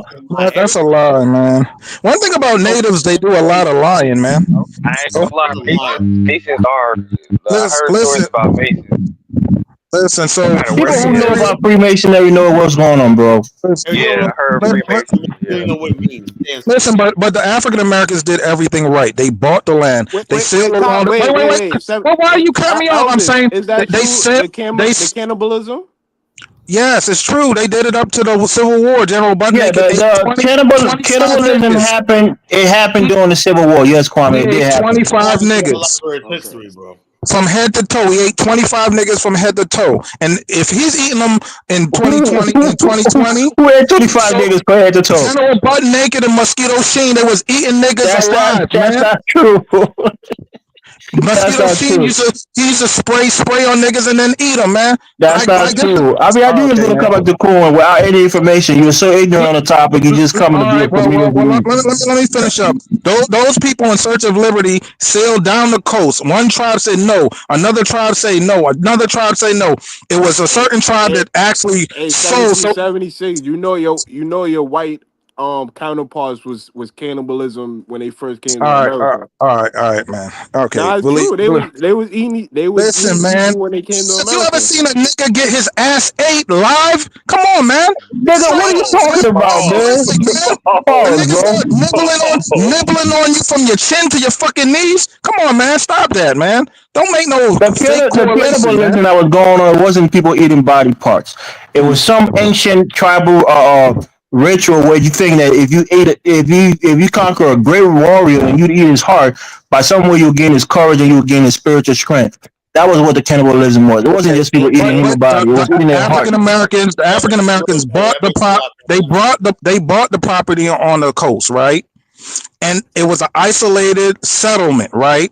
The African Americans ingratiated the native. The Israelites was cannibalism too. They ate people. Listen, stop, man. We're not playing around. So they bought the land. They incorporated indigenous people. You had an indigenous vice president early in the republic, right? So they always. What was his name? What was his name? A very long name. I don't got time for it. Nah, it was a short name. It was J.J. Dolson. It was Dolson. Okay, so the indigenous people, once they embraced education, people they call Congo people wasn't even Congo people. They was just Africans that was educated. They called Congo people, right? So they always had. No, that's not it. I mean, you got this whole thing distorted. You don't know what you're talking about. Just shut up, bro. African Americans talking about. They never did. College gets like 80% of it right. You just don't know what you're talking about. Wait, Elvis. They never did to the natives what the Rhodesians did to the natives. Elvis and Dave, General Butt Naked was really eating people. Man, he would chop your Kwame. If he caught you, he gonna cut your right hand off, throw that shit in a frying pan while you fucking screaming. He eating your fucking elbow, man. Right? What is the name of Kwame? Go on YouTube and look for the testimony of General Butt Naked. He gave you the whole detail of how he became a Zo, what we call a Zo, which is a tradition. In my place we call it a Bodio. A Bodio is a traditional priest. And usually they do sacrifices and spiritual rites for the tribe during times of famine and hardship. But he left that role and became a warrior. Butt naked. You don't want to know, Mari. And the reason he fought naked is because you can access your magical powers when you don't have clothing that's hindering the connection between the spiritual world. But Elvis, did he eat 25 people? Yes or no? Okay. Yeah, he was fighting naked. And that made him bulletproof. That made him he could disappear and I mean he's well known in the country. Everybody know who he was. Even his enemies will tell you what he did. He was dealing with some mystical power. He was dealing with some witchcraft power. That's why he was doing what he was doing. So it's not that everybody. He went to war and never got shot naked. Never got killed. Never got shot. Never got killed. Was fighting butt naked. Would be running to you butt naked while you trying to fight or shoot him and nothing would happen to him. That's why he didn't get shot. He was running around butt naked. Hey, Kwame and Steve, he was making deli meat out of niggas' asses, man. I'm telling you, man. You still want to come here and talk about people eating ass, bro? You just want to come in and tell us about eating ass, bro? Fellas, we gotta get Kidola on. Okay, Kidola, come on. Hold on, one question. 17. That goddamn Kala, why you bringing about Liberia sensitive? This is sensitive, Kala. Liberia topic is very sensitive, you know. I don't know how I came up. Kala, those that didn't see the war and those that didn't fight the war always want to bring about the parts that are very ruthless and very, very brutal. Kala, it seems like you're enjoying the population that you say your wife from is very, very small. Now they will run them like somebody running down something, you know. We just have to keep this. I always said in this topic, take Liberia civil war out of this topic. They together now. They fine now. You know, those days of Kidola, I would say that, right? But there's still forces out there that the rebels, whatnot, a lot of them in government. And they're freaking instigating conflict in the country. Look what happened the other day. So this country, the same Tyler, thing that happened, it could go back to the war. Kyla, look what happened the other day. General Butt Naked and Yeke almost got into it. Yeah, I saw that. I saw that. And if you see a parliamentary, if you see the Liberian Congress, it's like a bunch of niggas rolling dice, drinking, just all time. Why Butt Naked not arrested if he was eating people and all this? In Liberia doesn't have rules. You can do whatever. You know what I mean? That's my tribal member. I can't put my tribal man in. That's not even why. I mean, these idiots just talking. They don't even know the reason behind the question. To answer your question, Kwame, he was recommended for prosecution. We had a Truth and Reconciliation Commission that went on for about 2 years. He was recommended for prosecution. He openly confessed his crimes. That's why a lot of people even know about him, because he went there voluntarily, confessed to all the crimes that he committed, all the terrible things that he did, and he asked the country for forgiveness. They recommended him for prosecution. And had the court exonerated him, basically. No, he didn't get exonerated. The report. Hold on, Dave. The report was then passed to the president, Ellen Johnson Sirleaf, at the time. She was supposed to implement and set up a court so that these perpetrator could be tried and sentenced. But in that report, they told her that she couldn't be president for 30. She couldn't run in politics for 30 years because she was also instrumental in funding the war. From his infancy. So she disregarded the report, and the war crime court never got implemented. That's why we don't have these guys being brought to justice today. Kwame, he had a personal prison where he would eat one nigga at a time while the others are watching. That's not true. I mean, you come with all this stupid shit. It's not true. Kyla, can I ask you a question? Yeah. Why are you so hard on the Liberians and you so soft on the South Africans and what they doing to? What are you talking about? What are you talking about? You talking about the black South Africans? Yeah. Who said I'm soft on All black right, South Kwame, not today, not tonight. But the African Americans never did what they did in Rhodesia. South Africa, they killed millions of native in South Africa and Rhodesia and Mozambique. African Americans didn't do that, man. Listen, can I no, what I'm trying to say is, right, majority South Africa today, right? The majority black native South Africans, they're free now, right? And they're fighting the Zimbabweans over the little 8% that they got. Here's the thing. Let me say this. I think for the most part, what you don't understand is who's manipulating is the whites. Whites are playing. White people at war, just like America. They're the biggest adversary to white America is black America, right? In South Africa, the biggest adversary to white South Africa's global power is black South Africa, right? So just like South Africa, the whites are going to basically favor foreign blacks, right? To spite black people, like they'll say stuff like, "Oh, Nigerians are so smart. They're like this. They're like that. They're so hardworking, like that." And with that, Zimbabweans are hardworking, blah blah blah. What that implies is that black South Africans are lazy. And that causes resentment and jealousy and envy and bitterness, you know? Same thing they do game they play over here. Same thing they do in the UK. I never forget this one thing when this black guy from the Caribbean was sitting down arguing with this British guy about lack of black representation in Parliament, right? He said, we've been here since Windrush and we was like this, we like this. And he goes, the white guy says, well, look at the Nigerians. You know, we got them... they're doing real well, and the scores of the Jamaicans from Windrush school scores are. And the Jamaican guy was just so broken. He just sat there. The guy used Nigerian. They cherry picked the best Nigerians to come there to discredit the black community. That happens all over the world. They use certain black people to come to the country and discredit the black people that they're. That's what Nigeria do. They create an all-star team on their own. Like England and America has all the SAT scores of Nigerians, and they take the best and brightest and then compare them to common African Americans and common Brits. So that's what's going on. So the bottom line is they play instead of all the while. Nigeria, like Kiddo will tell you, is a sinking shithole. You know, Kiddo, that you know. Nigeria has not built this country up. Let's go around the world. They do it in India too. Nigerians are resented all over the world because they bring in these people and they compete with the local people. And Nigerians love sticking their nose up at everybody, and that caused resentment against them. You know, Like So Nigeria. should the Nigerians that's going to South African universities, should they be persecuted based on what a white man I'm not said? saying they're persecuted, but I'm saying the whole thing is this: when they go to South Africa and whatnot, you know, you have to be mindful. Our first thing, when black people, African Americans went to South Africa in '94. This is the difference between us and them, right? The first thing, like there was black people in America that came there representing corporate America, right? They had connection to America. They were brought there by Mandela in '94, the first wave of African Americans in South Africa, right? Whitney Houston was part of that, you know.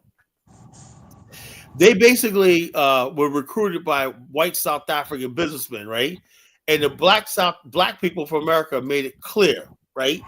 Anything that we do or here like that got to include black South Africans, right? And that's when they came up with the idea of black economic empowerment. It was Black America, you know, that said we're not going to do no business with any racist firm, whatever like that in South Africa.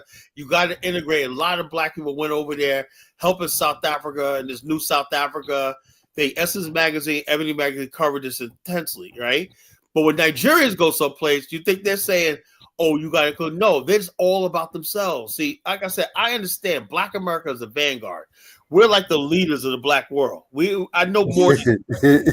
Carla, where's those black Americans that went to South Africa? Where are they? They are. Where are they? I want to know. No. I want to know where those black Americans. Okay, I'll show you. 20 years ago, they back in America. Check this out. You got my brother Mark Blanton. He's bringing thousands of African Americans building nice houses in South Africa. We're in South Africa. You know, we're actually doing the right thing. So the South Africans not persecuting the Black Americans, basically? No, Black Americans are welcome in South Africa. Kala, you get it wrong. We're not going like this. South Africa is different. Kala, look, the Black South Africans are also good in capitalists. You know, you cannot blame them for that because they will never be taught. The Zimbabwe were already inside that place. The Black South Africans, you have to understand, during the apartheid time, they were cleaning pools, they were kind of housekeeping and everything. To today, you understand me? So being into the business and to compete with the white people, you need to have an experience of it from your ancestors. So it's just like you go into school right now. Then in your school, maybe you have some white teachers. This is what happened to some of these people that been took away. The teachers are telling you you're going to be a carpenter or you're going to be a plumber. If you tell that to a Nigerian person, say, no, I want to be a doctor. It's for you to stand your ground and what you want to be. You have to hustle what you want to be. It's not about anybody's competing with anybody. The Nigerian person already inside them already been taught you have to be like that white man. Hey, hold on, Kidola, check this out. Kidola, let me say don't come with that. Oh, Nigeria just Kidola, calm down, brother. Okay, I'm gonna play a little bit of my brother, my good friend. I met him before in Virginia Beach. Mark Blanton, him and his lovely wife, Dr. Latasha Blanton. They relocated. You talk about this guy that just went there not too long ago. Let me say this. You know, they relocated to South Africa because I remember when I met Mark Blanton back in 2015, 10 years ago in Virginia Beach.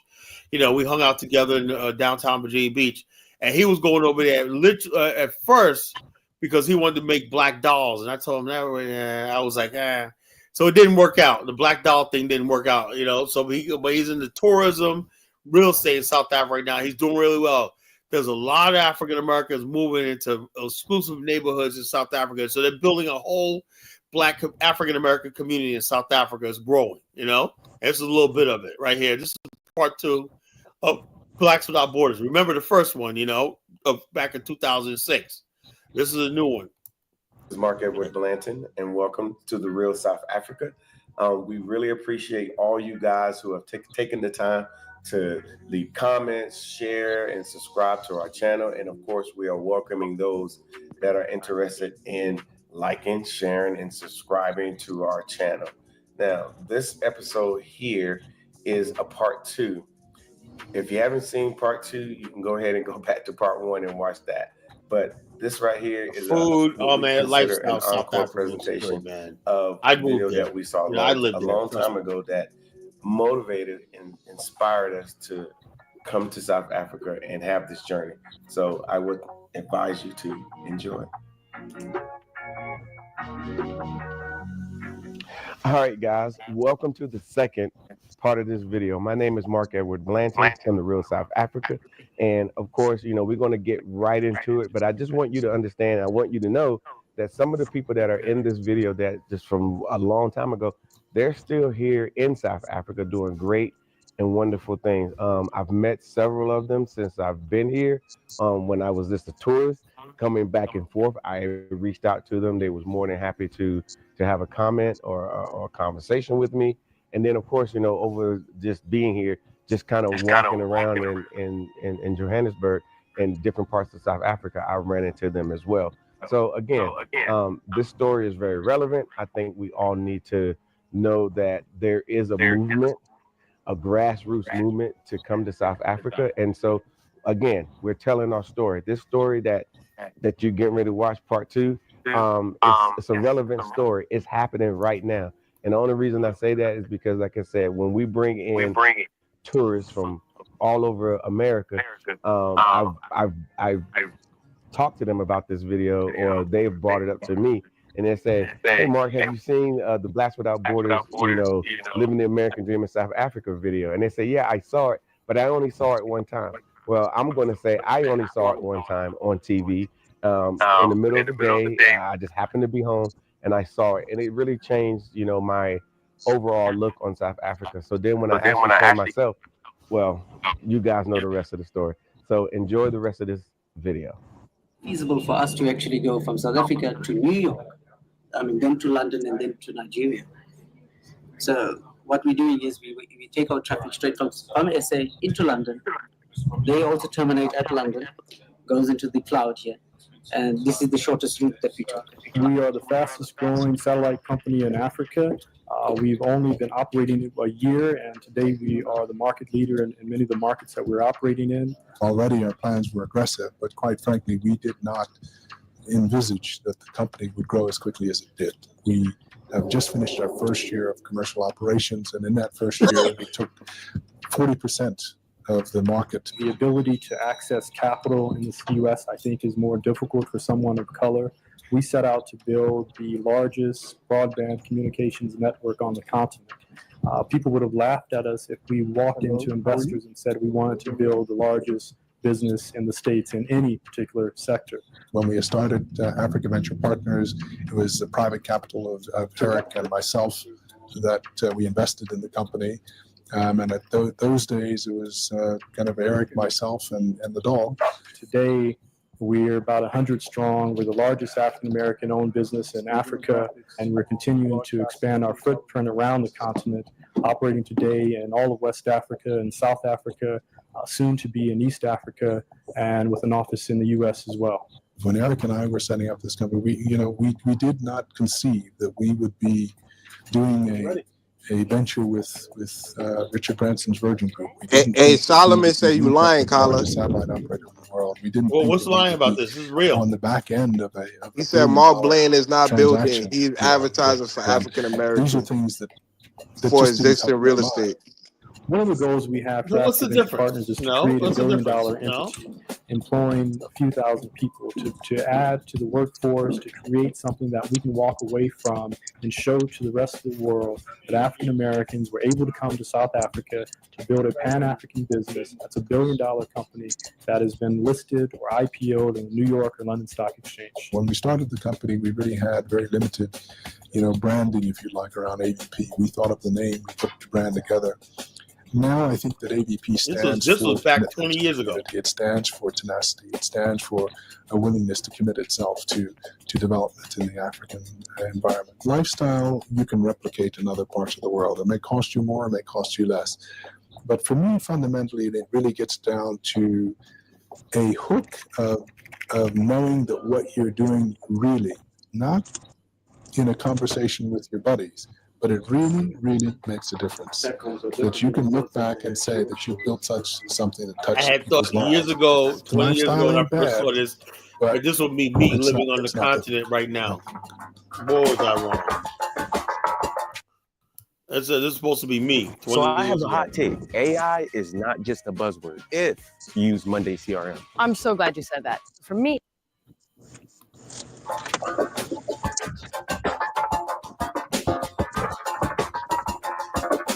My problem is I chose West Africa. Well, I have been traveling to Africa for almost 30 years, and I've been to 20 plus African countries. And it was clear that the ability to participate on the African continent was not something you could do on remote. All right, but you get the idea. There's a whole bunch of people. One lady was a jeweler, everything like that. So the whole idea is Mark Blatton's continuing in this journey of basically repatriating and settling African Americans in South Africa. Hopefully, my goal is to connect the Black people in South Africa, what we're doing in Liberia, Ghana, and all these countries, Sierra Leone, all these people together. That's what we want to do, connect all these people together and create a whole new movement of African Americans that live abroad and overseas and whatnot, you know? So we can work together as a people, you know? Solomon, nobody hates South African. You literally call Nigerians saying, you just said they're selling drugs in South Africa. How are people going to university going to sell drugs? Come on, man. Don't do that. Kwame, there is some Black dude says, notice how as soon as Colin gets pushed back, he will always try and yell over a person, then try play a video and say, no, I ain't trying to play a video. I won't comment. I won't comment on that. Yeah. Steve, you better walk on eggshells, Steve. You better walk on. Look, ain't nobody walking on eggshells. I'm just saying, man, but I don't like when people say ill-informed shit, you know, that's what I'm saying, you know, just ill-informed stuff. Yo, Liberia's history is complex. Kala, I know. Kala, can I say something, Kala? Kiddo, let me say this before this. I do know that there's people out there who, to this day, do not like the idea that Black people were able to. Liberia goes against everything they say about Black people. You know, everything they say. Black people were able to go against all the odds while the rest of the world was colonized, right? This little tiny country carved out a flag on a land and said, this place we will stand as a people, you know? This place we will have liberty. This place will have tranquility. And for that, they're friggin' persecuted. And I'm not gonna let you persecute my ancestors who made that choice to go there. That's what they chose to do and whatnot. And I know my people, you know? Yeah, things ain't gonna be whatnot, you know? My people. You know? 1776 was talking about, you know, you can't be, what did you say, 1776? Like, people who are primitive or, you know, you can't integrate with primitive people. Well, you can't. That's basically.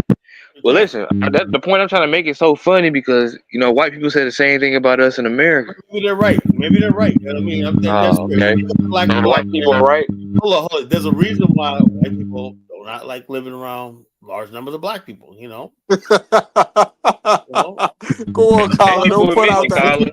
Colin, don't put out that type of stereotype, Colin. No, I'm dead serious, you know? I'm dead serious. Look. The bottom line is this. Like I said, Lord knows I tried, man. When I moved to Virginia, man, I came down here and said, yeah, man, I'm going to fight the power, be about my people. I was all these Black people out here. After a year, man, I was like, yo, is a KKK have a membership drive? I want to join. Come on. No, I'm just joking. Yeah, okay. But you're already late to work and whatnot, and you come out in the morning, and your tires are fucking all right. I'll give you an example. Windows smashed out. Hey, Steve. But Colin, you got to be a little bit more responsible. A lot of people's watching your channel. Hold on. And a lot of people. I'll give you a quick example. Yo, folks, it was a joke. If you have a low IQ, I understand you might fall for that. But I'll give you. I was listening to this. But some of the jokes though, Colin, is like, come on, you said Kwame. you said you could throw a banana at Africans and they'll get excited. No. Hey Kwame, I was watching this documentary. I said, look, you know, I should have said mangoes, right? But regardless, mango, banana, coconut, some bananas, and they sit there eating it. and you could sneak in the middle of the night and just take all the minerals and run back and whatnot. That's what. Hey Kwame, I was watching a documentary with the Chinese, and they were saying how frustrated they are and eating how frustrated they were with eating Aba and Nigeria because like these people don't have a work ethic. You know, they don't want to work 40 hours a week. They don't want to come on time. We're not worried about Chinese people. We don't care. But I'm just telling you, like a superior culture sometimes have it hard. They're the major investors in Africa. They're the ones that's keeping. Yeah. 1776, some of our people had to work 24 hours on sugar plantation. Yeah, that's in the West. That's in the West. But that's in the Caribbean and America. But I'm saying, like the Chinese are frustrated trying to bring civilization to Africa because Africans want to work like 6 hours a day. They don't want to come to work on time. Colin, 1776. Don't the white man say the same thing about us in the West? They say the exact same thing about us. Some of the hardest working people in this country are Africans. They're on the continent. What are you talking about, man? They said we're lazy. We don't want to work. Kwame, you can say like Dave just said. Hold up, the white man do say that, right? But you go to Newport News shipbuilding, right? Go there at 3 o'clock, 4 o'clock in the afternoon, and watch everybody, the thousands of workers there. See who's out there going into Newport News shipbuilding and whatnot. See who go to the shipyard in Portsmouth and whatnot. You know, so it's black. Ask Dave. Dave said on the channel that like Liberians don't want to work hard. Like Dave said it. Dave said they want to work 3-4 hours and run for office. You know, like so. I'm not making up anything. Dave is a dumbass who got dropped on his head as a baby. He doesn't know what he's talking about. You got 5 million people. What I said is you got 5 million politicians. Everybody. What I said is most Liberians don't want to do hard labor work. They want to be in the office. They want to be administrators. They look down on people who do hard work. Most Liberians don't want to be plumbers or they don't want to be tradesmen. Check this out. Hey Dave, you know somebody? Hold on, Dave. You know somebody I got introduced to? My boy Nunia. You know, I don't know if you know him. He lives in Old Congletown Road. He's a plumber, right? He learned. He went to Trinidad for a while, learned to plumb. He's a master plumber. He could drill everything. He knows how to filter water, everything. He could set up your whole plumbing system in your house, everything, filtration, everything. You know, and he says he had to get rid of his crew, man, because he says people don't want to work. Now he's a young guy. He's small. Matter of fact, his birthday's small. And just like Dave, what Dave was saying is what Dave is saying is true because look at Elvis. He's an interior decorator. He don't want to work hard, man. But then you put the plunger in the asshole of gay dudes to get the sperm out of their buttholes. That's what you do for a living, man. Colin, can you play the video in the back, please? Look, Kanye, man. Look, I'm gonna start making you. So I'll pay. Yo, I asked you for your PayPal. You're lucky about Cash App don't work because I'm gonna start charging you niggas, man. You know, Cash App gave me a final ruling today. They said, "Oh, we're sorry." I said, "Well, please tell me what the fuck I did. Why you guys suspended my account?" They suspended my account too. You probably sent money in dispute account, so it was a fraud. I have no idea. I don't even remember using the fucking thing. They're not Elvis. Sometimes they'll just close your account and give you no explanation. They did the same thing to me. So what I gotta do? We gotta get a new phone number, right? I gotta get new phone number. They did it to me too, but I knew what I was doing on my account. I had 2 accounts. I was using it like, to transfer money from one account to another account. They banned my cousin's account. They said he was scamming. Give me like one of those cheap phones, cheap smartphones, whatnot. Download that phone number on there, and I'll be done with it. And I was using it to buy Bitcoin. They still, I'm like, yo, that's what I did. Somebody, I think what it was I got scammed by a Nigerian, right? $500, right? Are you sure it was a Nigerian scholar? College is making up shit now, man. Damn. My fucking account. Some Nigerian scammed me out of $500. Yeah, How you know it was Nigerian? I had like $10,000. Maybe it was Mike on the Wiley getting his money back for all the shit you be talking to him. So the bottom line is, I said I'm not gonna hold all my Nigerian people responsible. It might have been a South African. How you know it was a Nigerian guy? What was his name? Because I got several people. Look, he used my Facebook profile. I had to delete my account, right, to scam a bunch of people. He did a lot of people. That's true, Kyle. I get it. Yeah, that scam did happen. People were warning us about it. Dude would make a profile and then start asking your friends for money on Facebook and shit. I say, And be sending. yeah, which was the Nigerian, you know what I'm saying? I Nah, thought it was Shabazz, right? You know what I'm saying? I was like, I thought it was him. I was talking to the guy, right? And I was about to fly to Chicago, Colorado. So I'm gonna get you. He said, "Yo, Colin, that wasn't me." I said, "Nigga, that wasn't you." He said, "Nah." He goes, "That guy got me for $300." I said, "He got me for $500." I thought all the time. Man, I'm sitting there, had this picture like this when I get to the airport. But Colin, you had what is that other app called? Venmo. Venmo, right? Right now. I got Venmo. Yeah, That's why you had to pay your N-word tax for diners. That's what. I paid him through Venmo. You know, but Yeah, man. Elvis a good dude, man. I done seen Elvis pay people N-word tariffs on Dynasty Show. Colin he gotta get to the 1,000 mark. Colin, you ain't trying to I'll give him. Elvis. I'll donate to Colin, but anytime he brings something like bro, I'll go to Cash App and ask for a refund.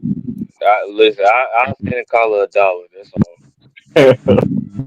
Yeah, cheap ass. Labeled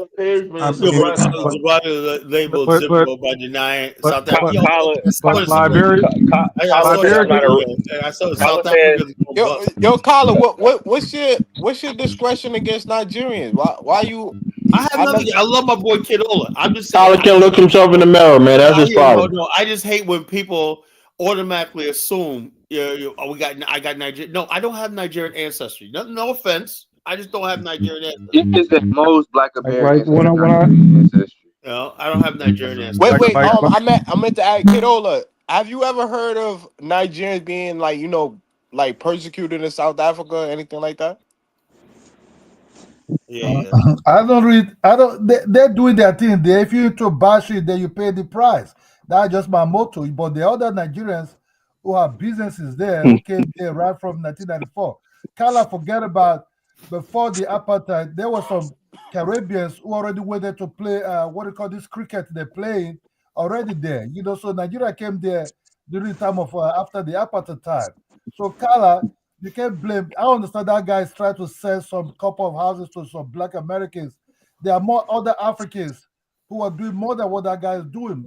No power to him. Yeah, but the thing is, but hold up. Yeah, I know, Cridola. I hate to say this, sound like this, right? But don't say it, Colin. Don't say it. It's a difference when Black Americans go in Africa than other Africa. It is what it is. How's the difference, Colin? Colin is a supremacist, bro. He's a supremacist, like 1776. Colin, that black skin is amazing. Yeah, no, I'm not saying that. I'm saying it takes a lot for someone to move from America, the most advanced in the world. Black America has elite European DNA. That's what Colin's saying. I got 11.8%. I'm just gonna say, no, it's not a laughing thing. We just have a spirit of excellence. Like Nigerians cut corners. Like so, if they're seriously, if they're building a bridge and it's supposed to be 300 feet, they might have it at 322. I guess the dude on the black selling drugs. He's just dipping in the spirit of excellence. What are you talking about, man? Everybody has an underbelly. African Americans. Yeah, so that's part of Nigeria's underbelly. So what are you saying? Yeah, but I just saw Nigerians, like 20 Nigerians just got shot in Cambodia. Nigerians be. Shut up, man. If I say shut up, man. You know, made me forget what I was gonna say. You know, God, it made me fucking forget what I was. I had a good point. Now, my point I'm trying to make is, Black people in America. You know, when you go from going to South Africa is not really a come up to Black America. You know, that's what it is. You know, when you go from another country, South Africa and whatnot, you know, coming from Europe or America is not really a flex. South Africa is not a flex, but when you're coming from an undeveloped country, yeah, of course, they look at you slightly different. Like, oh, what are you doing here? You're taking jobs from us. But the whole thing is, like Mark Blanton, you know, they built a whole Black American community over there, and they're really selling. They're doing well. You know, you have people doing major businesses in South Africa that you don't see in Ghana and these other countries. You know, you don't see that. You know, what is about South Africa? Black people are doing, Black African Americans are fitting right in the corporate world. You know, you don't see that. You don't see Black African Americans in Nigeria. Shout out to all the Black successful people in the world. What? So, Kyle, there's a lot of Nigerian billionaires and successful people Are that's they? like, Are they? yeah, they are, yeah. Really? Yes, Carla, you know that. Really? Okay. I don't know. Some of the wealthiest Like I black said, people in the world are I said, Nigerian. look. I'm starting to wonder. You know, What do Kala they really? see? Like, Nigerians like to show off and. No, Kala, what you see No, is that I'm not saying it like, I'm just saying you Kala. can't just undermine them like they billions scammers of and dollars in naira No, USD. Kala, when you just see if somebody buying a house for about $200,000, they're doing great. Kala, these are houses that most African rent and just rent it and But the get whole away thing from is that Ola. place. You I would understand me, rather have a Kala? small house that have indoor plumbing, central heating, indoor What's plumbing. that? Carla, they got that in Nigeria though. Oh no! Kala, what is that? No, they don't. Kala, They It's what don't, is still got that? man. septic, so they don't have Banana Island doesn't have sewer lines, and I don't see No. like that. I don't Kala, see a sewer line. Kyle, you just said that about Jamaica, and then you said, oh, they got power lines. Like, come on, They Kyle. had Jamaica. That one street did. That one street had. Kala, can I refer you to my Instagram account? There you see buildings there. But Kyle, like, are you really trying to take credit for America infrastructure? Yes, No, I'm just saying 1776. No, we can't take. It was the white man that did that. Yeah, it's the white. No, It's the but we white. It's was the white man building did it. that. Yeah, we was the farm Come equipment on. in the Time out. Do you know my uncle? What happened to that boss that said he bought an apartment in I think in New York or something like for about 400 million? They did not find out he just lying. Is that what was that guy's name? Floyd Mayweather. So you can't talk about Nigeria or Nigeria like to show up. Your people like to show up also. Oh yeah, come on. Floyd Mayweather is not typical of us. He's a clown. Hey, bring up the Alaska pipeline. But Floyd is really wealthy though. He is really wealthy. He does flex and overflex, but he's really wealthy. But Kyle, you can't just take credit for all the American infrastructure. But look up. Hey Kwame, look up the Alaska pipeline. African Americans was instrumental in building that. That pipeline goes from Alaska all the way to California. African Americans engineering it or doing the labor on it. Yeah, thank you, Elvis. A little bit of both. Oh, okay, all right, okay. Name the black engineers that put the mainly project labor. together. Benjamin Benneker. It was Benjamin Benneker, Kwame. He built everything. It was a black engineering firm that built that Listen, man, I just saw it's called My Liberia. You had 20, 30 indigenous people with one shovel, and the Chinese was building the road. Man. Okay. Bro, black America cannot stay where there's no white people. That's just 1776. I'm not here to argue with you, brother. I'm just telling you we're in the same boat. You're just in a nicer boat than we are. No. That's true, Elvis. Elvis, that's 100% correct. Listen, I don't say this before. You doing that queen stuff? Yo, I'm not dead serious, bro. I'm being dead serious. If all the white people left America and it was just us here, it would turn into like a country in Africa. I know it. I know for a fact. Kyla, I'm not taking nothing away. I'm not taking nothing away from Black Americans and all the great success they did. Like I always say, I think Black Americans is probably one of the most prestigious Black people in the last 100 years. We are. But y'all like to take credit for what the white man built and put together. Y'all cannot take credit for the infrastructure and the country. Some Black American are exception. I don't know if Kyla would be in that group. Yeah, but 1990. Some of the greatest Black scholars in the last 100 years. Stop with these fucking Black scholarship. If you're not, oh man, I know you don't like. I know Kwame about to bring up Francis Cress Wilson, Martin Delaney. I'm gonna tell you like this. 75, man. If you send 2,000 African Americans to Liberia, the country will be fixed in 6 months because we got some of the best engineers. You would die from malaria in 6 months. What are you talking about, man? You would die from malaria in 6 months. Ask Kyla what happened. You're not immune. The system is not used to the weather and the system there. Listen, we have like some of the best. I ain't worried about in 1776, that was the case. Detroit and all them industrial places when they went under. No, Detroit Well, I is mean, you're a getting smart fixed guy. up right now. They had control of Gary, Indiana. What happened to it? The steel factory People left. never had All I'm the saying, curse is what Black I people, give. hold up. Gary Indiana was just like Liberia. Black people thought they won some political victory and whatnot, but they lost. Just like Liberia sank once they got in power. You don't have the economics, the know-how, the culture, and the wherewithal and whatnot. You can have all the politics all you want. It's not going to work. Same thing. You get political But we power. shifted from an industrial sector to industrial to a service sector. Collins in 1776. Can I ask you a serious question? Why Why didn't no Black Americans come up with some type of car factory or built a car? Have you ever heard of CL Can I CL Patterson has his own car manufacturing company. He used to make like 1,000. What happened to it? It was bought out by Ford or something like that.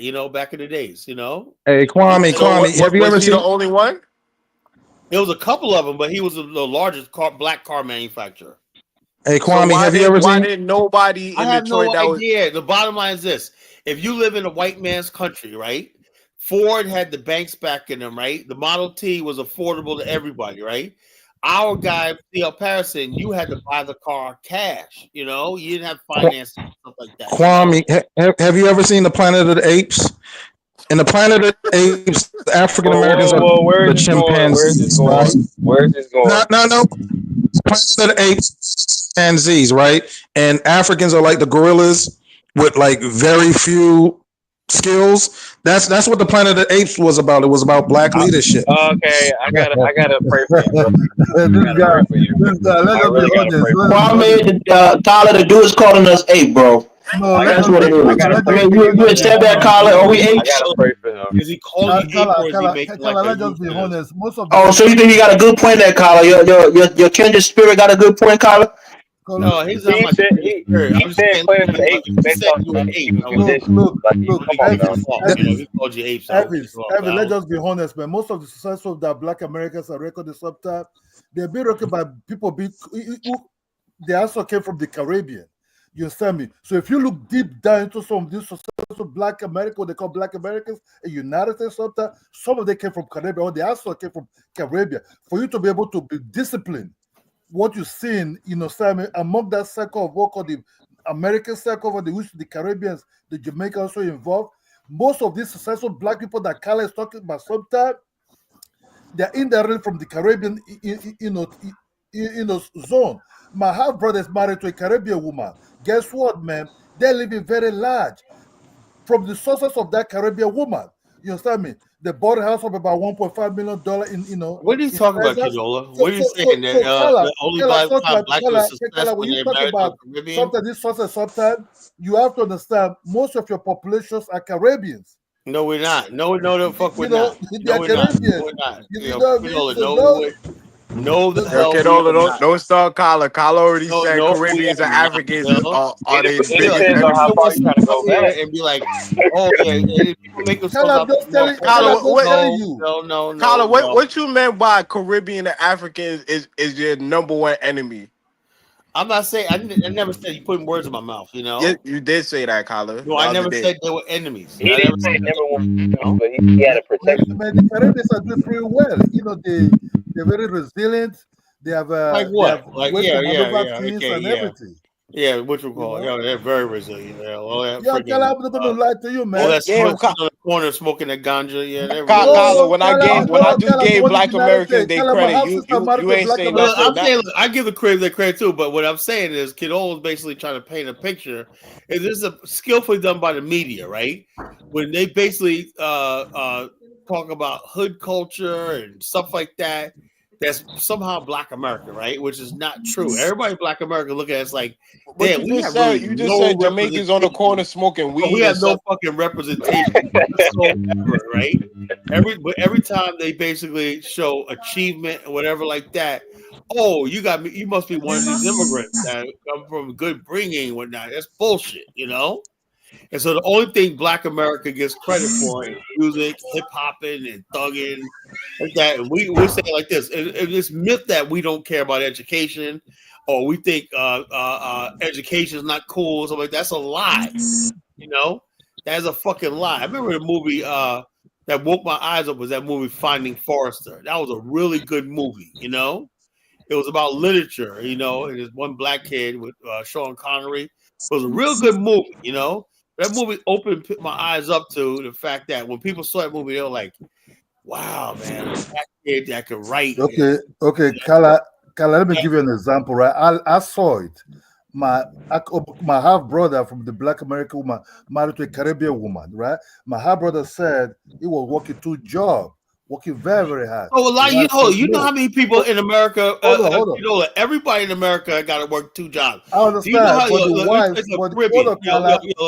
Canola, to survive in America, people got to work 1 job. They work overtime. They got to do DoorDash. They got to do Uber on the weekends. They got to do all the shit like that. So everybody's fucking working hard in America. But Kala, the wife, everybody's working hard in America. The Caribbean wife, make ends meet to get ahead, stuff like that, because nobody's giving shit in this country. That could do things that they have a lot of money right now. They're doing advertisement for new products and everything.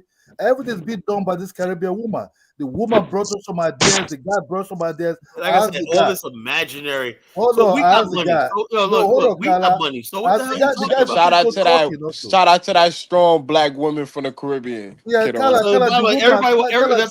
the problem I have. Everybody wants to get on their high horse. If I say something. Well, not that. I think. Hold on. If I say something that, and shout out to the Caribbean that's smoking weed, like Colin said, we're superior or we're different. When not everybody gets to be, oh, why do you think that, Colin? When not, but yet they sit here I want people to accept how hardworking they are. Everybody, I want people to accept everybody's most of you people rep that little shithole. They come from. There's nothing wrong with people repping where they come from. Accept that, Kala. Caribbean, for both your sons, they're part of you people. Knocking on them, we're not going to help because my half brother is living on them. I am not knocking on them, but I just hate my half brother is living large right now in the United States. Oh yeah, Caribbean's got jobs. No shit, we got jobs.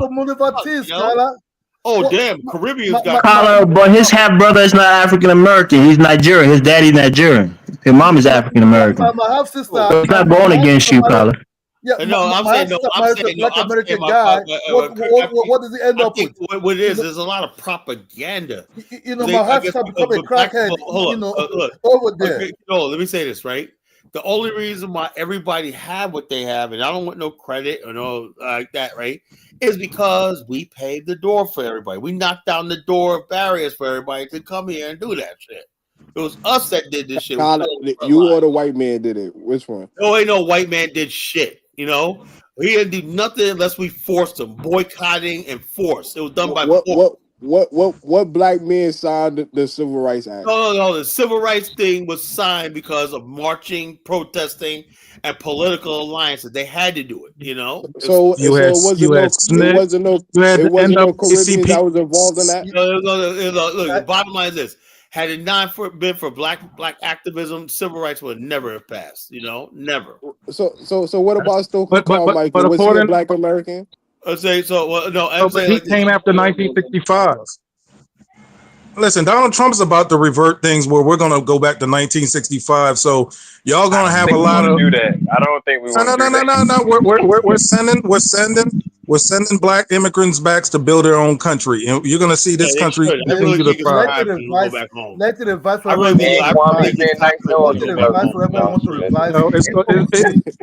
instead of Juneteenth. I hope Donald Trump January 1st send all black immigrants back to their home country, and that's going to be a holiday called Goodbye Day. Honestly, I would. America will economically collapse. No, Cadola. We don't really need all this immigration, man. Forget that. America will economically collapse. America was the one bringing these people in already. Do you think these people would like to leave their country? If not for United States was playing politics with the Soviet Union at that time. Listen, we have a surplus of immigration, man. Without immigrants, America would collapse. That's a lie.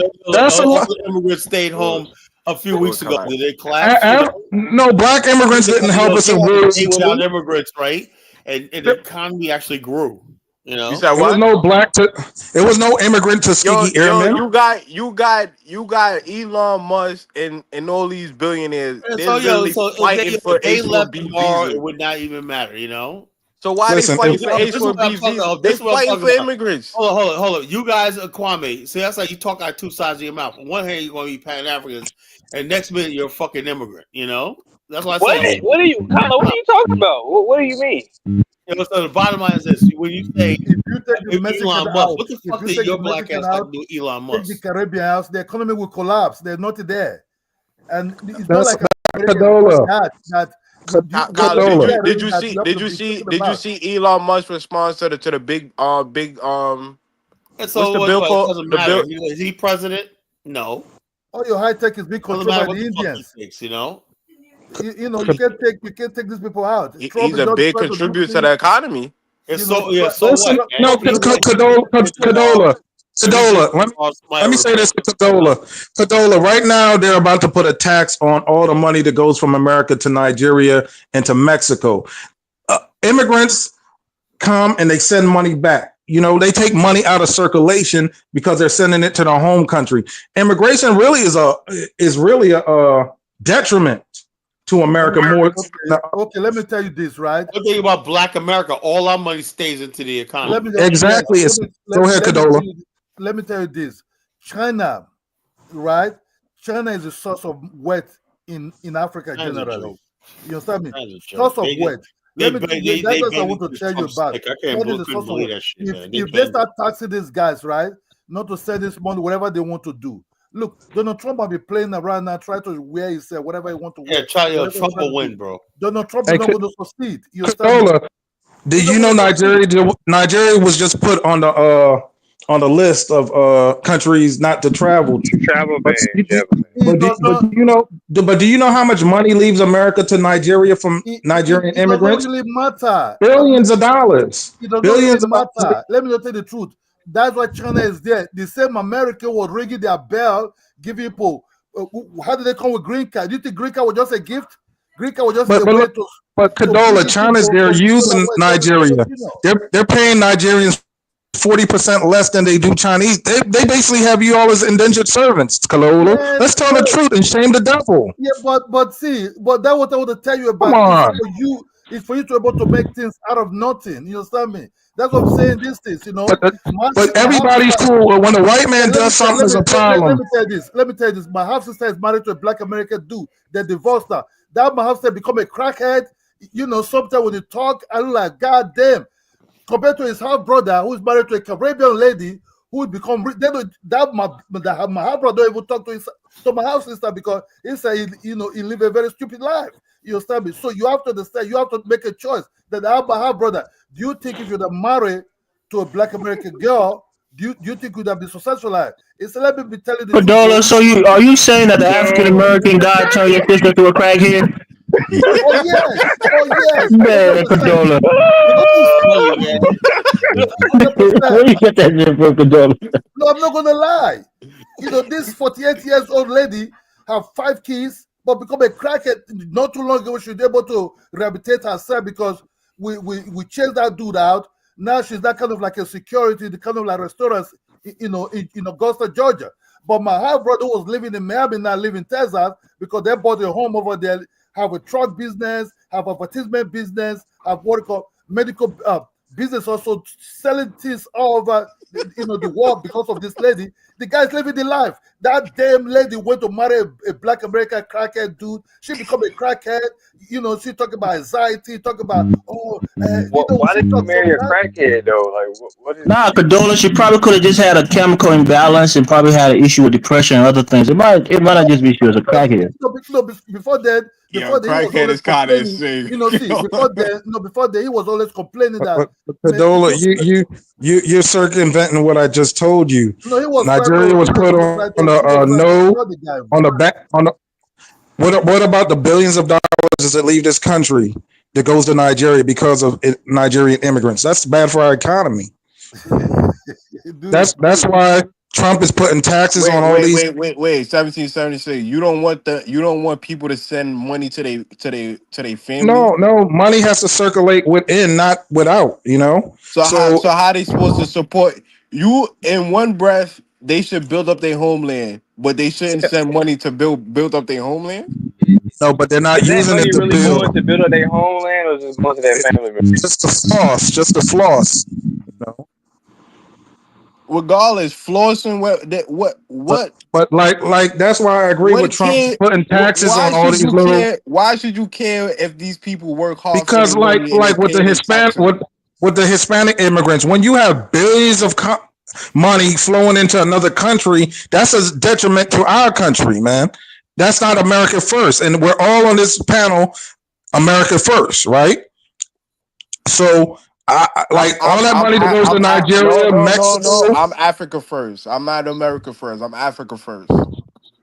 Yeah, but like Donald Trump is really putting his foot down. I love what he's doing, man. I'm Africa first. I'm not America first. Sorry. Africa comes before Jamaica. Africa come before America. For me, Africa come first.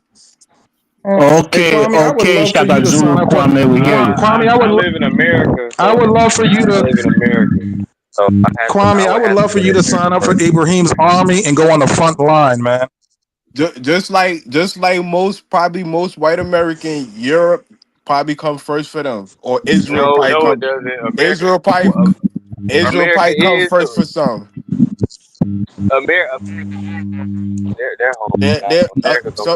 Some of these American politicians, they'll send money to Israel before they send money to take the people off Skid Row. So I'm gonna keep the same energy. I'd rather send my money to Africa and help build up Africa before I help back. That's just the truth. I can understand. He tried to play into this, into his white people set. Why the black people, why they fighting each other, talking about I'm superior, you're that, you this, you that. That doesn't count anymore. They'll fly B-2 bombers to go protect Israel before they protect their own civilians and right here in America. So you know what I mean? We just have to understand it's just about game. You understand me? I like that's why I also said you have to learn from each other. We have to learn from each other. Where we're weak, we learn from the other side. Where the other side is strong. That's just the truth. You cannot just say, you Africans are disturbing us. No, you have to learn for the foreigners. The black have to learn for you too. There you can build work is strong. Might be control 1 state, 2 state, 3 state. I can understand. But most black people in America can't survive without the white man because the white man provides all the businesses, the companies, and everything. The Indians are just in one corner right now, occupying the tech industry over there. But what the black people bitching about? Oh, you're African, you tether, you have a dirty feet. These are bullshit, bro. Bullshit. It's all about the color. You're not sitting in a company. But I'm not gonna lie, Kidola, I'm not gonna put all the blame on Black America because the same thing that's going on here in America is going on in South Africa. Yeah, even in South Africa, the South Africans prefer to be cleaning the pools and the housekeeping rather than owning the hotels and the businesses. Why? But how do you want to learn this? I can't just put all the blame on Black America. You have to learn it for the things I'm seeing. The things I'm seeing in South Africa is mind blowing. Man, bro, you got people lined up in front of hospitals blocking Zimbabweans and Nigerians from getting which is wrong because the Zimbabweans already have the know-how about doing business. The South Africa have to learn from them. But you think, let me be a housekeeper right now. Let me call master. Why don't you hold the hotel? What do you own? And I can't admit no African American. Well, right now, they're not attacking They're not attacking Caribbeans or Africans in the streets or about to show up or firebombing their businesses on. You know what I mean? Yeah, because this is just about the side jealousy aside the other side of the black. Why can't you just when the white people are doing it? The white people work together. They own most of the things. You understand? Let me tell you the truth. The black people cannot do no goddamn shit to the white people of South Africa. If they tried, that will be the end of South Africa. That would divide it. The black people will go to where the stupid shit is there. All their noise will end there. They can't do no shit. They can do this shit with the black immigrants that are coming there, but can they try with the white people? No. The same thing go with Americans also. In America, the black Americans complain, oh, this Nigerians. Padola, you just said something that is so true, bro. And it's just the same thing like the Kala and African Americans or FBA do. The black African immigrants are the lowest in their eyes, and they can take advantage of them. They think they're superior to them. The black African immigrants in South Africa, they think that they're superior to them, so they will talk shit about them, attack them, but they can't do shit to the white people. They'll never raise their voice against the white people. That is 1,000% true. Nah, some of us be sliding on white folks. Some of us. No, these FBA, the number one enemy is black immigrants, right? From the Caribbean, from Africa. Not the white man anymore. The white man is no longer the enemy. Even the Indians in South Africa and the Indonesians in South Africa, the Negroes they're not going to live in their neighborhood. The Negroes don't dare. When they were rioting, the Indians and the Indonesians, they brought their body out, started chasing these black Negroes away from their zone. You know, they don't dare. You understand me? That would tell you how powerful some of these people are there. What the Negroes are doing is to go after the Zimbabwe. And they got all white towns where black people can't even go. They got signs where it say no black allowed. Yeah, why can't they just work together? So okay, right now, bro, we need to work together to occupy some of these things. We need to do this together to occupy some of these things. There are people already have this capitalist know-how already. They don't. It's not their fault because the white people they allow them to come close to their places. But you can learn from them. Use these people's brain. Learn how to do business. Many businesses first. Then you go to the upper ones. You understand me? Then you start controlling things. But oh yeah, you this, you that, Teda. These don't have the black race. You know, people that's true. I can't lie, man. Congo and Rwanda hurt my heart today, man. They hurt my heart dearly, man. The mere fact Trump came in and ended the war and got resources out of it is unbearable. Let me 1776 in the house, man. Donald Trump ended the war, right? He brought GE back to America, right? He brokered the peace deal with Iran and Israel. This man is just working. This guy's remarkable, man. I don't care nothing about no Israel or Iran. I'm talking about Congo, man.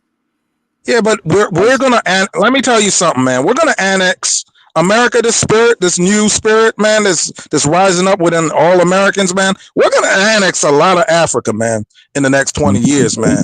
Y'all been fucking around. Hey, Carla, Macklin just made a great point. He said, y'all been fucking around. Now it's time to lay down. Let me just say this real quick. Notice that Kala has never once said anything negative about white immigrants. That's the only. Hey. They just, I mean. Kala has conceded defeat a long time ago that this is a white man's country. They can do whatever the fuck they want to do. And there's nothing Kala can do about it. That's what he's conceded. I appreciate Africans for the medical sector, man. They do great in the nursing homes. They do great in nursing. You know, like they do great. A lot of African engineers. There are a lot of African doctors, African lawyers. So stop the bullshit, man. Nah, I don't know about no lawyer. I'm not taking no African lawyer. When I'm facing 10, I'm not taking no African lawyer. I'm getting me a Jewish lawyer, man. You're gonna do about 50. You take a Nigerian lawyer and you got a case, you're gonna do about 50, 60 fucking years, man. Okay. Right, it's almost over. Anyway, you asked a question about Kwame. You asked about me, white people. Look, first of all, I don't see any large white people come over here. That I see. Nah, it wasn't my question. That was bro man question. Part of it. I mean, hold on. Okay. My point I'm trying to make is when you see white people coming over here, you know, they have nothing to say about Black America. You know, meet immigrants. How you doing? They mind their business. They fit in with they're white. You don't have to worry about this. They don't try to make a point of being like, why are these black people always complaining? This is a great country. That's never hear that from wait. You never heard white immigrants ever say that, Colin? No. Are you serious? All the things white people hold up. They'll say it in general about Americans. They'll say, yeah, you people, like normal criticisms. And America's like, the Americans are lazy, Americans this, but they have it for all Americans, right? So only black immigrants is singling out African Americans. Black immigrants don't have the self-esteem to bring themselves to criticize white people. Like I told the Afro-Dumbest at one time, I said, look, I showed them a town in West Virginia, the poorest county in America, right? 60% of white people on welfare, on drugs, everything like that. I said, now, what do you think about this, Afro-Dumbest? She goes, I don't know. I don't feel nothing about that. I said, how come you're not basically saying they're lazy and like this? You see, the whole argument of black people are doing bad because they're lazy. When black people are on drugs and crack, it's because they're lazy. When white people, you look at the comment section, oh, we got to help these people. America failed them. It's immigrants coming over and taking all the jobs. It's never their fault. And black immigrants like you, Kwame, buy into that bullshit. That's what we see, you know? What bullshit? What bullshit am I buying into? White fragility. In other words, basically, white people. There's more. Look, there are more poor white communities in this country, counties, than black. You know, you go to places like. But why? So why do you want to separate from the black people that you call? No, because you guys come over here and you guys only want to benefit with us when it suits your needs. You can't be like that. That's lukewarm.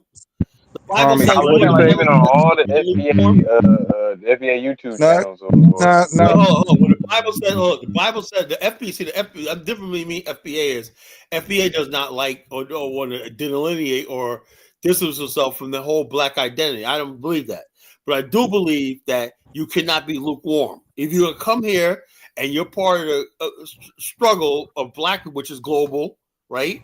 It's only global when it's outside of America. When it comes to America, no, that ain't me. That's some people over here. I'm fine. When did I ever distinguish between black Americans? No, I'm not saying you. I'm saying most of your freaking immigrant people. They always distinguish themselves saying, "Oh, we came over here. We're hardworking." Like this, all that schmeal about them being hardworking and coming over here for a new opportunity. I see it every time I see. Why come you just don't ignore them? Her father came with $3 in his pocket and all stuff like that. And joined the Marines.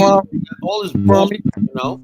How do you feel about that war coming to end in Africa? How do you feel about that, Kwame? Which one? You talking about the Congo or Rwanda? Yeah, how do you feel about that? It's good. I think the African Union should have been stepped in and ended it though. But if Trump did it, the African Union.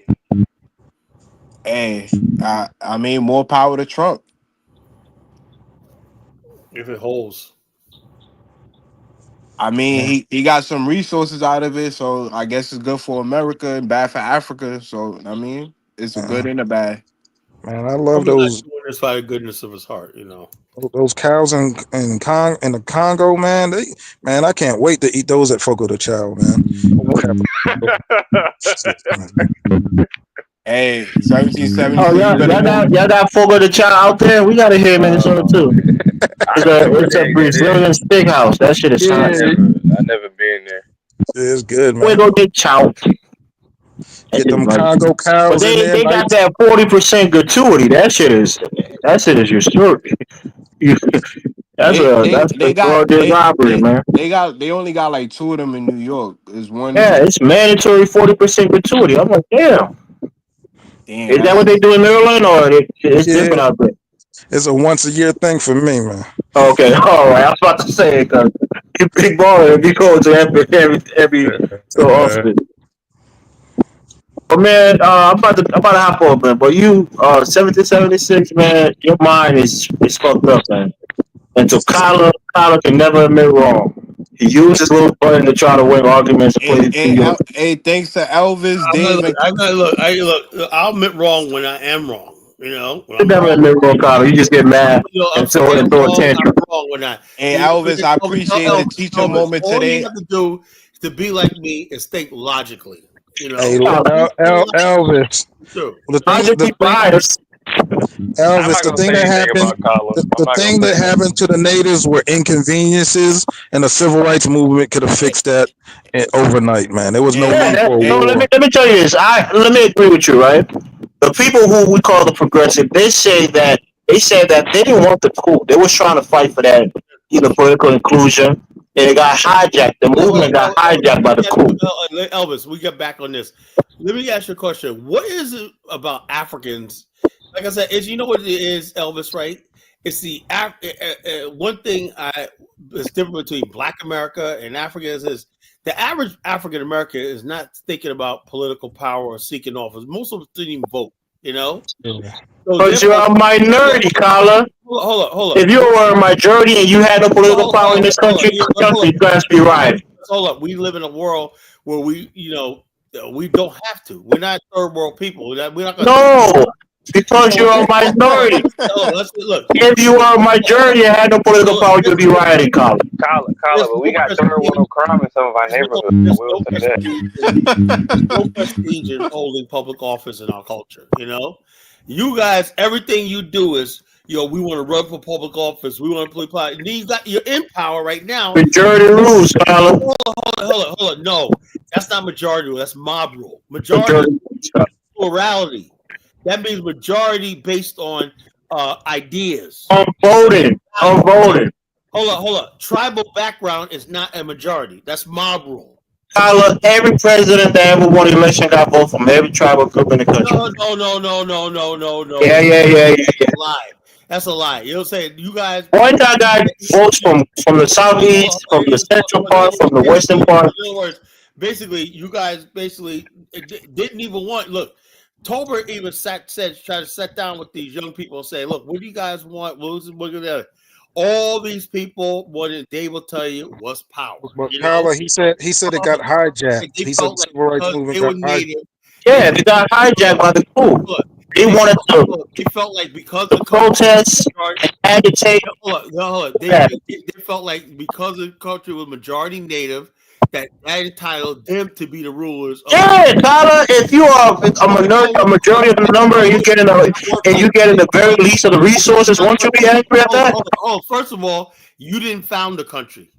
Oh my God! So that means if I fought in the country, and I'm the minority, I should rule for perpetuity, right? You don't get to freaking just say. But Carla, you gotta say the African Americans they should have stayed on the coast. They should have never incorporated the largest. So I'm saying they did the right thing by incorporating them and putting part of like which was a mistake. They should have gave all those territories their independence or gave them to France. Yeah, that would have been nice, but they wanted more land to get more taxes. But they didn't want to share the power. That's the problem. Hold on. I would never know who Elvis Morris is. You'd be like, Peter. That's true, Carla. Fine. I won't be the nemesis. You would have never known. You wouldn't exist. You know. Fine. Whatever you say, Carla. Liberia as a republic would still be there. You know. So, that's fine, Carla. I hear you. That was a mistake in history in integrating these people and trying to build a country with these people. That was a mistake. It was about greed, Carla. You want to take the land and the resources from the land, but you don't want to share the power. That's the problem. You're trying to mix two different people at two different levels of civilization, and we're never gonna see eye to eye. Elvis, right? You said like maybe you had a concession like Firestone and Lampool and all lines for their land, but you didn't want to. Right? There was a black guy who came to run a couple of offices out here in Chesapeake, Virginia Beach, right?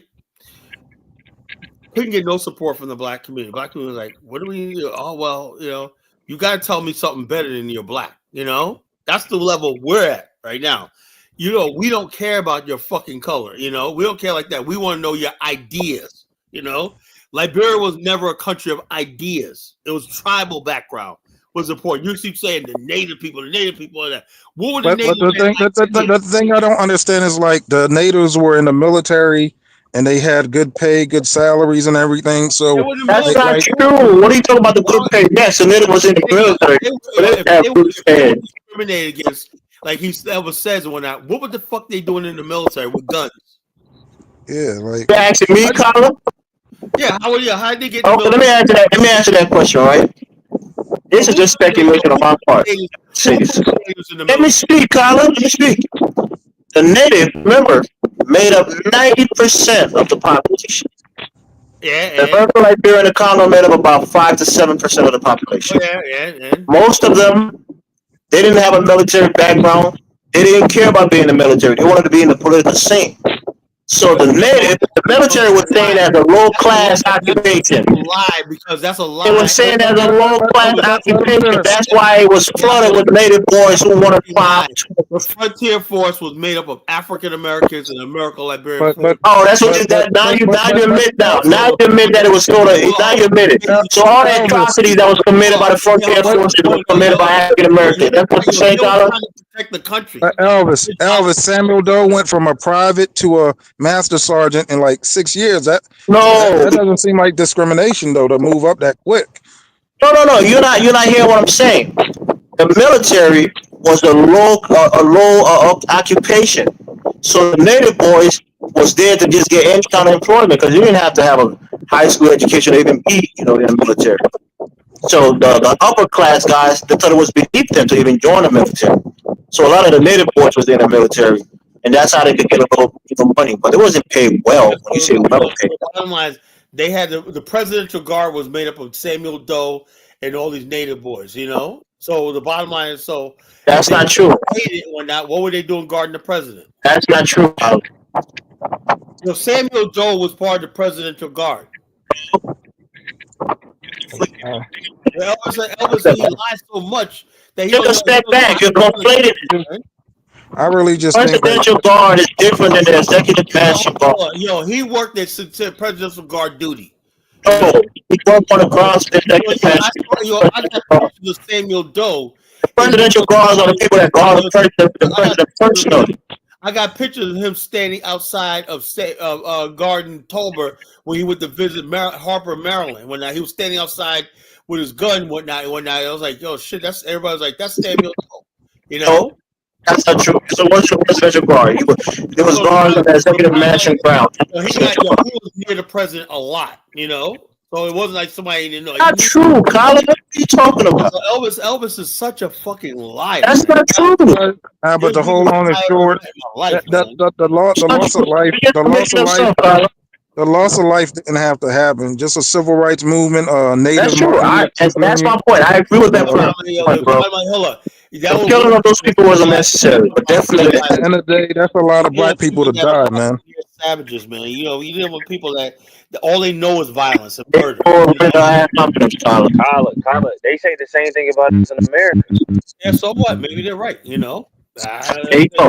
That's not. We in 1776 agree on a lot of things, bro. Bottom line is this: we have never taken up arms against America. We were savages. We were the majority. They were the civil rights movement was one of the most peaceful movements in history. We never. I think the American Liberians was just following America's blueprint, because when America was started, if you didn't have land, you couldn't vote. Women didn't have a right to vote. Like America, we had like an oppressive system for the first, you could say 150 years, so I think they was just following that blueprint, but it was. Well, the difference, what's his name, 1776? The white Americans were the majority. They had the power in numbers. But if you like, there was a lot of white people that weren't allowed to vote if they didn't have property. If you didn't have property. American Liberians were the effective majority in Liberia. They were the effective majority. They're not the effective majority anymore, Colin. But they were the effective majority. They were the majority of decision makers, the majority of business people, the guardians. They're not the effective majority anymore, Colin. Bottom line, it is what it is, man. Now you should go home to Liberia and help build the mess you made. He doesn't have to go back. Elvis is 1776. He's an American. He ain't going nowhere, man. Colin, why you want to deport me so bad, bro? What I do, man? I don't want to deport you. I'm just saying. Elvis is welcome to America, like everybody else. I'm enjoying my life in the United States of America. You should go over there. You should go over there. If you really believe that the native man was right what he did and whatnot, then you have no problem. But hey Elvis, you gotta laugh. You gotta laugh. Those Liberian shows on YouTube. You have thousands of Liberians who live in the States, and they're so into Liberian politics. It's so hilarious. They're very into Liberian politics, but they won't go there. If you guys were all what you say you are, yeah, Colin, you told me to understand. You can't even live on the continent for 4 months, and you want to build a whole country on the continent. What are you talking about, man? The problem with Liberians is These people, I know Liberians that been here since 1981, and they have not been back to their country. They're so traumatized. They have not been back to. I've been to their country. I said I go to Liberia. Like, yeah, how was Tyler, you have a wife that you have personal interest in the country. What I'm saying, hold up. What I'm saying is this: you got people over here. I'm saying to myself, if you guys really believe what you did was right or not, you guys should be there because you know what the problem is. 90% of Liberians live in Liberia. What are you talking about, man?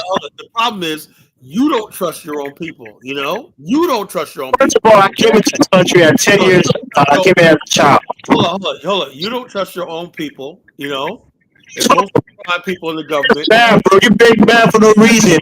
None of this was agreement against you, Collar. Nobody killed your ancestor. Nobody killed your family member. You just mad for no reason, man. Elvis, you talk all that smack, but you don't trust your own people. You know? What do you mean I don't trust old people? We come over this weekend. Let me ask you a question. As an adult, as a conscious person, the only country I've known is the United States of America. Just understand that. Hey, Elvis, you 1776, man.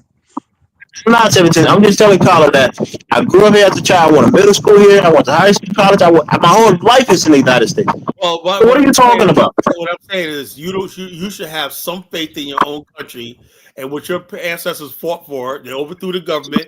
And you should be able to go there. Hey, I'm happy that the people are free and liberated and can run their own affairs. You should be there enjoying it. I don't have to be there, Colin. Damn, what did you get? I don't have to be there.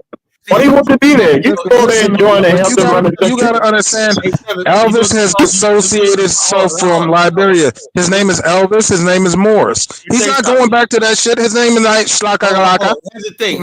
Morris. Between Elvis and the ancestors who went to Liberia was, when our ancestors went to Liberia, there was no dual citizenship. There was no coming back. They had to make it work. That's why they did. That's not even true. A lot of them was back and forth in the United States. They went to school here. A lot of them came here to go to school. A lot of them had homes and their family members here. Come on, man. It was a one-way trip. Once you left, you never came back. They were still attached to the United States. The only people that ever came back was in the Mississippi settlement in Sino. That was it. Even those people who were running the government had family members living in the United States. They came into school, they came in for vacation. There was a lie. Nobody ever came back. You were not citizens of America. What we got to come back to? How do you think Dave's brother came here in the 70s, Colin? Hold on. She came in the 70s after the fact. I'm talking about Liberia's early history. Oh, but I'm saying they still were attached to America. A lot of African American Liberians have homes and family here. They keep their school here. Their kids here. From America, they had no citizenship of America, right? So when they went to Liberia, they had to create their own system. They weren't no citizens of America. They didn't have one foot in America. I'm not talking about initiative. I'm talking about the people who were in power in the 60s and 70s. They started the country that some people education, America, of course. But the whole thing is this: with the bottom line is this: the majority of Liberian history was done outside of America and without America, right? You guys basically in America, this country you claim colonized and oppressed you. You're here in the same country, you know. Colin, you're so triggered by this, man. Let it go, Colin. Bring your blood pressure down, man. Don't get your blood pressure up. Colin, right? You say that our ancestors went to Liberia, right? Yeah, African American ancestors. They're the only African Americans could only the ones that could have conceived the Republic of Liberia. It came from Africa. Colin, Haiti was conceived by black people. No. Liberia, a country that says we love liberty. What was liberty? Colin, Haiti was for all black people anywhere in the world. They had a similar idea, Colin. That's true. But Colin, let me ask you a question. Hold up. When the when the people went to other parts of Africa and whatnot, did they say, well, Liberia was the only country that opened itself up to the whole entire black world? But this is the thing I don't understand. Why does African countries always make links with China and Russia, and none of them come to America to get? We have the best engineers. None of them because America for development. They always run to China or Russia or some, far out country instead of humbling themselves and coming to America and letting America bring KFC. You imagine KFC in Liberia, how the insurrection that would happen, like none of them would come to America. You know, America has Hey, the best America, engineering firm. everything about America is too expensive, brother. The engineers is too expensive. They'll charge you a whole lot of money, and also most of these companies, you know, they can't just take our resources and bring it to the United States. There's certain laws that's that prohibiting them from doing it. So the Chinese, you know, they work as one government. The government controls everything. Chinese are all over the place, taking what they fucking want. They're illegal sand mining. I seen them all. They're cutting down precious redwood trees. Liberians have no protection over their land, no nothing and whatnot. These are so-called native. And then the men are taking the native women and making them mulatto I Chinese got a lads. video right now. What's going on that, man? White men having kids by black women in this country. What are we talking about? Oh no, they're not leaving unwanted babies all over Africa. Yeah, like there's an Liberia. orphanage. There's an orphanage. Trigger, man. Worry about America, Connor. Don't worry about Liberia, man. Worry about your own country, man. I'm not worried about it. I'm just saying, you know. Worry about what's going on in your own country, Connor. But Elvis, this is your country now, so like everybody's in the same position. Like most Black Americans don't really feel any connection to Liberia. Right. No, even they know. I do. Hold up, but I do. Okay, that's Connection to Mississippi, I do. Louisiana, to Liberia, like Mississippi. And I got a lot of black people In that Mar- I do have, and I got a lot of African Americans in Liberia. You know, in Maryland County, that was a developed county too, like in Liberia. That was Maryland was pretty much. I would say that Maryland, most people that went to Hartford, Maryland, right? Well, I would say Maryland and Liberia was probably one of the most advanced civilizations in modern history. But William Tubman's house, man, that house is beautiful, and they have it like an orphanage. They don't even develop it, man. All those houses, those mansions, they got the government. That's a privately owned home. That's a privately owned home. Who's supposed to develop it? That beautiful architecture was built 200 years ago in the early 1800s, man. You know, Yeah, it would be nice. It would be nice to see them renovate all them houses, man. You know, and get that stuff popping. let me say this, right? So you saying that that it was free people of color who started Liberia, right? It was free black people from America, and then they were joined by people from Barbados and other parts of the Caribbean, and they were joined by people from recaptured Africans, and it was mostly a black cosmopolitan sort of culture. And then you had that group of people coming from the islands, people coming from Europe, people coming from Sierra Leone, people coming from Nigeria, people come from West Africa, right? Let me ask you another question. What do these people look like? What? What do these people look like? They were black people. So they were black Some of them were mulattoes. They were not like that. They were regular black. Some of them were in college. Some of them were very light skinned, but for the most part, they were just regular black people. You know, the reason why I asked this question is because I do know that some of those free people of color were discriminating against other black people. But hold on. There's another thing what you understand. In Liberia, that did not exist. Why? Because hold up. Don't you know the story of E.J. Roy? Hold up. The power dynamic shifted. I know in America, the reason why you have colorism and everything because there's a white power structure there egging it on. Liberia, what changed in Liberia was when people like Edward Wilmot Blyden and E.J. Roy came there one night. He was like a successful businessman, one of the richest men in the world. And was black as hell and was made fun of black skin. The color dynamic changed. And a couple of power shifts. Yeah, of course, most of the free blacks initially were light-skinned people, mixed race. Because they didn't think that a pure black man was smart enough. So what I'm saying, hold on. But they sent somebody up river. The people that came out of slavery. Mostly the problem in Liberia was between the pure black people from the slave descendants and the native people. It wasn't really so much as a free black people and the indigenous people. It was a freaking descendants of the slave and native people that had the most beef, you know. Steve, the problem was Liberia should have stayed as a coastal city, and then they should have made ties with Sierra Leone because Sierra Leone had African Americans, and that would have been a unified country instead of incorporating people that you was not culturally aligned with and was different. The natives were different. Sierra Leone had less African Americans there than they were Liberia. Could have been a country. Native in Sierra Leone was way outnumbered. Is that they never, they should, look, it should, a country should have never, like I said, white people. They should have never brought the native in, right, Colin? Hold on. The white people brought us here to America. We suffered, right? I wasn't going to let us be a part of this country. So basically, the black man in America, white people say we don't want you here. So we go to Africa. The Africans say no, we don't want you here. So where is that for the black man in America? Oh, Colin, this is a breaking news in the comment section. Somebody said that Colin was going to start saying that FBA and white people created civilization, and then somebody said, I think he said that already. I'm reading his book. Look, when you talk about civilization, are we talking about black civilization? Are we talking about white civilization? Is there civilization? Because if what I'm hearing right now is this: the Liberian created civilization in Liberia. Hold up.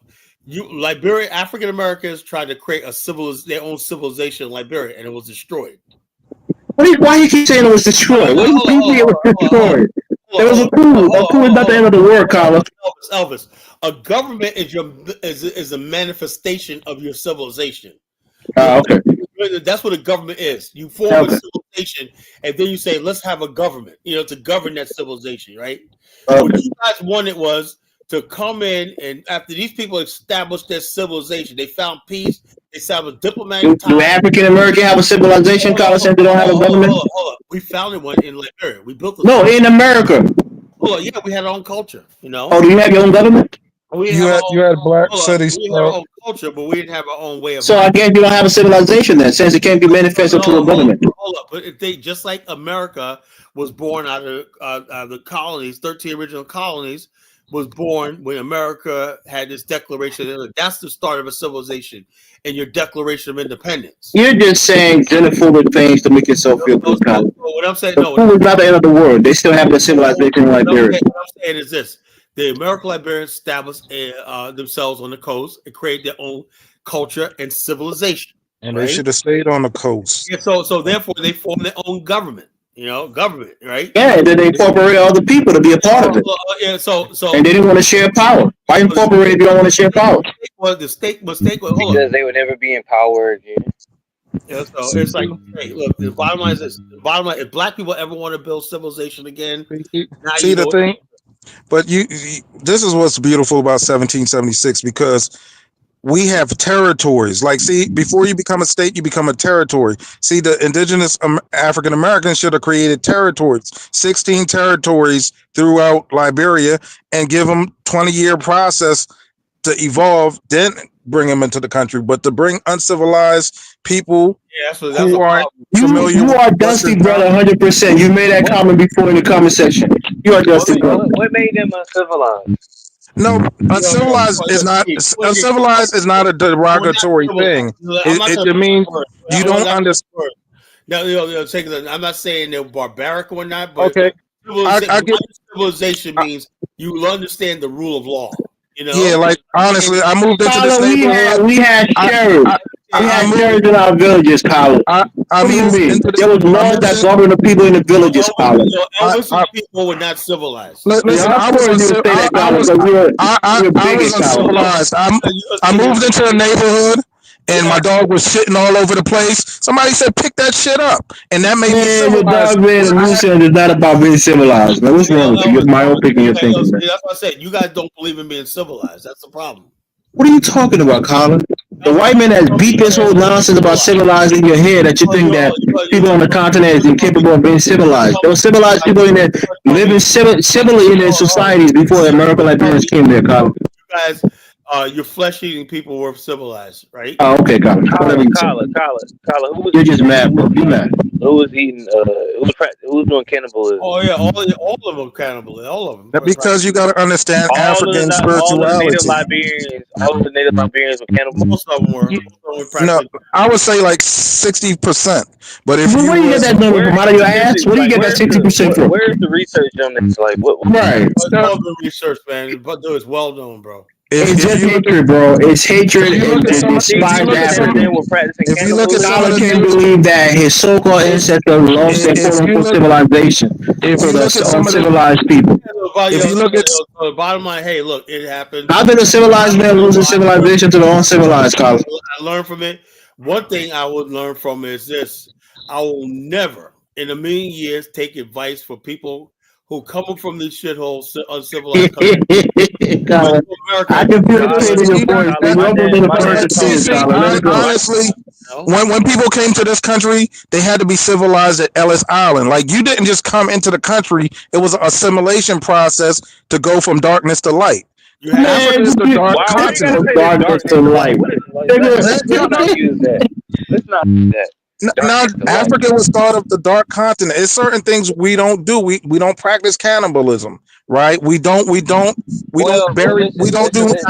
money rituals. We don't bury virgins. Let me say this, right? Okay, those things may have happened in Africa. May have, don't know. Yeah. All right. What happened? Everybody has to be enlightened, right? So even in America, there were certain things that people. Let me finish, Tyler. You can't even let the guy speak. They burn people alive for stealing fucking a piece of candy in parts. I'll show you the videos. You know, for stealing. Okay. Like I don't think Arabs are civilized. Listen, I understand that, Carla, but everybody, some people, they need to be enlightened, right? But even in America, there was crazy things that went on, and it's time. We know that. We don't give a shit about America. So what I'm saying is, even Frederick Douglass wrote about it, man. Like, what you don't understand the dark continent circa 1800. It's just you don't, Steve. It's not North Carolina. Listen, I understand. No, I understand what you're saying, right? I get that because I even seen certain Africans from certain places say that certain practices they used to do before